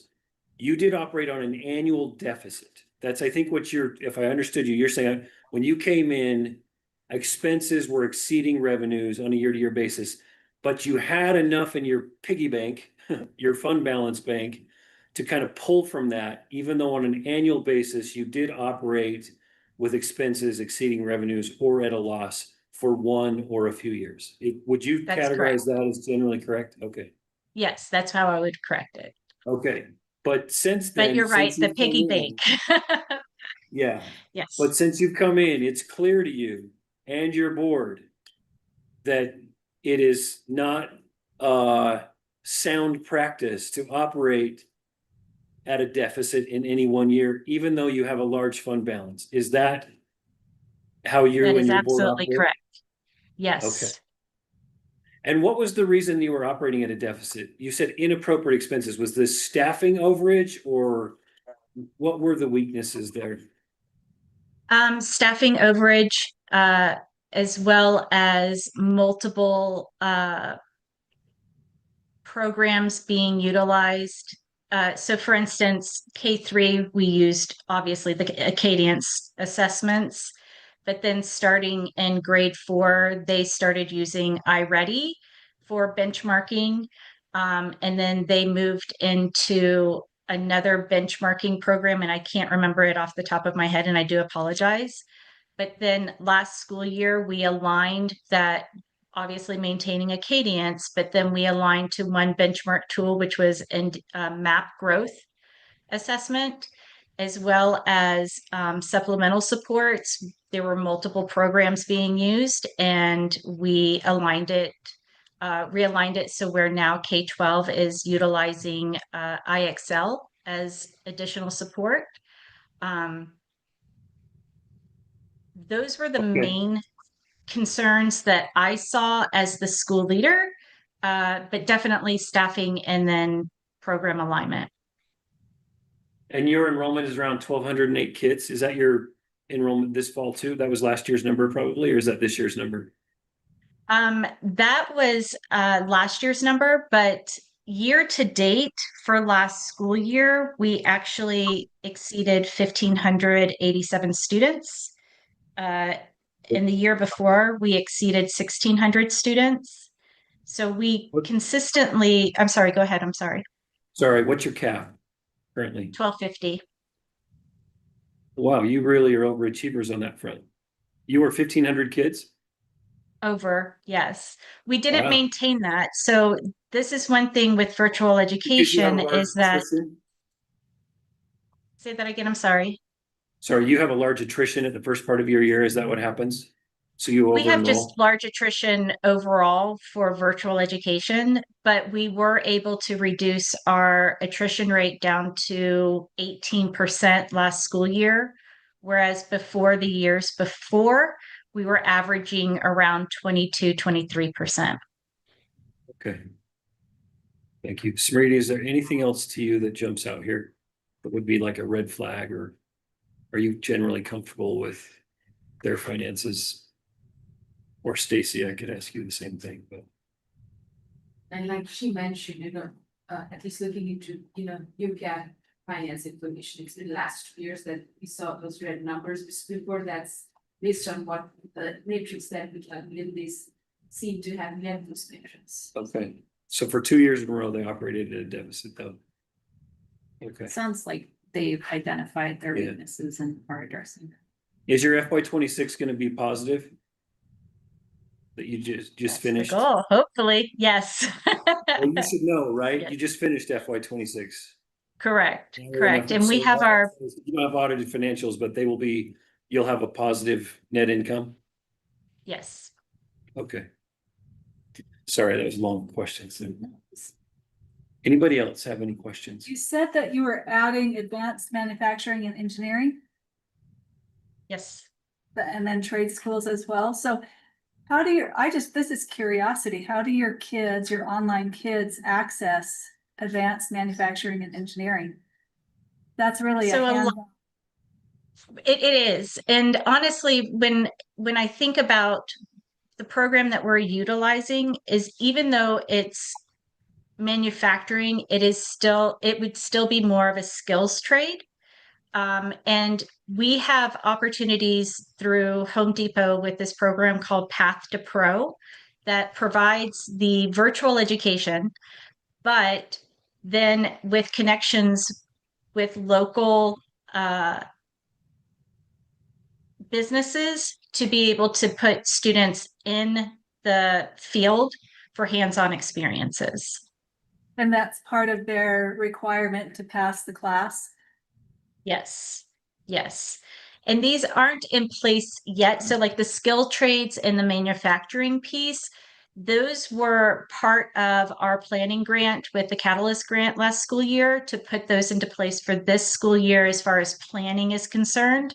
So we haven't introduced that yet, but it is in the planning phase to be rolled out for the 27-28 school year. We're also looking to potentially offer a drone experience where students would be able to come away fully certified in day after graduation, able to start in a position of being a drone operator. And this is part of the opportunities through virtual education, some of the partnerships that we've established. Thank you. Yeah, so I have a question. So where are your students located and where are you located? Our office is in Salt Lake City. Well, actually, right outside of Salt Lake City in Cottonwood Heights, but our students are all Utah students. We do not have students that are outside of the state. But statewide. So You know, what you're correct. saying about some of these opportunities, and you said partner with Home Depot. So do you partner with Home Depots throughout the state? Or do they have to be in a certain location to take advantage of that?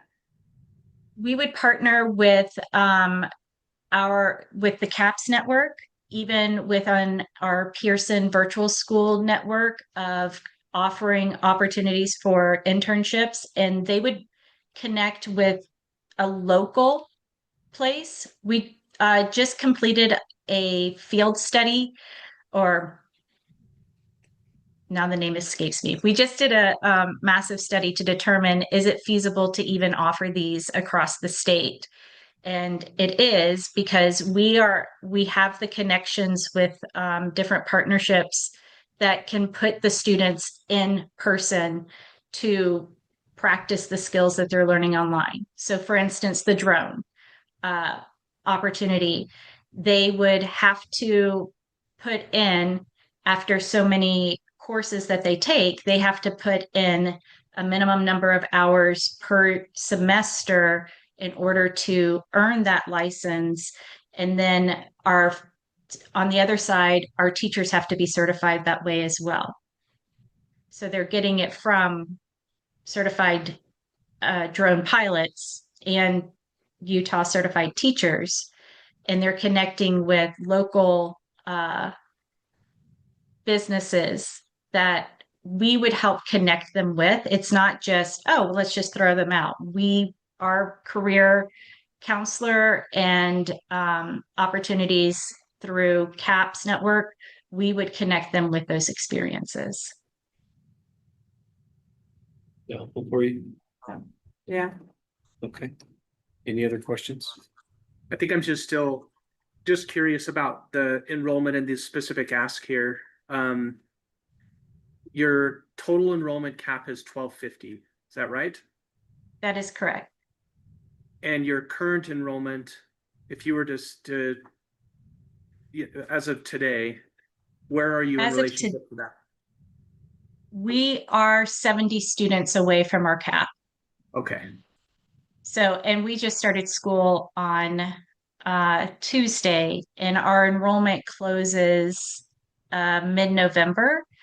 But for the last 2 school years, we have open enrollment through mid-semester. So we open for first semester and second semester, and we have hit our cap for the last 4 semesters in a row. So basically 2 school years.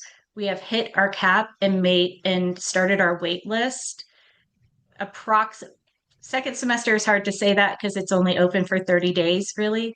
But for first semester, our wait list has always started at least 4 weeks prior to the close of enrollment. So you trigger your cap pretty much every year? Yes. Okay. That's all. Any other questions? Okay, so Molly, thank you for the extra time. I just want to make sure. So your annual budget though, who's your business manager? Gary Cochran, he is on leave right now. Okay, so you have an internal business manager? Yes, sir. He's full-time? Yes. Okay, I just want to, I mean, I was almost shocked to hear that out of a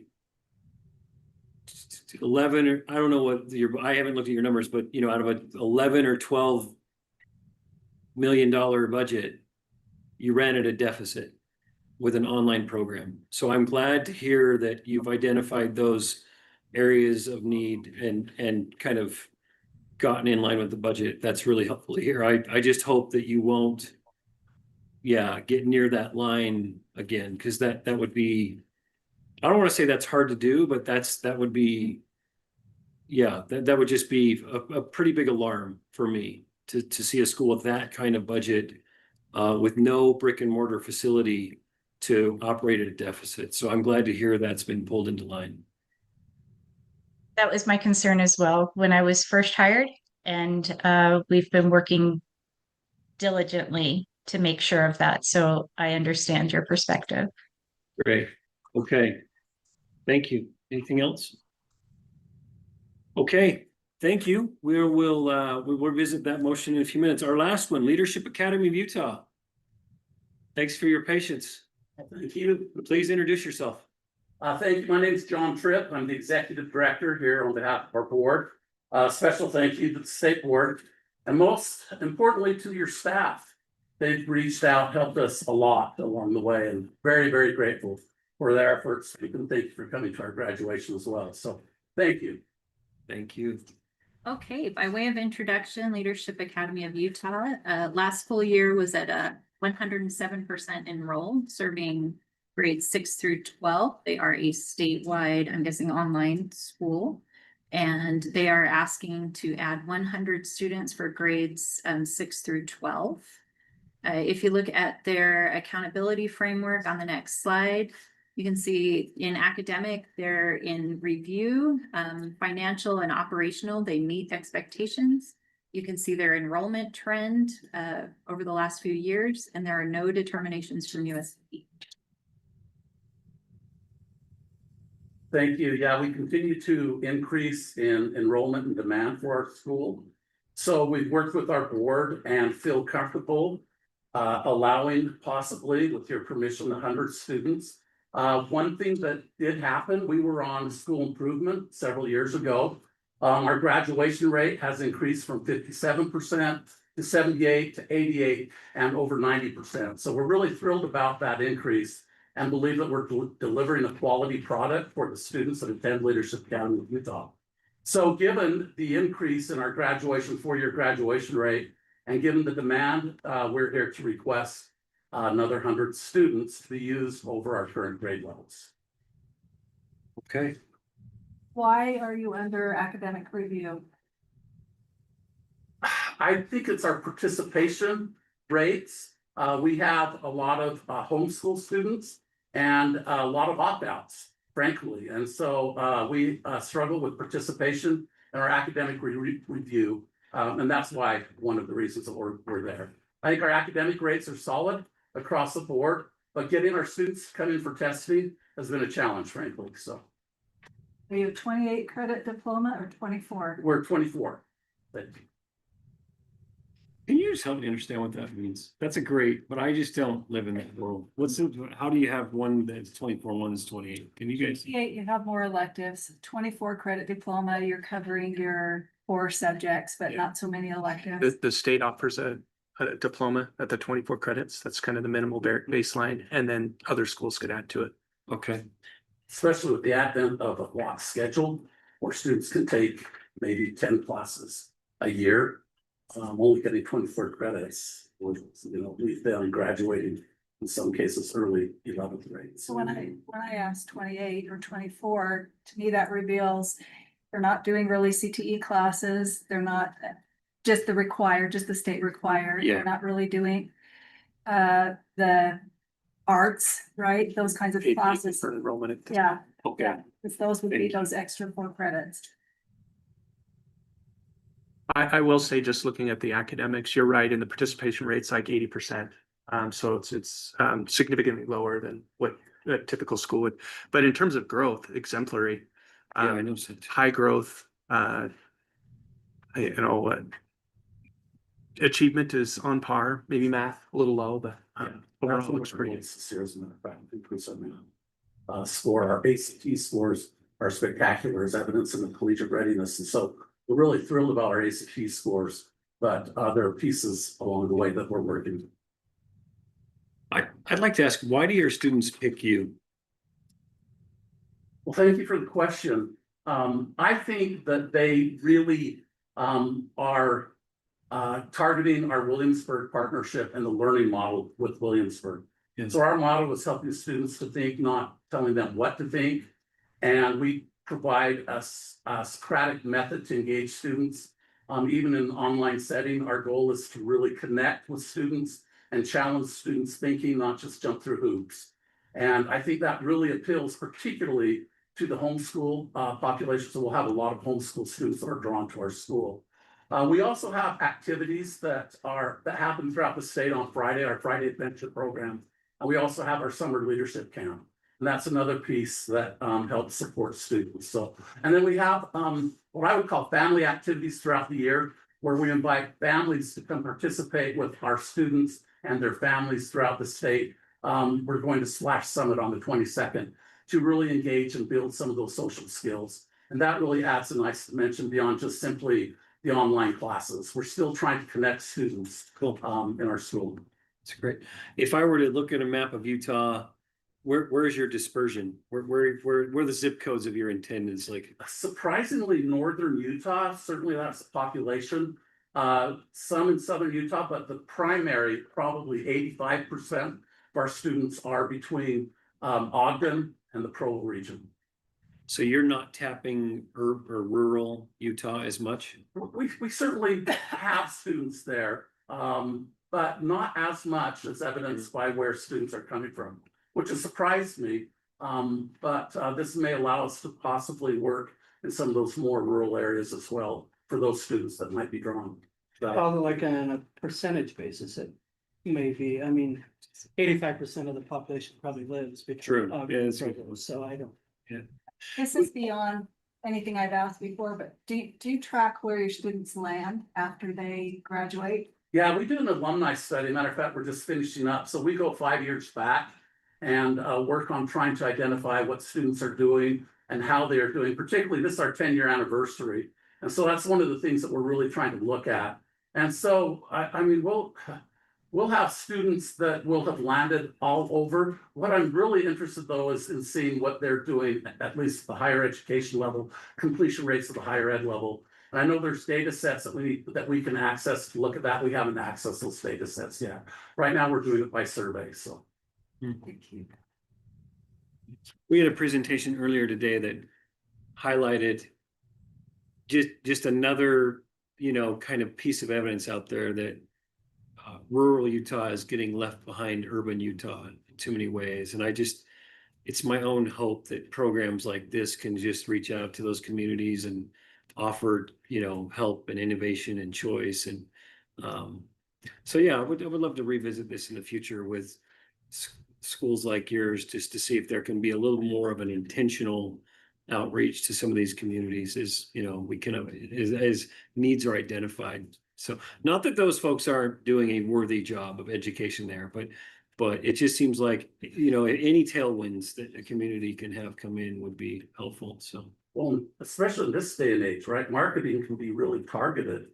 And the question that I haven't asked is how much have we targeted for the rural areas across the state? So that's a really good question that I'll look at and pursue, because certainly, we have a large population here, but does our marketing match what in the rural areas? So we'll try and target that and look at that. Thank you for the suggestion. Sorry, well, Clint, to your point that in those smaller rural areas, they may have a high population of students at risk. It's hard to sometimes justify, putting in another school there, Yeah. something to increase innovation and choice. But in this case, if it's a matter of targeting marketing dollars towards those rural communities, that's a much smaller investment that would still bring them innovation, choice, maybe better educational opportunities. I think that's a great thought. To leverage some of these online schools where it's a much more affordable and affordable for them to reach out to those communities. Yeah, I like that.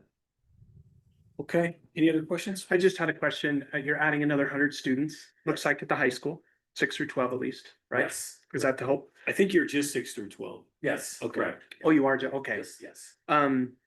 In terms of staffing, and obviously you're virtual, so I don't know how much of an impact this has, but adding another 100 students, do you anticipate any challenges when it comes to just being able to handle an additional 100 students? No, we've been planning on this. We had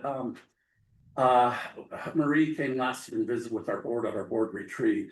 And that was one of the main things we looked at were our staffing patterns and making sure that we didn't lose the essence of what made us a quality school and that we could still handle the increase of 100 students. I think that's probably our limit is 100 for that very reason. But I do feel comfortable with 100. So yes, we can do. Sounds like you're hitting your wait list now. Yes. Oh, that's great. Yeah. Kudos to you guys. Yeah, thank you. Anything else from the board?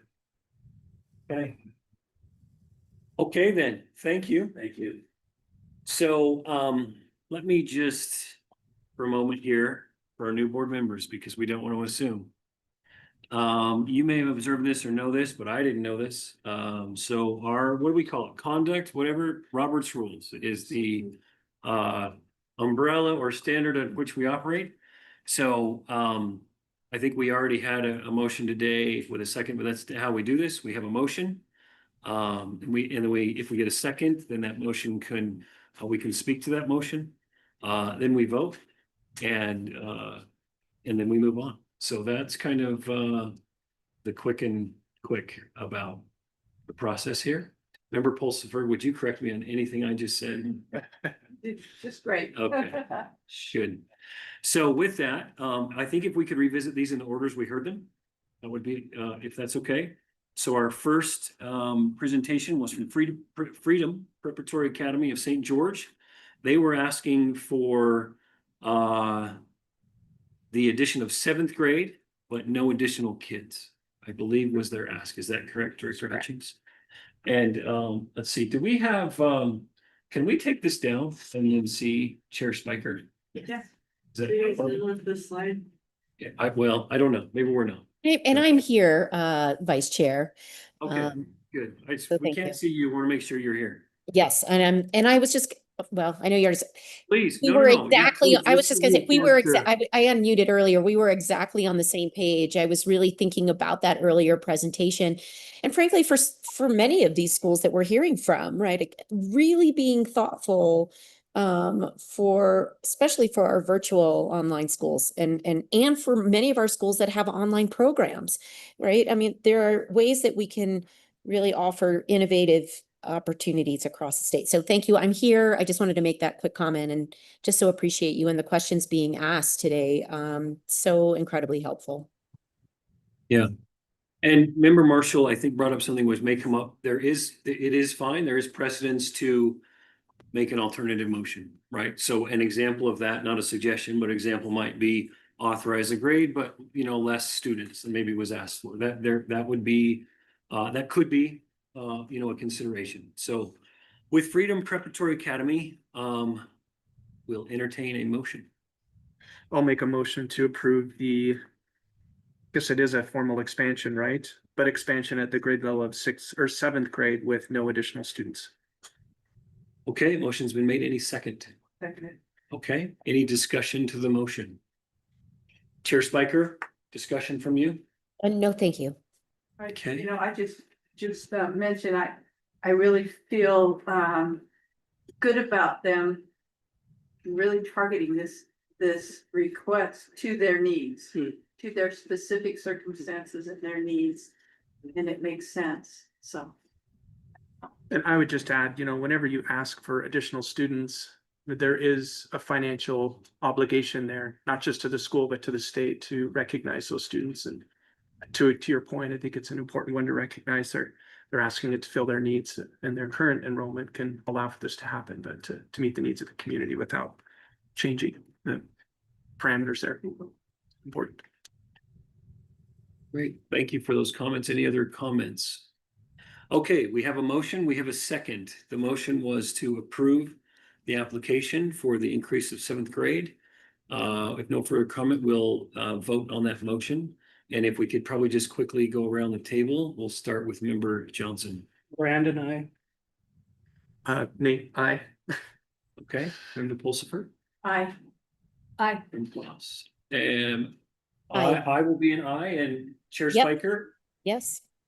Okay, that passes unanimously. So congratulations to Freedom Prep. I do have to say that initially when we started this, I was on board with, I thought it was a good idea to wait and approve all of them at the end. But now that we're at this point, I tend to agree with Chair Spiker's suggestion that maybe it's better to do them one. Yes, I'm confident next month we'll do them as we hear them. So. Yeah. And if we could turn up the heat a little more, that would be That helpful would too. help as well. Might speed things up. Da Vinci Academy, they were asking for 100 additional students, raising their cap 100 students. So I'll entertain a motion. I move that we approve Da Vinci Academy's application to add 100 additional students. Okay, there's been a motion made. A second to that? I'll second that. Okay, any discussion? Hearing none, we'll go around the table quickly. Member Pulsifer. Yes. Aye. Okay, I will be a yes. Yes. Aye. And Chair Spiker? Yes. Okay, that passes unanimously. Congratulations to Da Vinci. Okay, even though we heard this out of order, I'm gonna go with New Ames just because my list is going top to bottom. So, New Ames, and we appreciate them audibling with communicating to us. Their ask is to add 100 students, which would take their cap, we think, to 1450. Either way, their ask is to add 100 students. Do we feel confident about that? I get a bunch of, okay, okay. They actually get to feel like they get 200 kids today, even though they get 100 students. That, well, they don't get it yet. We'll have to vote, but so that they're asking for 100 additional students, which would take their cap to 1450. After clarification, would love to entertain a motion. I'll make a motion to approve New Ames and raise their cap to 1450. Understanding also it's 9th through 12th. Yes, thank you for that clarification. I don't think that needs to be part of the motion, but it is That understood was the there, 9 clarification. through 12 school. Thank you, Member Boss. A second to the motion. A second. Okay, any additional discussion? I think my only discussion piece is there's still enough space in their existing enrollment to be able to capture the 100 students. So it might be worth kind of thinking about allowing them to fill their enrollment up to where their cap is. And if they get to that point, reevaluating adding an additional 100 students to their. I can see that, and you know, as we talked earlier, you can come every year and ask us for more students, but you can't always get the extra, you know, the funding and all, and if I were them, maybe I would want to wait, having discovered what we found today. My memory of that discussion, though, and I don't know if they're still online, they felt pretty confident they could actually get to that higher number. I think they would probably prefer us to just go ahead and authorize rather than a wait and see. That would probably be their wish from my understanding. So good comment. I don't know if you want to make an alternative motion because the motion on the table is to approve them for the 100 kids. That's been seconded. No, I'll hold that alternative Okay. motion. Yeah, no pressure. Yeah, just wanted to get people's feedback, so Okay. appreciate it. Okay, so we have a motion, we have a second. Let's go around. Member Johnson. Aye. Okay, Aye. Member Pulsifer. Yes. Okay, Aye. all right, I will be a yes. And Chair Spiker? Yes. Okay, that passes unanimously. 100 increase feels like 200. Okay, Treeside Charter School. Again, I think Member Johnson will be abstaining from this vote. Their request is to add 7th grade and I believe 60 students. Is that correct, Director Hutchin? Let's verify because that was a bit different than the application. So, Well, I updated my application and put in 60, but okay. yeah. Okay. And the 7th. The 7th is in caps, the 60 is in lowercase, but your ask is for that. Yes. We Okay. actually, to clarify, I thought we had to give a number of students that were gonna be in 7th grade. Okay, So I wasn't necessarily saying, oh, I need to have another 60 students. I thought they were asking me how many students would be in 7th. grade. okay, If our K to 5th was 530, then I'd have to say this is a bump, then anyway. okay. All right, hearing all that, I would love to entertain a motion. So then I'll make a motion to approve the adding of 7th grade to Treeside and incorporating the 60 students in their existing enrollment cap.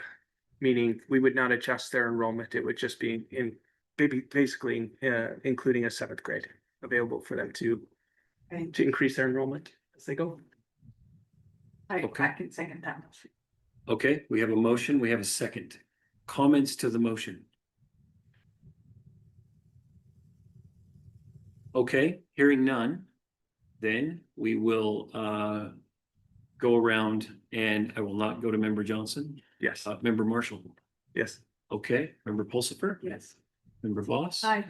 And Chair Spiker. Yes. Okay, that passes unanimously noted it will be the addition of seventh grade, but no additional students. And they can always come back and ask for more. Okay. Thank you and congratulations to all of you. Thanks for coming.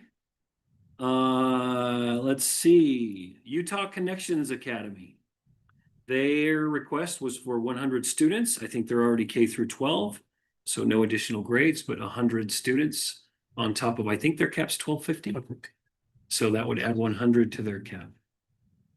A motion? And they were, I'll ask them just. A statewide online school, and they had the financial, they had the deficit issue. But let the other metrics.